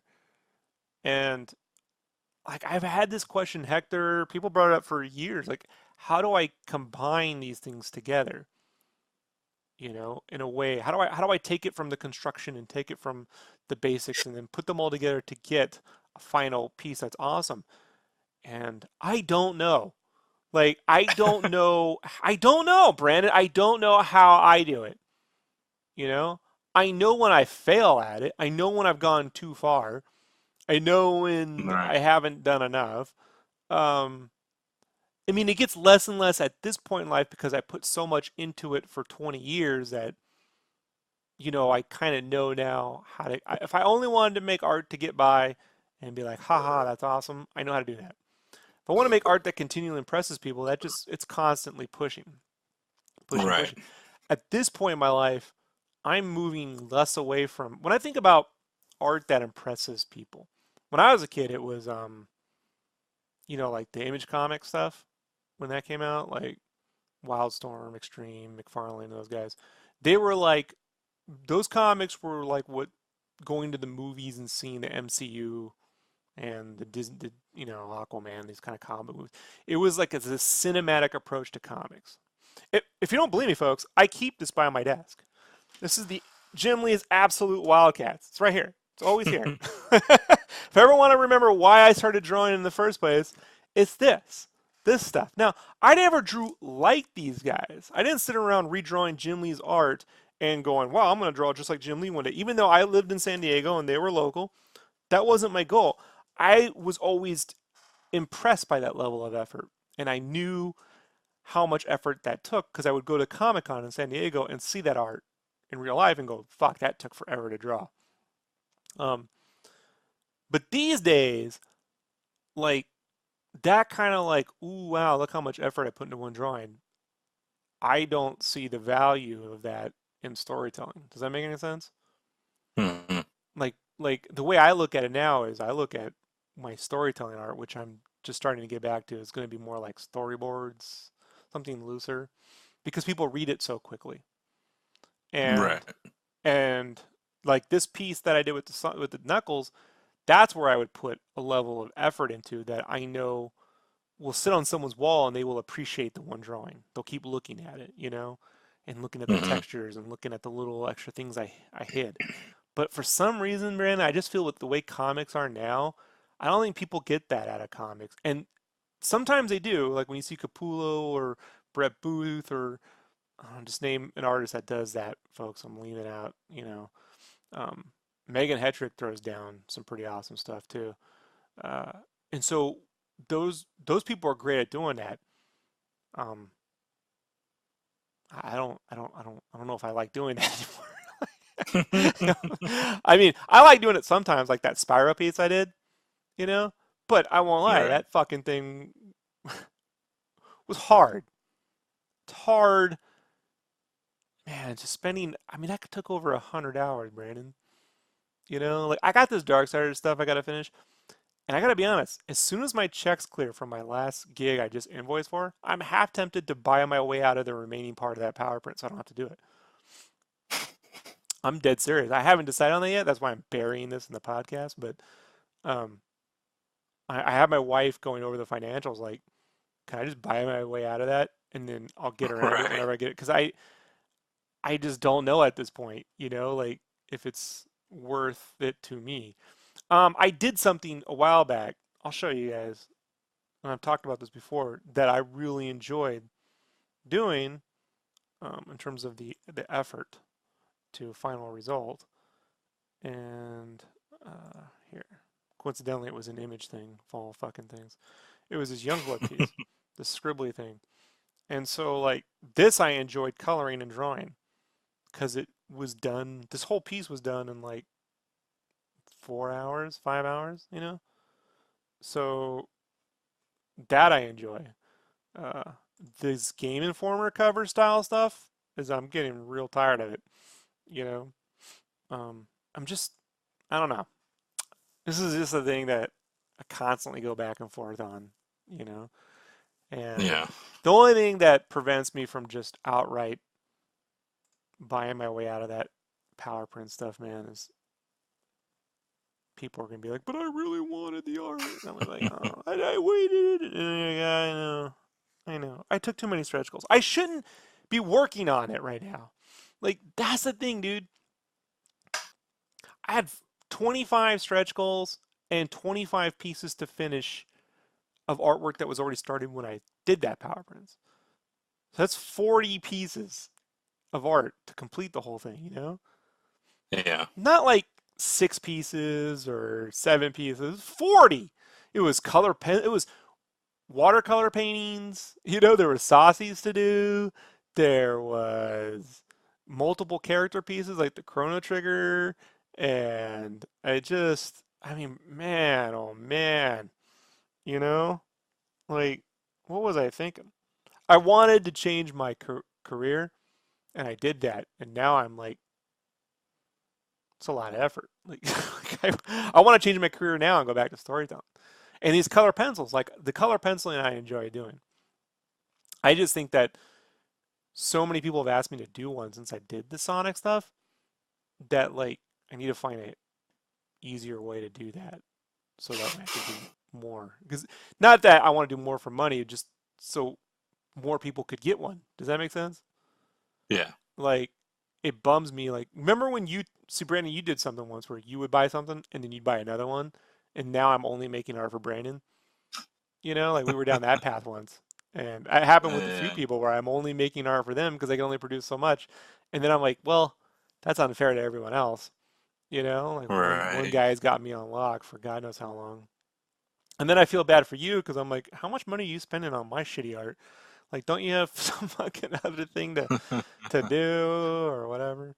So I don't know, man. Like these are things I just constantly weigh. Like, what should I? I know, like, I really enjoy doing the storytelling stuff I'm doing now, and I enjoy doing a good jam piece every now and then, like the Final Fantasy VII or the Final Fantasy VIII. I just don't enjoy doing 50 of them.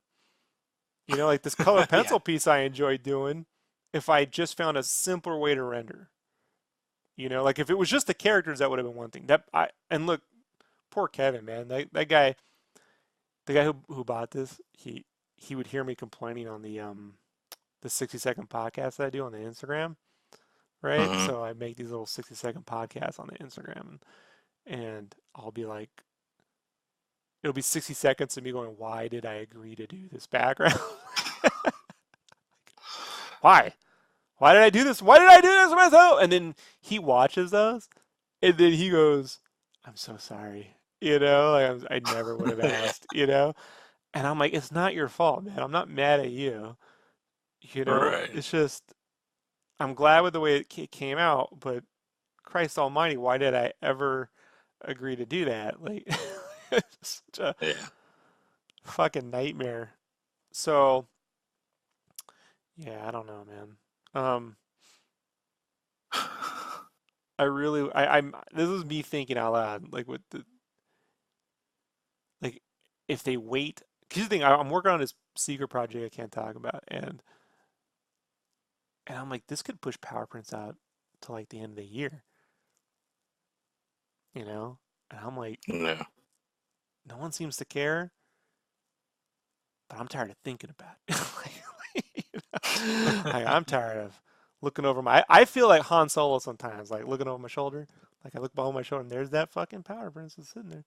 So I did have this problem too, where this is stupid. This is stupid. Just don't think like I fret too much about this, folks. But I didn't draw for about. I don't draw for 2 weeks out of the year. It's the Christmas through New Year's, and then the week after. Right. So I call that Christmas week. It's like a 2 week period. I don't Mhm. draw. Maybe I sketch on my own, but I don't do any artwork unless it's for work, like if they need me to do something, Right. because I'm a team player. But what always happens is when I go back to the table to do, like say work on Darksiders or something, I have this moment where I'm like, I don't know how to draw. I don't, I don't know how to draw. I don't know how I was putting this together.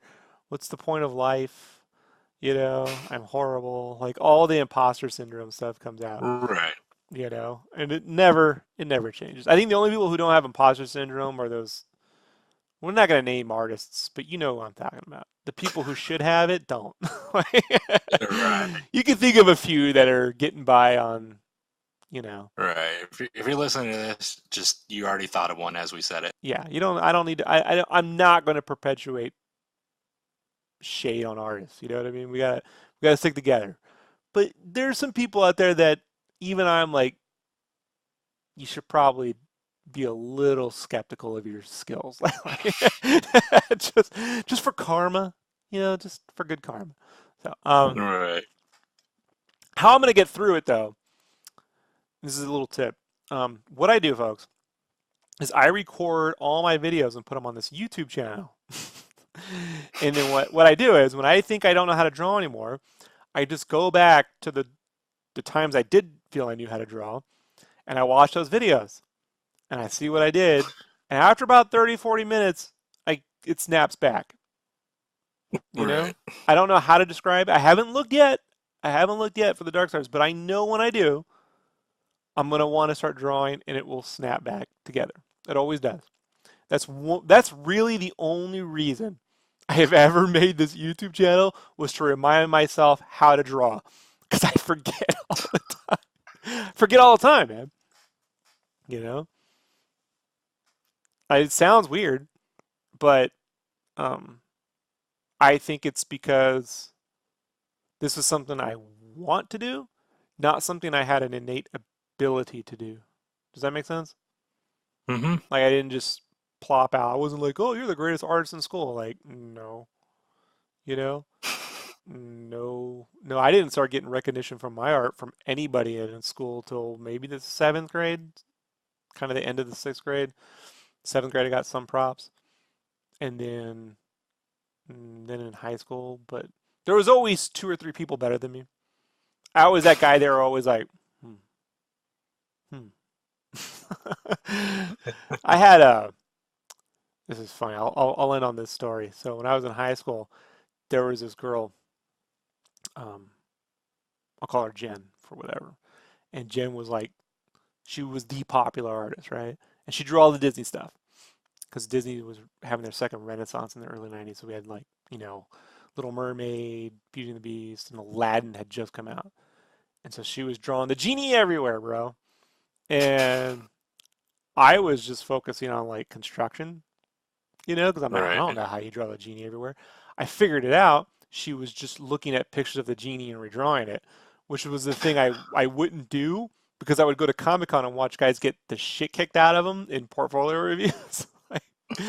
Like the verbal piss taken out of. I watched Neil Adams rip into dudes. You know who Neil Adams is, Brandon? Mm-hmm. Legendary artist, Legendary Batman artist. Batman, Green And Arrow artist. other things. Yeah. I went 1992 or 92 con. I'm standing there, Neil Adams. Look at this guy's portfolio. And he goes, "You stole this from this issue, Spider-Man issue, this Batman issue, 70." He was naming issues and panels, right? And I'm looking, and he stops and looks right at me. He goes, "Don't you ever fucking do this." And it stuck with me. Like I was like, I don't ever want Neil Adams to fucking rip me in front of everybody, To the point where Right. years later, I want to say 2004, no, 2007, 6 or 7, 6. I was at this convention in Artist Alley with Joe, my buddy Joe, and we got put next to Joel Adams, which is Neil Adams' son, who draws. He's a really good artist. And I'm sitting there, and I told Joel that story, and he would not stop laughing. He's like, that's my fucking childhood, man. Every fucking day. And I'm like, that's what it would be like to live with me now. Like that's the guy. I became that guy who memorized every panel, so I could tell you took it from this, and you did that, and you took it from that panel, and you did this. So I don't mind learning from things, but I learned that in high school, even in high school, like people were redrawing things but not telling people, right? So this girl, the whole point of the Jen story was, I was in this art class, and her mom came that day for whatever reason, and her mom sits there. I was by the teacher's desk. There was like this Mhm. teacher's desk, and it was on a podium. It was like I don't know, podium, but like it was like on a step or two above us. Does that make sense? Like a platform. Yeah. And it was like a corner unit. And Jen stuff was there. My senior year. Yeah, it was my senior year. Sorry. This is later on, 96. And her mom goes, just looks right at me. She goes, "My daughter's better than you." Jeez. And I was like, "What?" You know what I mean? Like, Yeah. legitimately, folks, I didn't know it. It's one of the few times in my life I didn't have something to say. Because, like, I may have already believed that. There may be a part of, oh, they're definitely better at certain things, but I never really thought about anyone in there is competing. Let alone, I never had a parent tell me my kid's better than you. Like, Right. like that was a first. Like, huh, okay. Well, I never forget. So I felt the other day to look her up on the internet and see what she's done with her art career. Let's just say I won. I know, it's petty. It's petty. It's petty. It's funny. I understand. It's petty. But I won, folks. By a long stretch, So hard work always pays out, folks.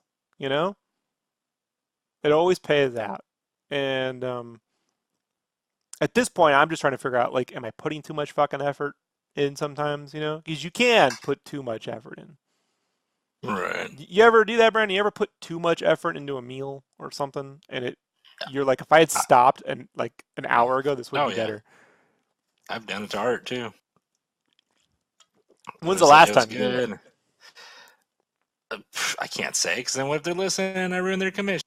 No, I'm just kidding. They're not listening. They're not. No. I can't remember, but I'm sure one of the things I've done where I've just kept going, and too much shading or too much trying too hard, and I was just like, why did I keep doing that? I should have just stopped. Yeah, I felt that way. Well, that's unfair. There was a piece I did for IDW where I wanted to do something simple, and they didn't want it. They wanted something complex, and so I went so far, I went overboard. It's a little different. But there were times I was really hitting that with the saucy painting, Mm-hmm. and I didn't paint for like a year or two because of it. Because I was like, I'm doing too much to this. There's a simpler way to do this, and what I need to do is not do this for a while so I can see. So that's something else. I haven't done a saucy painting in over a year. It's been a while. Well, I did a hybrid. I did a Venom sketch like a month or two ago. But yeah, I haven't done any paintings in a while, so that's something I'd like to do too. But I just don't have the time, man. Like, I won't lie, folks. Like, I'm working 70 hours a week. I don't have the time, you know? I'm putting in 40 to 50 hours in freelance, a specific project, one project, and then doing this stuff, another 20 to 30. And I just don't have the time. So the only way to have, you can't get more time. So what you got to do is simplify the fuck out of shit. So that's where we're at now. That being said, I'm very happy with the Knuckles piece, the final result. I just need an easier, simpler way to do the color pencil. So, which I will arrive at. Is there any other questions you have about color pencil or anything, Brandon? Any other questions? We killed an hour, so that should mega show this shit right up. I can't think of any colored pencil questions I haven't asked in those said videos that are in the real-time playlist. So, you have any art questions in general? How bad do your hands hurt after working with colored pencils for like 6-7 hours at a time? Well, you know, when I'm doing the majority of the color pencil, because I hold the pencil closer to the back with the light. So here's the thing, folks. When you have a pencil, if you hold the pencil up closer to the tip, you're going to get more pressure without having to apply pressure. So you'll get a stronger line. If you hold it out further back, you're going to get a softer line. So when I'm coloring, I kind of hold it closer to the back, a little bit to the back of center, and I'm getting most of my stuff there. So I'm not applying, for the majority of the art, I'm applying very little pressure. The only time pressure comes into it is around the cracks and like where I want to push and create like a saturated piece of color, like around the, like if I go to really quickly to the tails piece here, like you can see on, let me jump to the actual tails art. So like this area here, the shading around the black where it's kind of like saturated, that's me burnishing just in those areas. So at that point, I got to apply pressure. That can wear pretty thin. I think comfortably, without feeling anything, I can go about 4 or 5 hours. Around the 6-hour mark, I'm going to feel something. That's pretty good, right? Like 6 hours. Right. You know? When I was 19, it would be about 25 minutes before my knuckles wanted to bleed.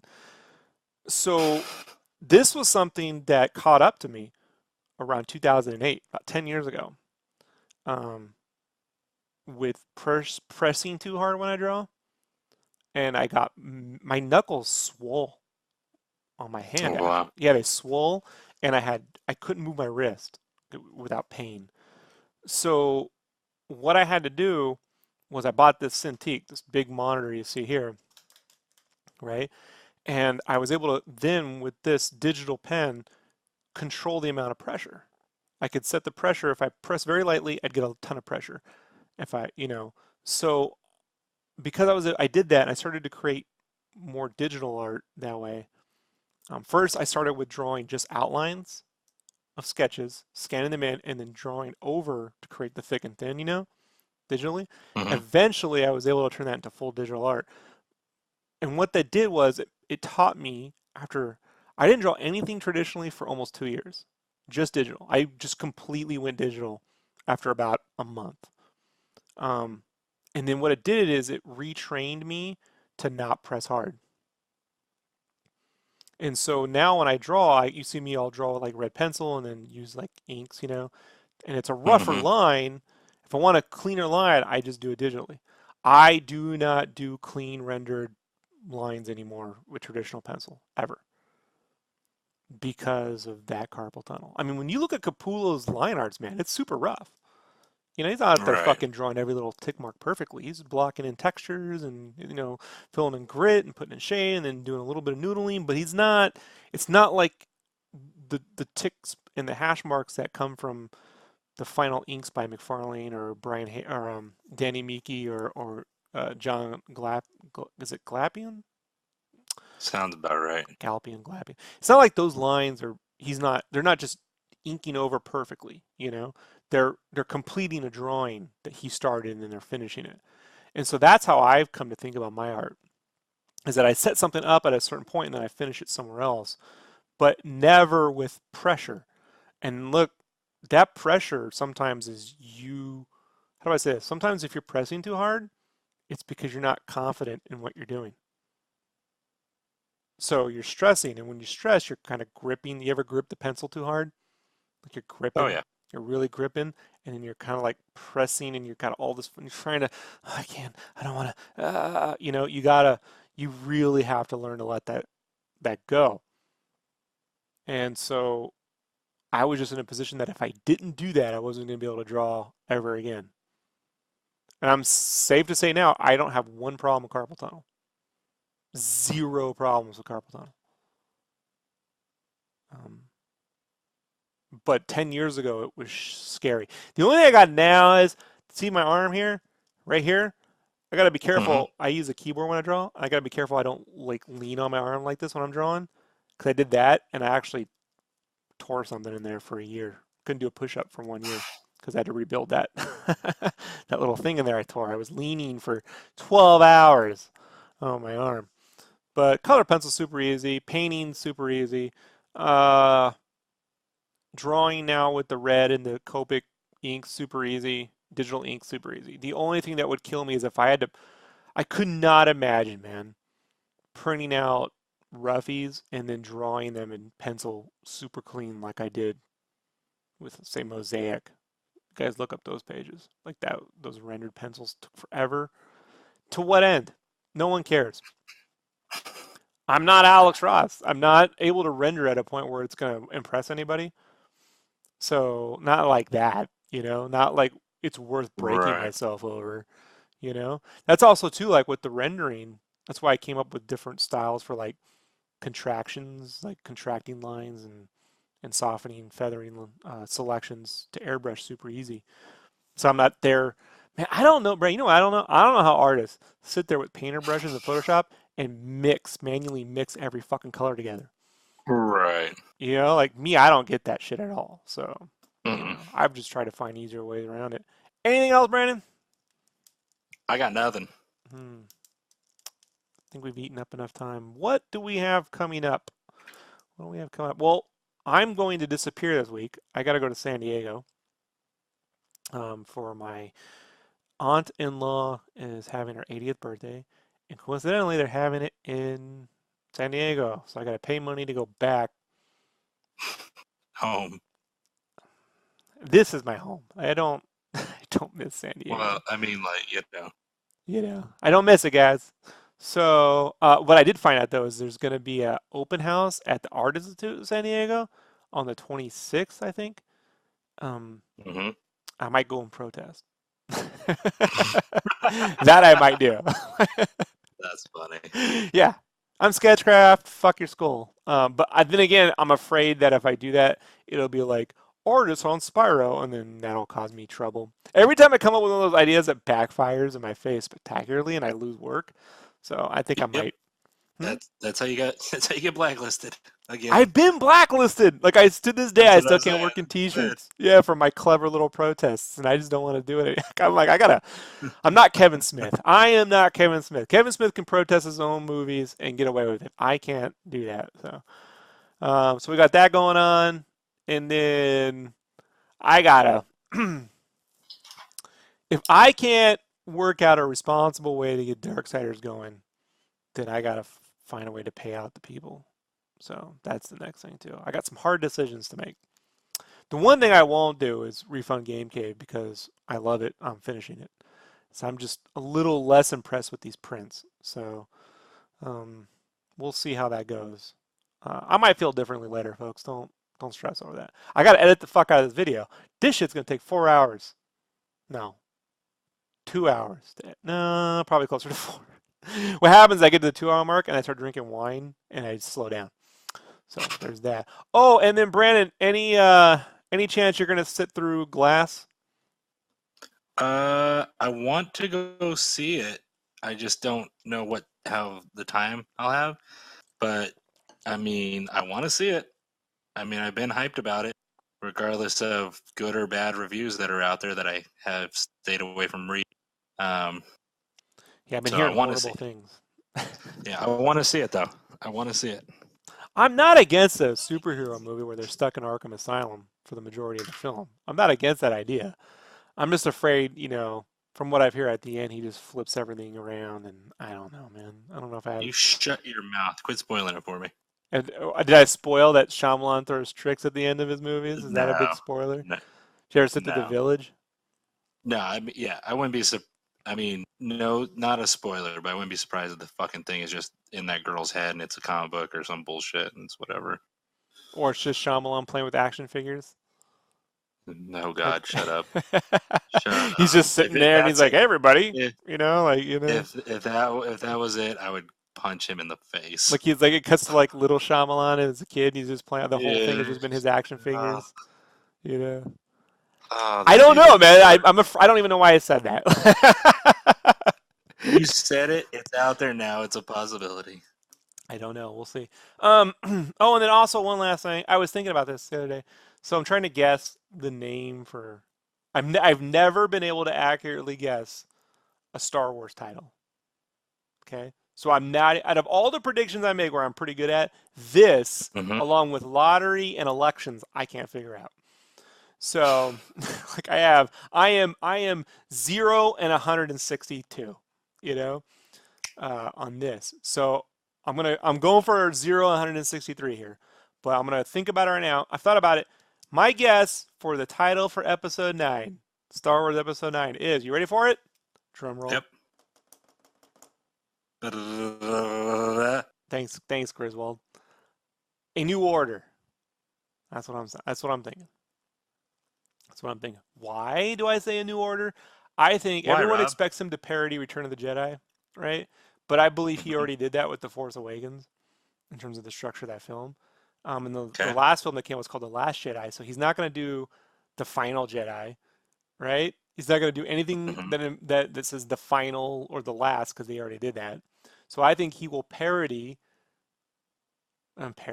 but riff off the original Star Wars film, A New Hope, which that title was never really in the marketing for that film. Mhm. It was always just Star Wars. So if I had to think of something that plays into the themes of Rey creating another Jedi Order or a new thing, it would be A New Order, right? And it would also, if they defeat the First Order, then there's going to be a new order, and it's a Jedi. You see? Hence, A New All Order. right. So if I had to put money down, that's where I'm putting it down. You have any suggestions, Brandon? Star Wars. Jar Jar returns. Tater Strikes Back. I got nothing. I'm You not. got nothing. I'm just. After that last one, I'm just hoping for a good movie. I didn't like the last one. Well, you want a little info? Yes. Too bad. I know stuff.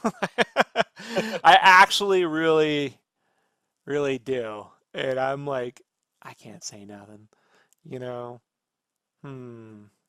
what can I? No, that'll get people in trouble. No. No. Hmm, You just don't even. Can I? Don't. Does Like it you tell matter me. that You I tell can me. prove Don't that even I joke know? around. Does it matter? I think just knowing is good. That you know that you know. It's like when you know someone's lying.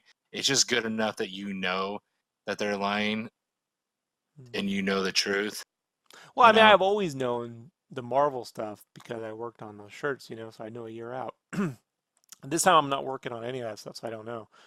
But I do know Episode 9 stuff. I know villains, I know settings, I know what characters look like. I know the only thing I don't know is the title because they haven't put it on anything or released that to any licensor or anything. So I imagine that won't hit until they actually show a trailer.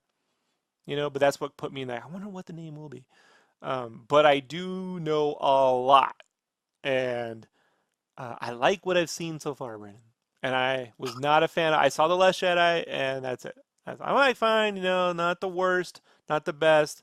Loved me some Rogue One. I've seen all I need to see. But I like what I've seen so far. Can I say that? I can say that.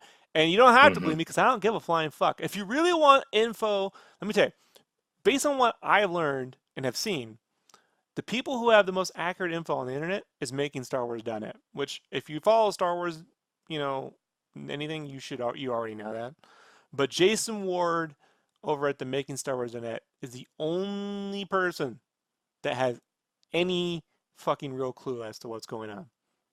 So that's been my favorite thing this past year, Brandon. Having worked on some secret projects, listening to the chatter on podcasts when people say they have inside info, and having worked on some of those things, knowing who's right and who's wrong.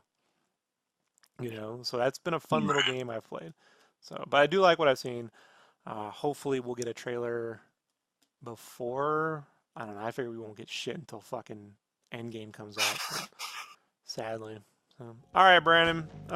That's it. That's all we got. I gotta go edit this video. You say goodbye till the next Mega Show. Talk to you later. Say goodbye. Bye bye.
All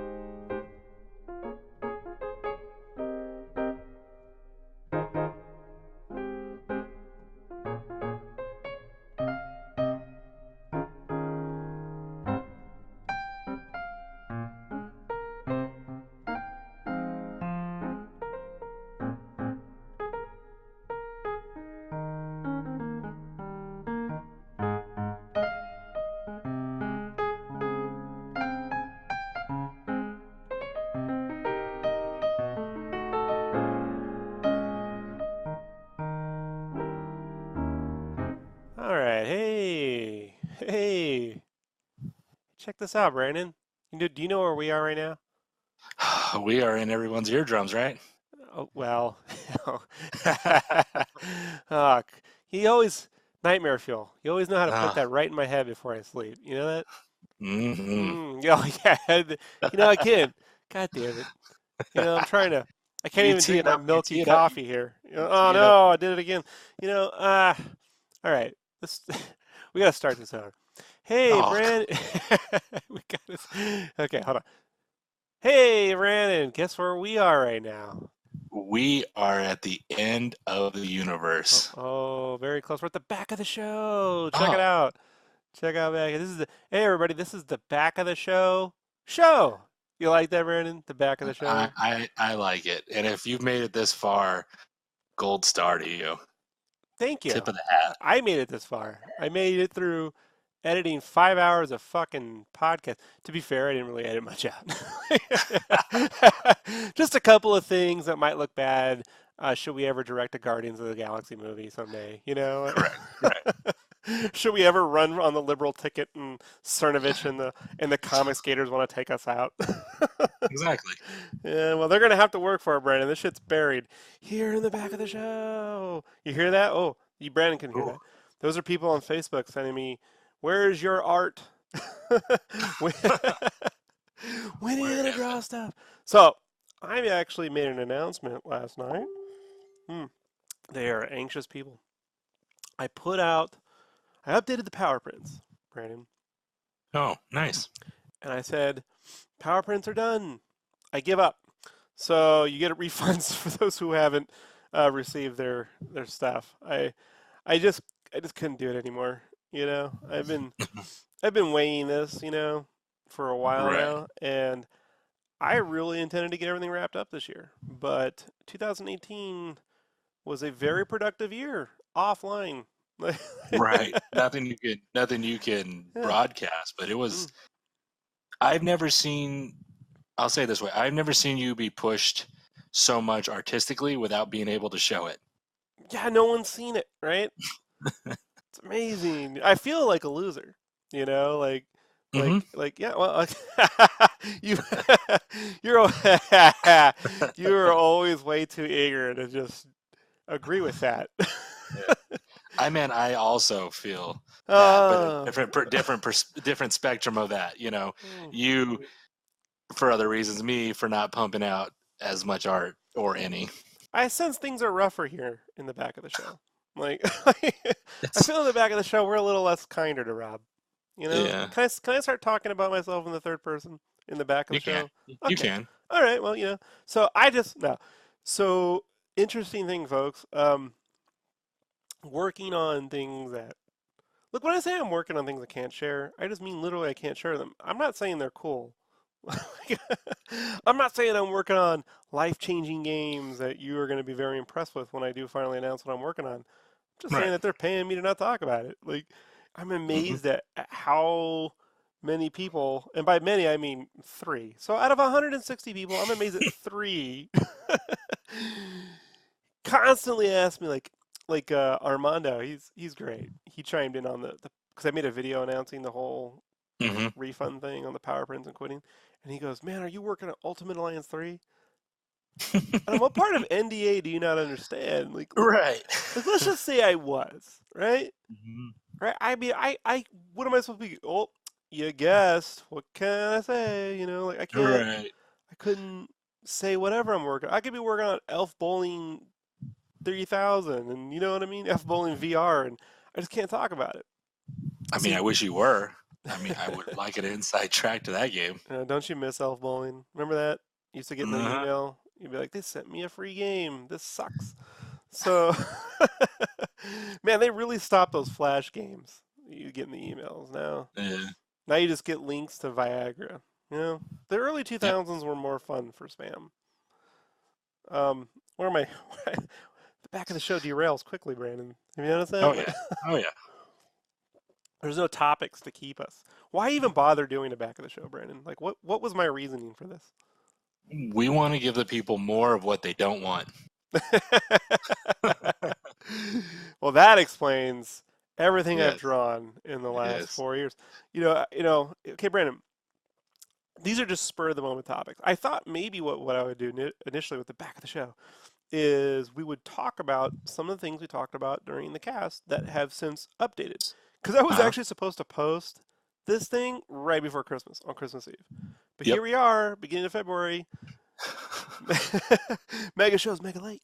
And I'm like, okay, so since then we've talked about what happened. They announced the start date for the new Batman movie, which, as I predicted, was at least 2 years out. So I think it's going to be Mhm. June 25th, 2021. So right on the money there. They haven't announced the Batman yet, but I guarantee frickin' to you he's already been cast, you know? Oh yeah. So they don't announce the start date. Now they got their director and script without already locking in the actor. We just don't know who it is. I thought we'd talk about all that. But what I'm more interested in talking about is me. So I Okay. got all right. So let's talk about me. So now that I got some free time here, and by free time I mean just 2 hours in the morning, Mm-hmm. I want to figure out what I should be drawing. Like one of the reasons why I quit the power prints was because it was like 8 prints, but each print was going to be like 20 to 100 hours, you know, to finish, Yeah. which means I'm spending weeks drawing armor on like Darksiders or 600 X-Men figures, which I'm losing track of why I Right. even care about art. When you're doing that for no money, you're just like, I don't know what the point is. So I've been thinking about.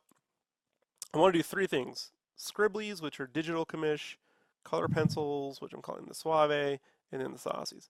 But I've been thinking with the scribblies, I need to get back in gear for that. And like, should I just do like 90s stuff, maybe like some Wildcats? I mean, no one will care what I'm drawing. Right. You know what I mean? Like, no one. I know, like, if I said, Brandon, what should I draw right now? Like, what would you want to see me draw? Darkwing Duck. Fuck you, Brandon. No, I would like to see 90s stuff. Because this is, in the back of the show, we get very egotistical around here, right? Mm-hmm. Can you sense the ego in the air? I would, can. yeah.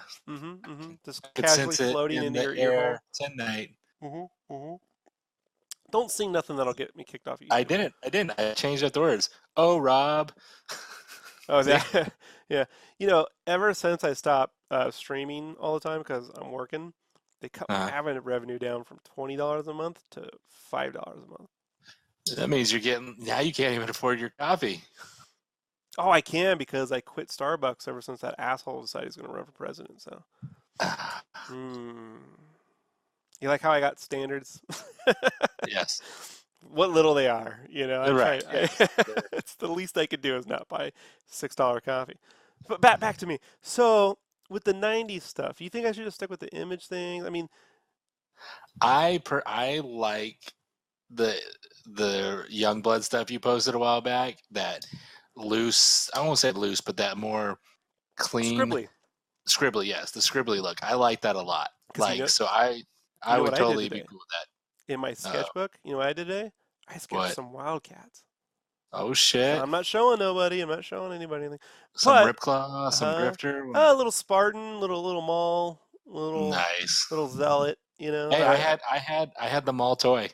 I can't remember my exact age, and I hope I was not like 13 when I say this, but I remember having the mall toy with the Spawn toy, and I would fight them in the shower. I'd have them, and they would fight, and I'm like, fuck yes, this is the greatest. Out of curiosity, because Playmates made the Maul toy, Uh-huh. and McFarlane made the Spawn toy, obviously, could you tell the difference in paint jobs? No, I was too young. Yeah, you're too young. No. I remember though that I really liked the Spawns, the white V that they did on it. It looked really cool. Like I remember I was just like, this is cool. Like his dark suit, and I don't remember how much I was into Spawn other than I think I was more into the toys than I was the comics at that time. Mm-hmm. And I like toys, and I like when you draw stuff that looks like toys, if that makes sense. You know, with the big crossbows and the big ninja stars and stuff like that. I'm You're like, basically yes. describing everything that got me fired from IDW, right? And by fired, I mean they don't return calls. So someone, Armando, asked me, because I was like mentioning that, they're one of the reasons I got, the gig that I have now is because, or even got to work on Spyro, was because of these sketches that I've done on my own. Nothing of any like stuff for Game Cave and No. my own sketches, but no, I mean the stuff for Game Cave and sketches that I've done have gotten me this work. It's never been like the big expansive Game Informer covers or the IDW stuff. Like I'm proud of the Game Informer cover. I'm happy with that. None of the IDW. He was like, Armando was like, oh, I thought the Skylanders covers you did is how you got in touch with Toys for Bob. I'm like, they didn't even care. Like they see that and go, eh. What these studios tend to do is they want to see what you would add to the equation. And then when you're there, they ask you to draw, like how everyone else draws. They take it all away. No. But what they do is they like to see how you can add input, into design. So with the scribblies and stuff, like I want to just be able to do things that are fun and aren't going to take me 100 hours, 4 or 5 hours. And I did have a long list of 90s stuff to do. I don't know where I put it. I normally type that shit down, but this is the one time I wrote it down, and I don't know where it is. I was looking for it this morning. Like, I'm better off just sketching versus looking for the stupid list. So if I sketch just 90s stuff, right, and I make no announcement, I just be like, I'm drawing a Zealot. Do you think I should jump between 90s comics and 90s game stuff? Do you care about the Street Fighters, or the Capcoms, or would you just prefer to see like the comic stuff? If it's Street Fighter, I like Street Fighter, but that's as far as it goes. I mean, I liked Street Fighter and Mortal Kombat, but see, I feel like people will just ask me to do that stuff for commissions. Yeah, that'll go. I mean, and you've done a lot of Street Fighter and Mortal Kombat. Not much. I mean, I did some like 6 years ago, and I hate all of it. Yeah, you did not like the. No. I liked them. I don't like any of them. No. But you did not. No, it was a transitional period for me, So it was me just trying to.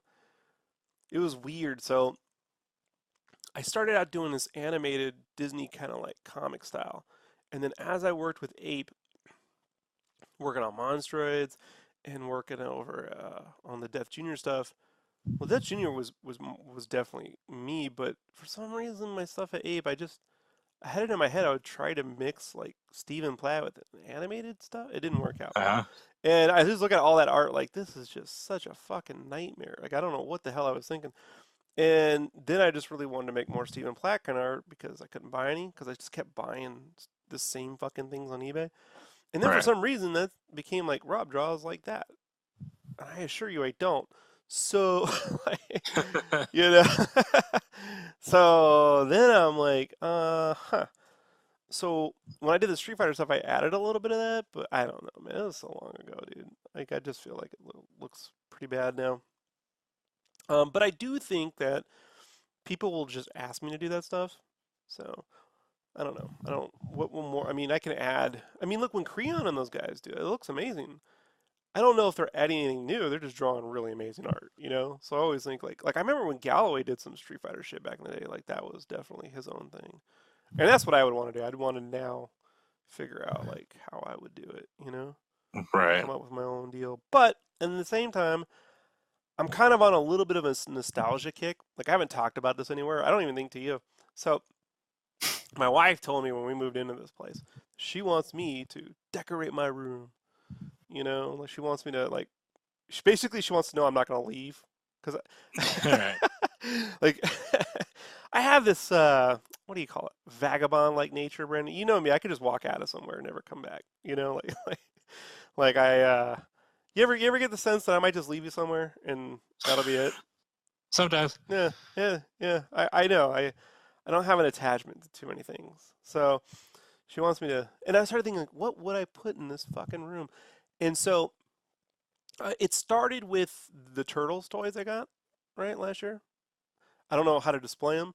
And then the other week I bought those DuckTales toys, right? And they made me so happy. Right. And I got them all set up in the room. This is the first time I've been happy with toys in a long time. And then I'm like, you know what I really, really do love? The Clerks cartoon. Yes. I love the Clerks cartoon. Like, I just watched it again. I can't stop laughing. The jokes in there basically set the foundation for the entire internet.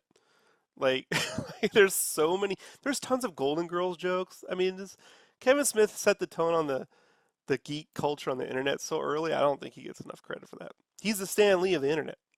Right. So, yeah, for real.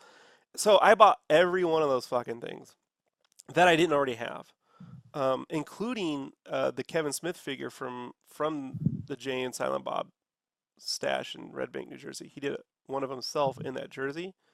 And he signed it too, and I got that one because I never got a chance to have him sign my figures, so I got that one. But some of them I bought over the years, but I bought all the remainders. And so what I want to do is I'm going to put those, those grid walls, to like those meshes you can get.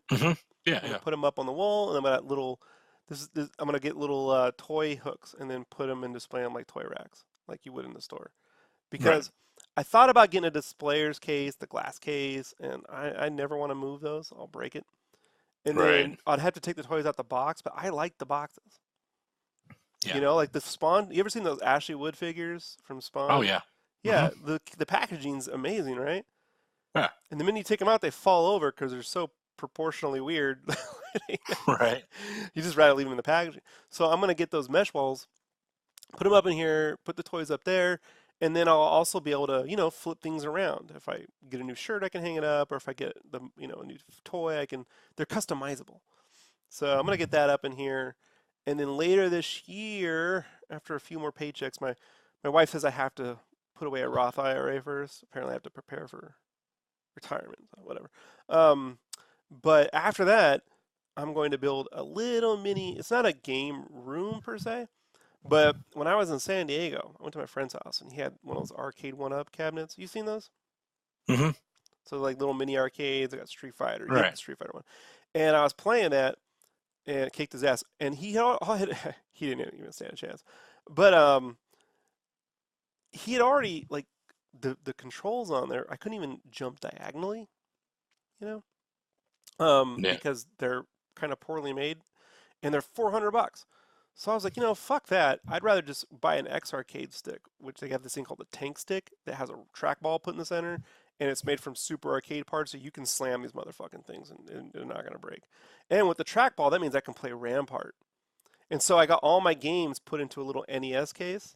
I'm gonna plug that in. I'm gonna get a nice 43-inch HDR TV back there and plug it in, and we're gonna have a little game room. So when you come in town, man, we can play Rampart.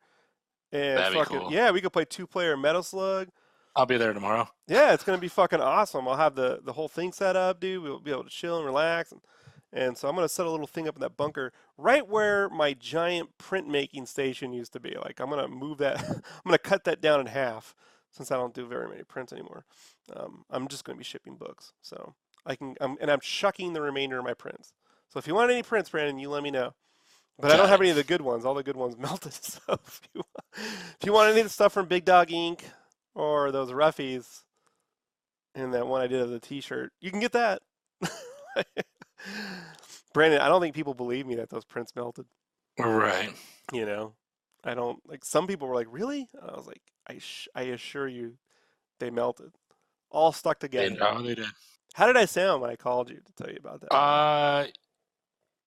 You sounded like you lost a child, and no, wait, that's too harsh. You sounded like you lost your car and it was your fault. Yeah, like defeated. You were just so bummed, yet you knew it was your fault that you were just like, I lost the game. You lost the game. That's what it was. You lost the big game. You lost the Super Bowl. Yeah, I mean, I really should have just put it in the back seat, not in the trunk. But I don't know what I was thinking, dude. We put him in that trunk together, and it was heavy, and that con was a fucking pain in the ass. And we just wanted to get out of there. yeah, And I think more to the point, like some people were asking me, like, could you just ship the prints that you've already done? And I'm like, no, because I don't have them. So what I would have to do is figure out how many I would actually need for all you backers, which is a crazy algorithm that my wife has to do because I'm not even smart enough to do it. That's true. It's a crazy. She has to tally all of them up, generate quantities, add extra amounts to that to account for damage. Then I have to go and place that order, hope they get it right the first friggin' time, um, and then pay for the additional shipping and all that. That's $1,000 or so, and then organize them all over here and then reship them, and then figure out the difference, right? Like the difference for what you guys didn't get. I can't. It's too much. It's too much. So when I started PowerPrints, I could drive down to the printer I was using. But now that I'm in another state, I can't use that printer. So Right. people like the same paper stocks, Brandon. I was telling this to Oh my yeah. wife. I'm like, I tried this. One guy asked me, do you have any more of the Saucy Avengers? And I'm like, well, I had some. So I printed them up using my new printer, which they do some really nice prints, but they're different paper stocks. Sent them out to this guy, and he was like, these are on different paper. I'm like, well, that's what I got. And he's like, well, I need them on the same paper. So I just refunded him his money. I'm like, well, I don't got it. So, whatever. Yeah. But I just told him, I said, I don't have that energy, man. I'd rather sit over here figuring out if I should draw a mall or Hellspawn. Remember Hellspawn? I don't Yes. know. How do I know all this stupid stuff? All that shit no one cares about, but I do. Yeah. You have any thoughts about the drawing or anything? You have anything to add to this, Brandon? Other than yeses and I nos? yes, no, right. Mm-hmm. That's my usual go-to. No, I like the scribbly style a lot. I look forward to just like seeing different characters in that style.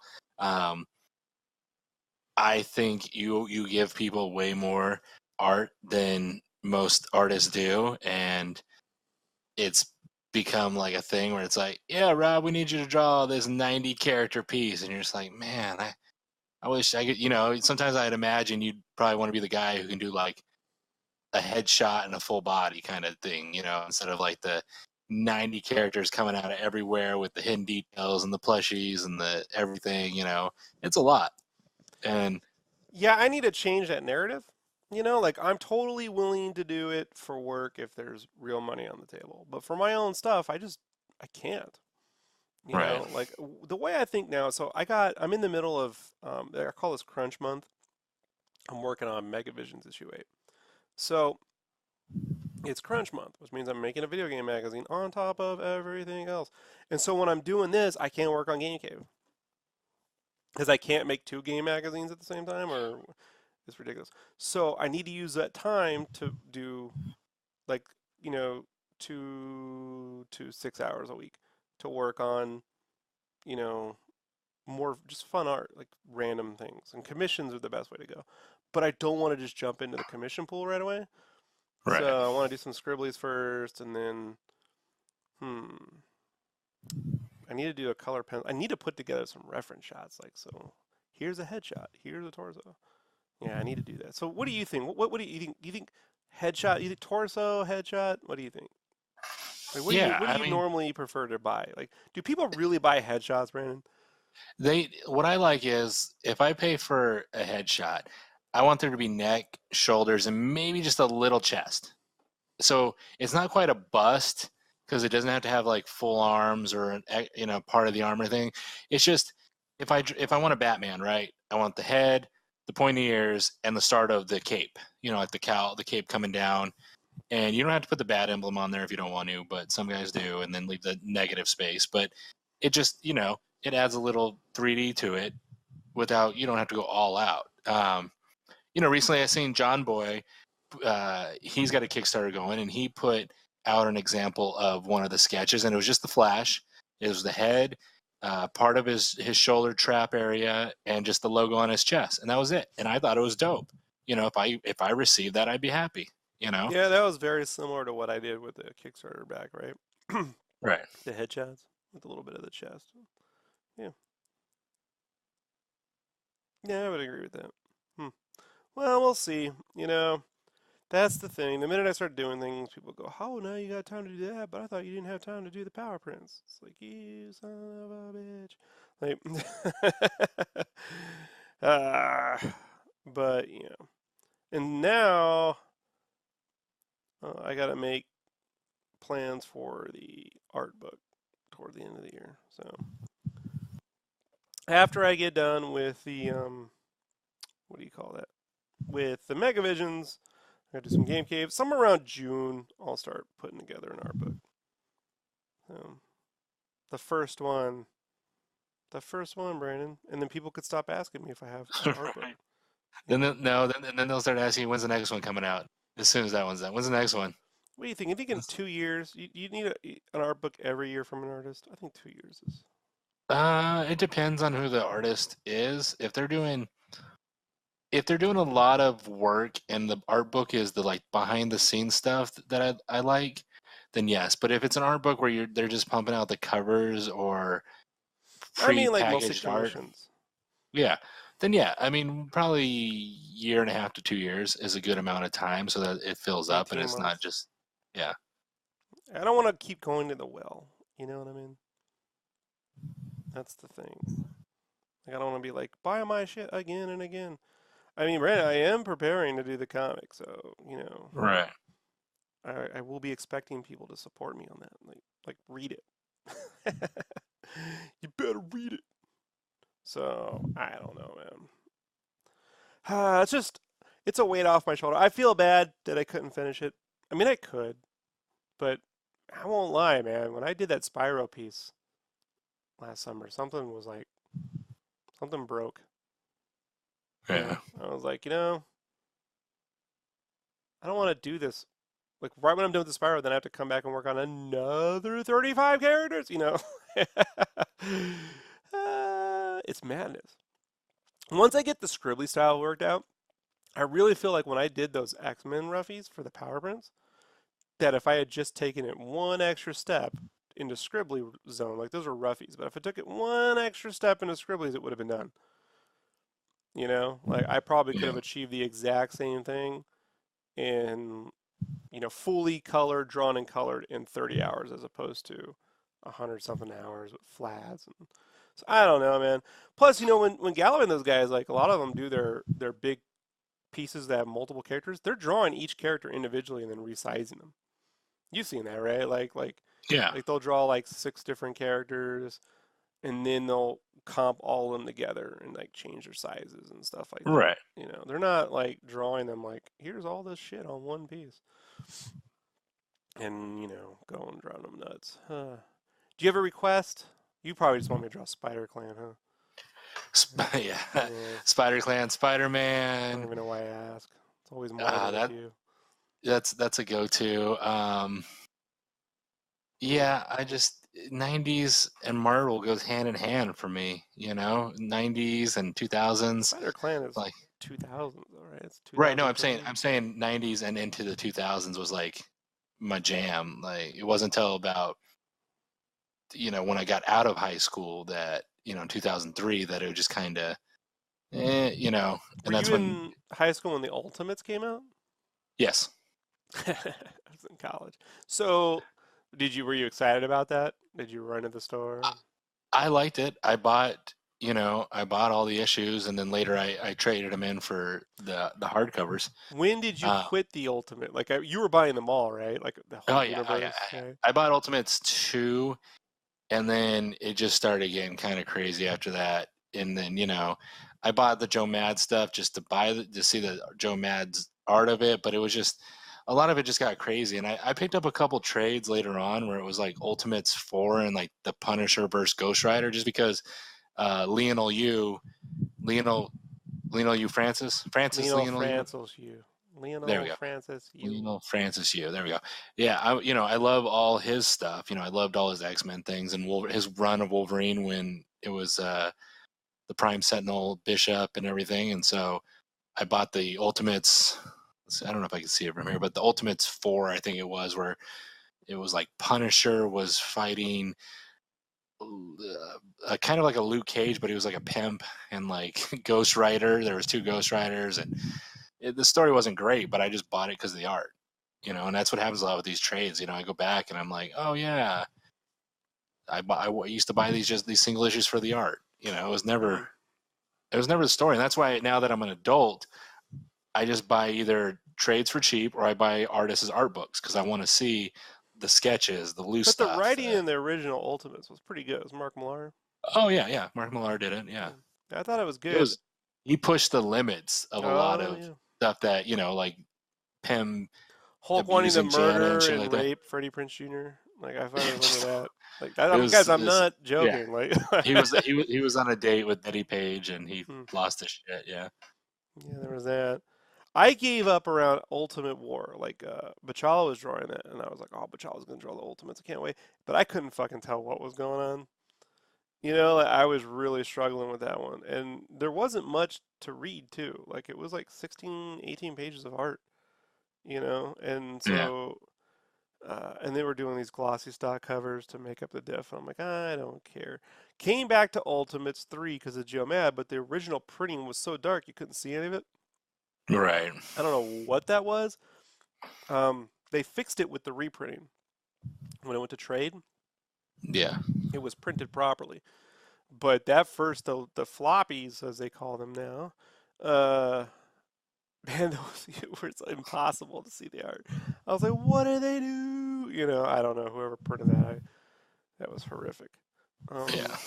It just, like I was saying, so you buy it, and a lot of it, I like the stories Ultimate 1 and 2, and I bought Ultimatum because I like David Finch's art on that, and same when he did like Batman, I bought, I think, a trade of that or something, but it's never, when I go back, some of these stories, I'm just like, I just like the characters, and that's why I like the 90s thing. It's like, or the 2000s, like the Spider Clan, it's like, the story was cool, the Daredevil outfit was dope, but it wasn't like groundbreaking story. It was just like, man, Spider-Man as a ninja is fucking dope, and I like Scotty Young's art back then, so it holds special to me. I mean, it's just like Dark Knight 1 versus Dark Knight 2. It's like I really like that first one, and it holds a special place for me. Like, so when you drew Batman, like your Dark Knight, all big and the guns and the pouches and shit, like the first one, I was like, fuck yeah. But if you drew him like the skinny, weird Dark Knight Returns version 2, I'd just be like, nah, this don't work. Well, Batman's tricky. Sometimes he's a complete wraith, like a shadow that moves, Sometimes he's like a soldier. It just depends on the mood. I thought what was funny was, remember the Tim Burton Batman film from 1989?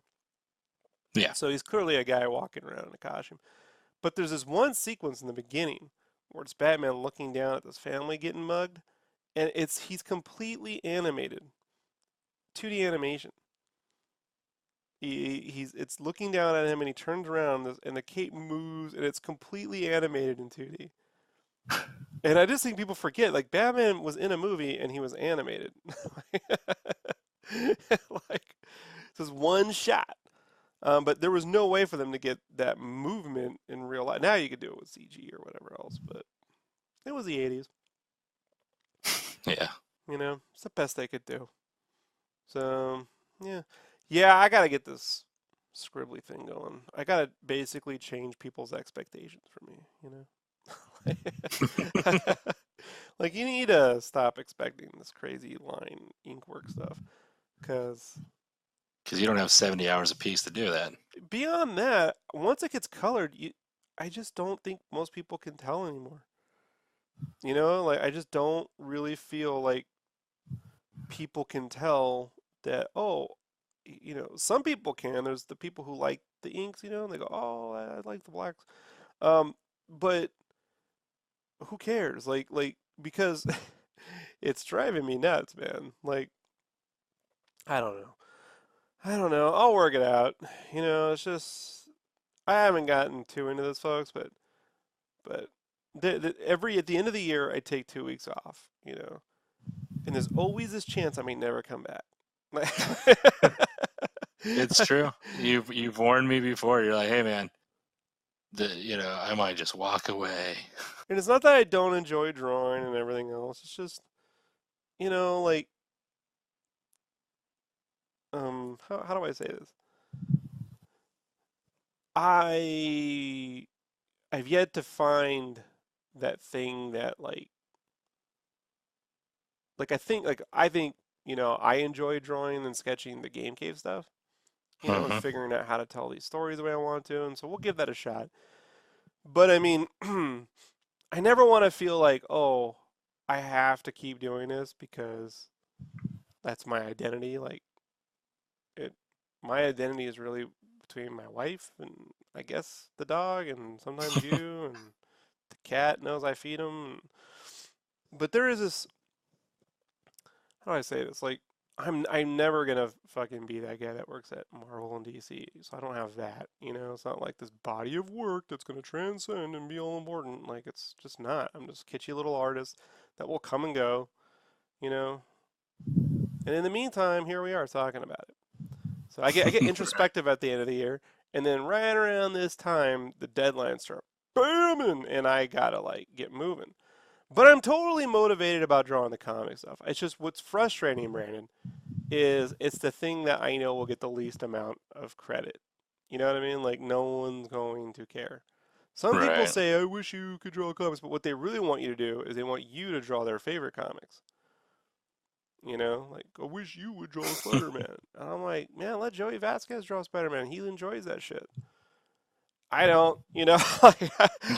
I don't look at Sean Gordon Murphy and go, man, wish I was him. I don't, that never, it's just, I don't have that, to be a mainstream artist in American comics, you have to be like, who's that guy, man, that does those awesome commissions in black and white with the Zipatone and all that stuff? You know what I'm talking about? There's a couple that I Nah, follow man, I'm that. talking this super anime. He's got he just did one now where I think it was One Punch Man. He's smashing the ground, going boom, like Darren Thomas or something like that. Hmm. He has some. There's a lot of Star Wars ones too. Like he does some amazing ink work. Like you gotta be like that dude to get the shit going. You gotta have that graphic style with the blacks and all the heavy ink lines because you get a lot of work done that way. Right. I don't get a lot of work done drawing noodling details, but No. I think with the scribbly color, I can fake a lot of it. I like his stuff. I just can't. The problem is I like too many things. You know how many likes I have on my Twitter? Like I have Too many. 74,000 likes. I mean, Jesus. that's what I give. I just like everything. So Yeah. it's like, especially when they're razzing the Comics Gators guys, I go right through that. Who are some artists that you follow on the internet I may not be aware of, Brandon? Whew. Man, that's who You don't that even you're know. not aware of. Well, there's a lot. There's I follow so much different shit, but you know a lot of the people that I probably know. There's this one guy, Ninja Uki. His name's Yuki Demers, and he's the one of the lead artists for the Spider-Man movie that just came out. I like his stuff a lot, and I've been following him for a while, and then he worked on the Spider-Man stuff. Sweeney Boo, do you know who that is? Mm-hmm, mm-hmm, mm-hmm. So I like her stuff. I assume it's a girl. I've never seen the person, Mm-hmm. Mm-hmm. but I like her I know the stuff. answer to this, but I'm gonna let you hang out there for. I assume it's a I know you do. uh, I like Melmade Dukes. I like his stuff. He draws a lot of female stuff. I bought his art book a while back. Yeah, we're Big fan friendly. of all his stuff. Yeah, Every yeah, now and yeah. then he So I chimes mean, in and says, "What's up?" you know, it's He's a just good a lot artist. of the people that I follow. You already follow, like Eddie Nunez. Obviously, you Mm-hmm. follow Mm-hmm. him. Mm-hmm. Um, Did you see Red Max. J's new Marvel cover that he's doing over IDW with evil Doctor Uh, Strange? That was cool. no, I did Yeah, not. he's drawing Avengers over at IDW. Oh wow. Yeah, and it's great because it looks like a fucking comic. It's awesome. Yeah, I mean, it's just a lot of the people that I follow. I mean, I don't know, Max Grech. He's a 3D Sure. guy. Yeah. Yeah, see, so it's like I can't really surprise you. It's like every time, like, I'm let down. I'm like, yeah, you know a lot of the people. It's like I'd have to really you put me on the spot. Oh, I Otherwise, ask you questions on the podcast. It's putting you on the spot. That's put me on the spot. I mean, what's the point of doing a podcast if I can't talk to you? Like, you just I wasn't expecting you to are you just my ask hype about man? artists. Yeah, pretty much. I just go, Rob, go, Rob, go. It's like every now and then when I post a podcast, Wesley likes to chime in and go, "Oh, you ever gonna let Brandon talk?" I'm like, he doesn't have anything to say. Like every time No. I do, he complains that I ask him questions. Well, you don't give me a heads up. You're just like, hey, what's your top? I don't have a favorite? heads up. It just pops in my head and then I answer. You don't have opinions or educated facts or. I do. I just don't remember the names like you do.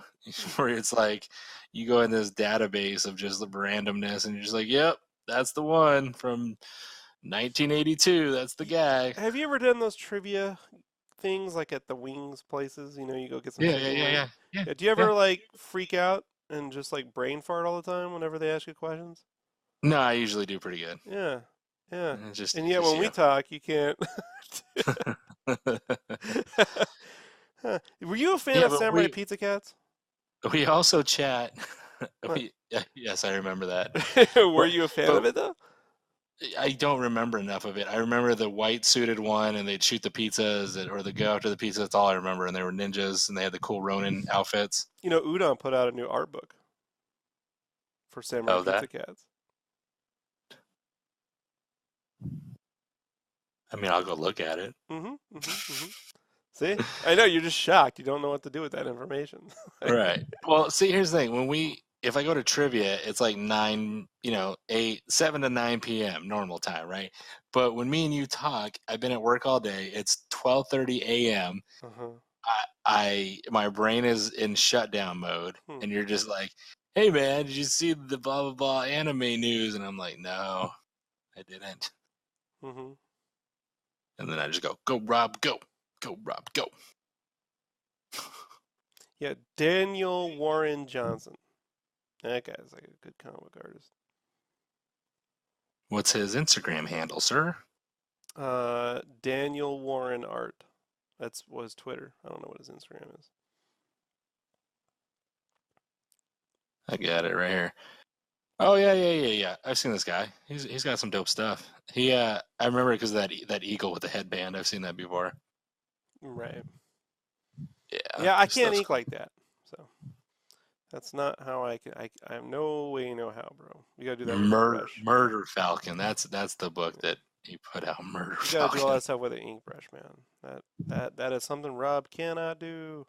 Tried a million times, man. For years and years and years. It's just I can't feel the brush.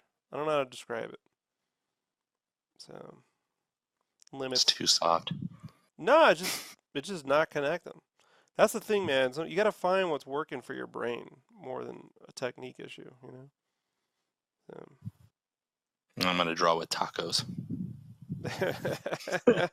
Yeah, well, you know, if you're thinking with tacos, you may as well draw them too. So what else before we wrap the back of the show up? What do you think? What do you think about the 5-hour-long podcast? You think I'm onto something? Yeah, I mean, it's definitely been a journey to put this podcast together. So I'm all for it, and I hope other people are, because if you're not and you stopped at like hour 2, you're missing out on this gem of an ending that we put together. I was willing. I almost was going to be like, okay, Brandon, you need to timestamp all of this, and then we'll do the back of the show, and you could tell me what that was like. But I knew you would just complain. So. Oh yeah. You could count me in on that. That is a definite go-to. Yeah, I didn't think any meaningful information would come from that conversation. Hey, have you seen the meme where they replaced David Schwimmer's face as Ross with Nicolas Cage, and it just looks more like Ross. The internet's full of assholes. Oh, that's so good. The internet never fails us. Like, there's always good, evil, mean content. Just always good stuff to pump out. Yeah, so, you know, the game thing, I'm going to put that together. Because, you know, I used to bowl a lot when I was a kid on the weekends. One thing I used to hustle money for bowling until I got serious with art and my wrist hurt from bowling. And I was like, well, I have to give that up now. But I used to bowl and then play Super Street Fighter 2. And I could hustle quarters for Super Street Fighter 2 and then actually win money with bowling. It was nice. I drank a lot of cherry cokes and mozzarella sticks with that money. And that's true. And so it was fun sitting at my buddy's place playing Super Street Fighter 2 again on an arcade cab. And then I was like, man, I want to set my own up, but I don't like the quality of those arcade machines are horrible. Right. So I'm gonna want a real, and the tank stick is the only way to go. So yeah, but it'll be nice. And when the PS5 comes out next year, I'll be able to plug it. Oh, one last thing. Did you hear Xbox Live is going to Nintendo Switch? Wait, what? Yeah, you're gonna be able to log into your Xbox Live through the Nintendo Switch. That's how? I mean, that doesn't even make sense. Microsoft is gonna make an app that lets you log into Xbox Live. Yeah, my brain can't handle that information. I'm thinking like, why would I log into my Switch through from my Xbox though? So you could do crossplay. Ah. See, they don't want to make their money on hardware anymore. I imagine they want to turn Xbox Live into like Steam or Netflix or for games or whatever,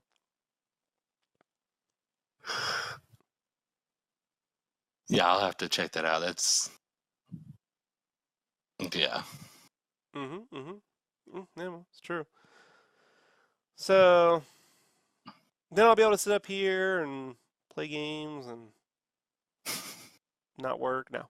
So what it really comes down to, man, is my wife plays Warcraft downstairs. And then when I use the TV in the middle of the night, then she complains. So I need to be up here when I want to play a few rounds of Street Fighter in between art. So it's decided I should do 90s stuff, you think? With the art, the scribblies? Yeah. Oh, yeah. Azrael, Asbats? Yes. Nightfall. Give me some of that Nightfall stuff. And I'm good with that. You a fan of Kelly Jones's Batman from the 90s? Oh, yeah. Oh, yeah. Giant ears, huge, insane muscles, crazy cape. Oh, yeah. It was over the top, but it was so energetic and just beastly that you're just I just didn't yeah. like the coloring of the time. I always felt like the art was good, but the color... Because it was more muted, right? If I remember correctly, where it was just kind of gaudy ass fucking colors, man. Like it should have been colored like Hellboy at the time. Uh-huh. It was just odd. Then they tried to add that gradient, ramping like with the cuts and grads to his art, but it's so inked that it doesn't work, Right. So I always thought like Jay Lee got the credit for being that wild artist at Marvel, but I thought Kelly Jones was the better at the time for that sort of wild kind of like art. Most overrated artist of the 90s? Before we wrap this up.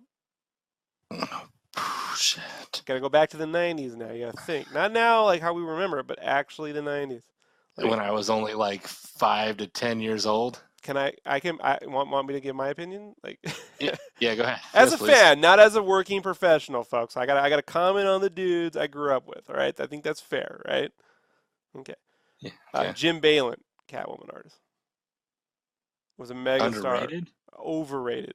Oh, yeah, overrated, yes. At the time was hailed as this amazing artist who I just didn't get it, Nah, I didn't. It was nude poses with lines for costumes, and he's done his own like books since then, and they're like the worst cosplay. Like they make like they're Kiss costumes mixed with Guar and bad cosplay. I don't know. It's yeah. For you, most overrated artist of the 90s? Someone who was at the time considered to be amazing, but Rob Liefeld. Oh, come on. That's the art that keeps on giving. I know, that doesn't stop. Shit. Overrated. It's I'll say that damn, no, I can't throw anybody under the bus. I'm trying to think of who like here's the thing. I'll say one person I didn't care for at the time. Okay. Andy Kubert. I was a big Adam Kubert fan, but I was not a big Andy fan. I liked Adam's more boxy, cleaner stuff, as where Andy, Who did Khazar? that was Andy, I believe. It's been so long. I didn't read it because I didn't like I hate the character. Let me think. Because I get them confused. Who Um, did that Wolverine thing where he's in front of the giant sentinel a few years ago? Well, Adam did Khazar. Okay. Okay, that's the one I like. Andy did the Dark Knight 3. Oh no, wait, Andy did. Wait, that's a cover. See, you don't even know who you don't like. This is why I have you on the show. I didn't Brandon. read Khazar, so I'm checking. Now here. I have to type in to Google and do the Okay, research. Andy did Khazar, and I don't like the character. He Yeah, did. I'm into Adam Kubert. Okay, see, I like Adam, and I like Adam's newer stuff, and I liked it when he was, X-Men and things like that. I didn't like Andy's because it had too many, it was too much lines and inky. I don't know what it was. It wasn't as solid as I like Adam's art. You just don't like guys named Andy. Admit it. Never. No, it just, it just, I'm just double checking all my stuff here as I, But they both worked on that Batman versus Predator, the first series, right? Because I remember seeing both their names on the covers. I believe it was mostly. See, this is the part that's going to throw me off. I want to say it was mostly Adam. See, I know Adam did the Weapon X, Age of Apocalypse, which I loved. He did that, and I thought that was super dope. Where Andy did the Amazing X-Men, and his stuff had more, his style. But what about maybe, I don't want to throw him under the bus. Maybe Roger Cruz. He was pretty hyped there for a while. You know what's weird about Roger Cruz's stuff is he says he doesn't like his own art from the 90s. He says that isn't how I draw. How I draw now is, how I draw, and this is what I like. It's all realistic. And I'm like, I liked it better when you were just knocking off Joe Mann. Like, I really did, because there wasn't a lot of guys who could do it well, and he could. And he brought a little bit of consistency to the character. He was producing more work than Joe at the time, right? Right. He was just cranking them out. So it was like you could get, and then you get a lot of Joe Matt art in those mutant books, and then Liefeld brought him over too, right? So he was producing Youngblood. He took over Youngblood for a while. Right. Well, and I liked. Yeah, Adam Kubert did the Khazar relaunch. I don't even like Khazar, but I thought the art was cool. Oh, Andy. He also did. Andy did. No. Andy did Khazar. And then Adam did Ultimate X-Men, and that's when he did a lot of that colored pencil art. Oh yeah, that looked cool. Right. So I liked a lot of that, where it was a lot of his colored pencil kind of looking stuff. So I liked that Ultimate X-Men run, and also Robert Kirkman wrote a lot of the Ultimate X-Men stuff that I like too. So it kind of just went hand in hand, which a lot of people don't know that. He got a lot of his work on Ultimate X-Men, Robert Kirkman, before he got big. I can name you an artist I liked their art and an artist I didn't like. You ready for it? Uh-huh. In the 90s, ready? I liked Howard Porter's Justice League. Yes. And I also didn't like Howard Porter's Justice League. You confused? I want to say you liked it when, the nail, maybe? No. See, he would draw in two different styles. So some issues he would draw one way, and the other issues he would draw another. So there was one form of Howard Porter I liked, and then there was this other version of Howard Porter I didn't care for. And he would talk about it too in the letters column. He goes, "Yeah, I just flip it up sometimes." And I'm like, "I don't like it when you flip it up." I'm not a big fan. So yeah, that was something. I'll tell you, he's a good artist, but I never cared for Kevin Nolan's stuff in the 90s because he would draw these weird lips. And he was an inker, so anytime he inked someone's art, he'd put his lips. He has these lips. I can't describe it. It's his lips. He draws lips a certain way, man.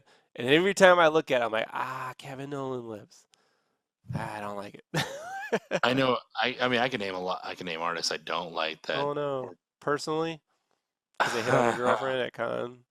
Oh, sorry, I your don't like. wife. Art wise, I don't like Steve Dillon's art. Who? Oh Steve wait, from the Dillon, Punisher. from Preacher and The Preacher. Punisher, and yeah, it just It's I probably wasn't a fan of it. too realistic for you, right? Yeah, Yeah. it just I liked didn't it, do but it for me. it wasn't my way of drawing. But I liked it. You know? I mean, it just You're just a hater. I'm a hater. I like a lot. I Adam like a Kubert lot drew of the Hulk, artists, right? but He did that Hulk relaunch. I want to say that was Andy. No, I think it's Adam Kubert. I never read the Hulk. Every now and then, someone gets put on the Hulk. But I go, oh, that'll be amazing, and it's good for like an issue or two. Like Adam did, yeah, Hulk 462. He did some cool stuff there, cool, loose, and artistic-y stuff. And Oh, okay. Ron Garney, I think he did some Hulk stuff, right? They're always good for a few issues. See, the problem though is the Kuberts were on the X-Men when Wolverine turned into a crazy beast mutant, which is to be the worst redesign of a comic character in the history of comics. Remember that one, Brandon? Yeah. When Wolverine grew giant feet and Yeah, and he became a beast, and he had the bandana over his head mm-hmm. after he lost his adamantium to Magneto. Aren't you shocked Fox never made that into a movie? Given how they don't make the wisest decisions. Now, did you like Ron Garney's Captain America run Yeah, with Mark Waid? about the first issue, Okay. and then the second, and then I couldn't find the rest. I know. Yeah, but I liked that. I was like, I wish they made a whole cartoon that looked like this guy. So he had solid art from Ron Garney.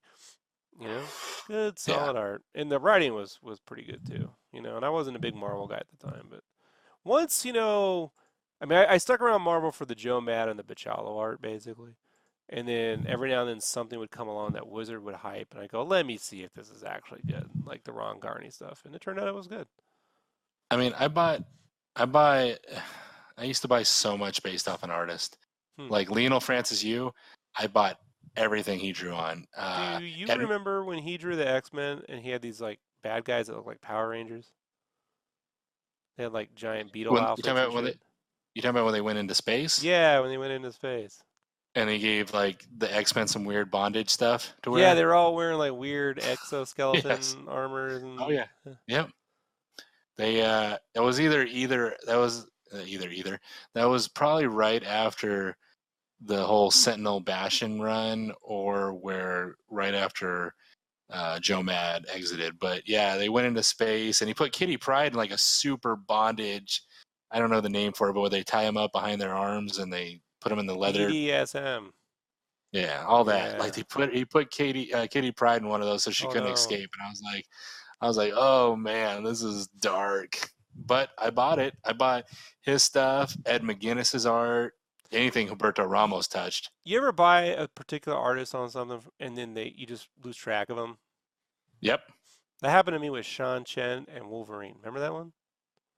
Mm-hmm. He had that run. It was around the same time as that Lionel Francis Yu run. I want to say early 2000, 99, 2000. And he was drawing Wolverine. And I was like, oh, this is cool because Wolverine was dark, but, it was drawn well. And I don't know whatever happened to that guy. I don't know. Yeah, I had that happen with Bernard Chang. I don't know if you know who that is.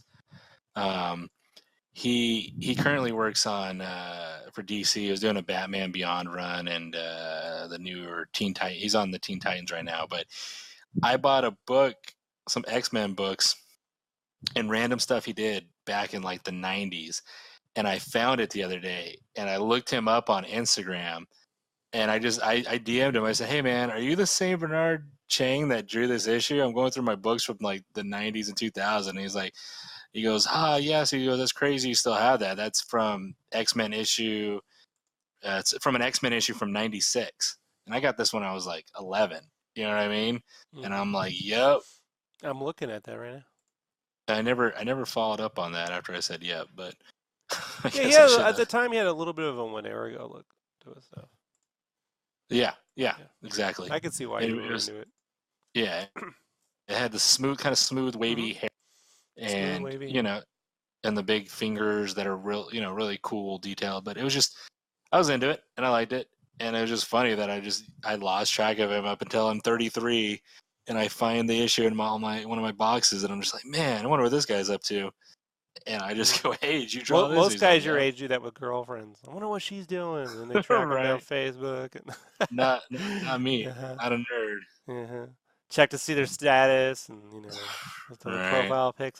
Women have it tough, man. My mom, she showed me early on in life like how creepy guys are, especially when it was just her and I living together. She would go to, now we can't go to this laundromat anymore because that guy was always trying to like hit on me. I'm like, what's hit on you? She taught me about the birds and the bees quickly, bro. It's just like you need to know Right. men, then she taught me you were conceived when I was 17, that kind of shit. So I always feel bad, man. That's why, me, man, I don't sit around cocking at chicks when we hang out, right? No. Yeah, You're making her more feel uncomfortable or hitting on you're me. more gawking at the toys and the Goddamn straight I am, man. Especially them $3,000 ones. I'm never gonna be able to fucking own. I right. mean, look. Here's the thing. Let's end with. I keep saying we'll end with this, but let's end with this. Would you? What? Okay. I'm gonna ask you a question first, and then I'm gonna give you a rebuttal to see if I can change your opinion. Right? Okay. So I think I know what your opinion is. Would you ever throw down money on a hot toy, like an actual $1,000 hot toy? Would you even broach? Can you think of Do any way you'd broach that subject with your wife about owning a super expensive? do I have the money to burn? Or Forget is this having the money to burn. Like you'd be willing to take a credit card or something. Do yes. you feel Yes. so you do feel there's something out there, Yes. right? That has been made or not been made yet? Um okay. Give me some Ninja Turtle type hot toys, or I really like, even though the movie wasn't great, I like the Justice League Oh Batman no. hot toy. Like something about it, With the Owlman goggles?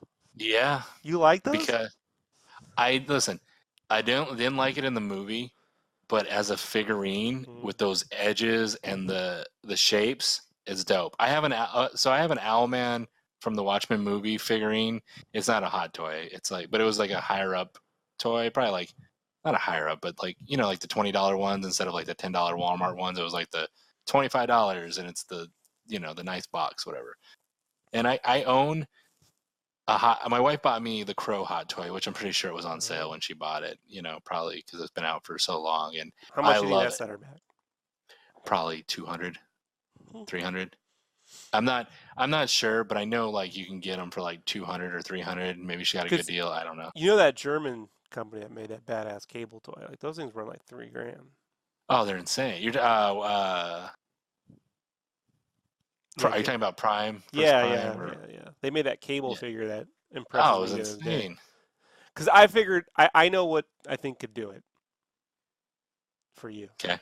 Yeah. Age of Apocalypse Wolverine looking like Oh, Joe Mad with the take my full money. chrome, like I had a full chrome Yep. hand, full chrome adamantium. They're sharp. Yep. An interchangeable lock-in hand plate with the claws The whole coming out of it. costume has like the MCU textures and the little belts and. Take my money right now. Somebody. I would sell things to get that. I love Age of Apocalypse Wolverine. See, because I can't imagine anything that would get me to go, honey, that Roth IRA you want me to invest in? What about some kind of piece of the Henson Turtles stuff, but like No, I got those little toys, but those were $150. yeah, but I'm talking like you could we're own talking some about original stuff. Look, that cable was very close, but it's $3,000, bro. Like That's crazy. I just, even if I had, let's say I came in some lotto money, right? Uh-huh. That is another leap. Like, okay, I was looking at TVs for this gamer. That would be the most expensive thing in my whole place. Yeah, and only way when I first bought my 3D TV downstairs, that thing ran about $2,000, but that's for the whole family. You see what I'm saying? That's 3D. It was like 75 inches. Like it's super thin. Like that's for the whole Mhm. family, and I'm gonna get 10 years out of that fucking TV. Right. This statue's sitting up here just for me. You Yeah. know, like that's where I'm like, God, is there any fucking thing? And I'm like, even if it was profit, completely rendered like Steven Platt, I mean, you'd hear me fucking drop a nut right on the floor. Thoosh, you know, you know, you know, um, but to buy it, I just could not. Now, you know what's cool about stuff like that though, is I know it's so esoteric, the fan base is so limited that price is coming down. Like, there's no Mhm. way it gains a following. But a Wolverine, you ain't never getting no price break on a Wolverine. Same with the cable, Right. you know. And then they send Liefeld one for free, and it just breaks my fucking heart. The most I can justify on a toy is between 1 and an upper 200. Like I'm gonna get that movie shredder, you know, that Yeah. NECA's putting out That this looks year, so good. and then that's it. Like there will never be another high-end toy I can possibly. Like I've looked at every Batman 1989 figure, and I can't justify the $600 for any decent. You know, like I can't. Yeah. Especially when like I love them DuckTales toys. You know what all I want from a toy is solid sculpt and a good paint job. Yeah. You know, I don't need it to be a movie quality maquette. Like this is what I loved about McFarlane's Metal Gear stuff and his Spawn figures back in the late 90s, early 2000s was the paint jobs were really good and the sculpts were awesome. You were getting little mini statues, you know? And so I wish we could get that, level of like shape design and paint jobs, but with like Joe Mad's X-Men series, right? Jim Lee's. Could you imagine if we could get a whole line of just Jim Lee figures for the X-Men? They have like the Uh-huh. chrome, like the hatching painted on them. You know, each one maybe ran you about, I'd say $25. That'd be fair. You Oh know, yeah. $25 a figure. You know, get the whole set. Make like 300 of them. Sell them forever. Piss Jim Lee off, never give him a dime. You know what I mean? They could do that. Right. They do it every year with his fucking art books. This is the Jim Lee X-Men. You think Jim Lee ever gets a penny of that? So Nah, never. no, never, never. I don't know. Anything else you want to add, Brandon? Is there anything else? No, but now you got me thinking about like the hot toys and things like Ah, that. I Like put doubts in your rares now. you just did. Well, it's like I've seen a lot of ones I like. I like the day. Speaking of Wolverine, I like the Days of Future Past hot toy they had where Wolverine's got the orange and black outfit. And I thought that was awesome. But I wasn't going to spend the $300 or however much it is. But you see that and you're just like, fuck, that would be so cool. But I don't have a nice enough place. I'd have to have like, if I had it, I'd have to have a whole room like those guys you see where they got like the cases with the lighting and the perfect lighting in the room that That's gives what that. I'm saying. Like that. Like I like the only hot toy I've ever thought was cool was the Batman '89 Keaton. But I've seen that in person. Unless you have amazing cinematic stage lighting in your house, it just looks like a doll. Like I Yeah, don't, it just looks like a. It doesn't have like I need a sculpted cape. I need something to where it can retain that lighting in the painting. You know what I mean? Like I need the yeah, painting to be fully lit like that. Like there's no fucking way that right. I can justify any of that shit. And It's I'm just good. there's great figurines. I saw this Daredevil one too. Also, that just came out recently from Sideshow, and it looks beautiful. Everything's dope as shit on it. The textures, the clothing, but it's like I can't just drop 250 for that. I mean, there's no way. Like I'd rather spend $40 on a PVC version that looks cool still, but I don't have to professionally put it up in my fucking place. So I've bought figurines. You've seen my place. I have a bookshelf with all my art books and figurines, but those I all got at like cons for like, it's at the end of the show and you see me run around. They're like, hey, I'll sell you this normally $80 for $50. And I go, okay. And I'll buy my wife a Tomb Raider statue for $40 that normally was 80. But I'm not going to buy her like a $1,000 8 foot or even 4 foot tall Lara Croft looking all crazy. It's just what am I going to put in my apartment? That's going to be a showstopper for the one person that comes over, which is you once every 3 years. Yeah, that's how I felt about that. Sorry, that's how I felt about. You bummed me out. I know, sorry, something just went off. But that's how I felt about that X-Men, the XM cable premium collectibles. Like, it's so amazing. I mean, it's badass. I mean, he's standing on this giant piece of Sentinel. Like, it's fucking.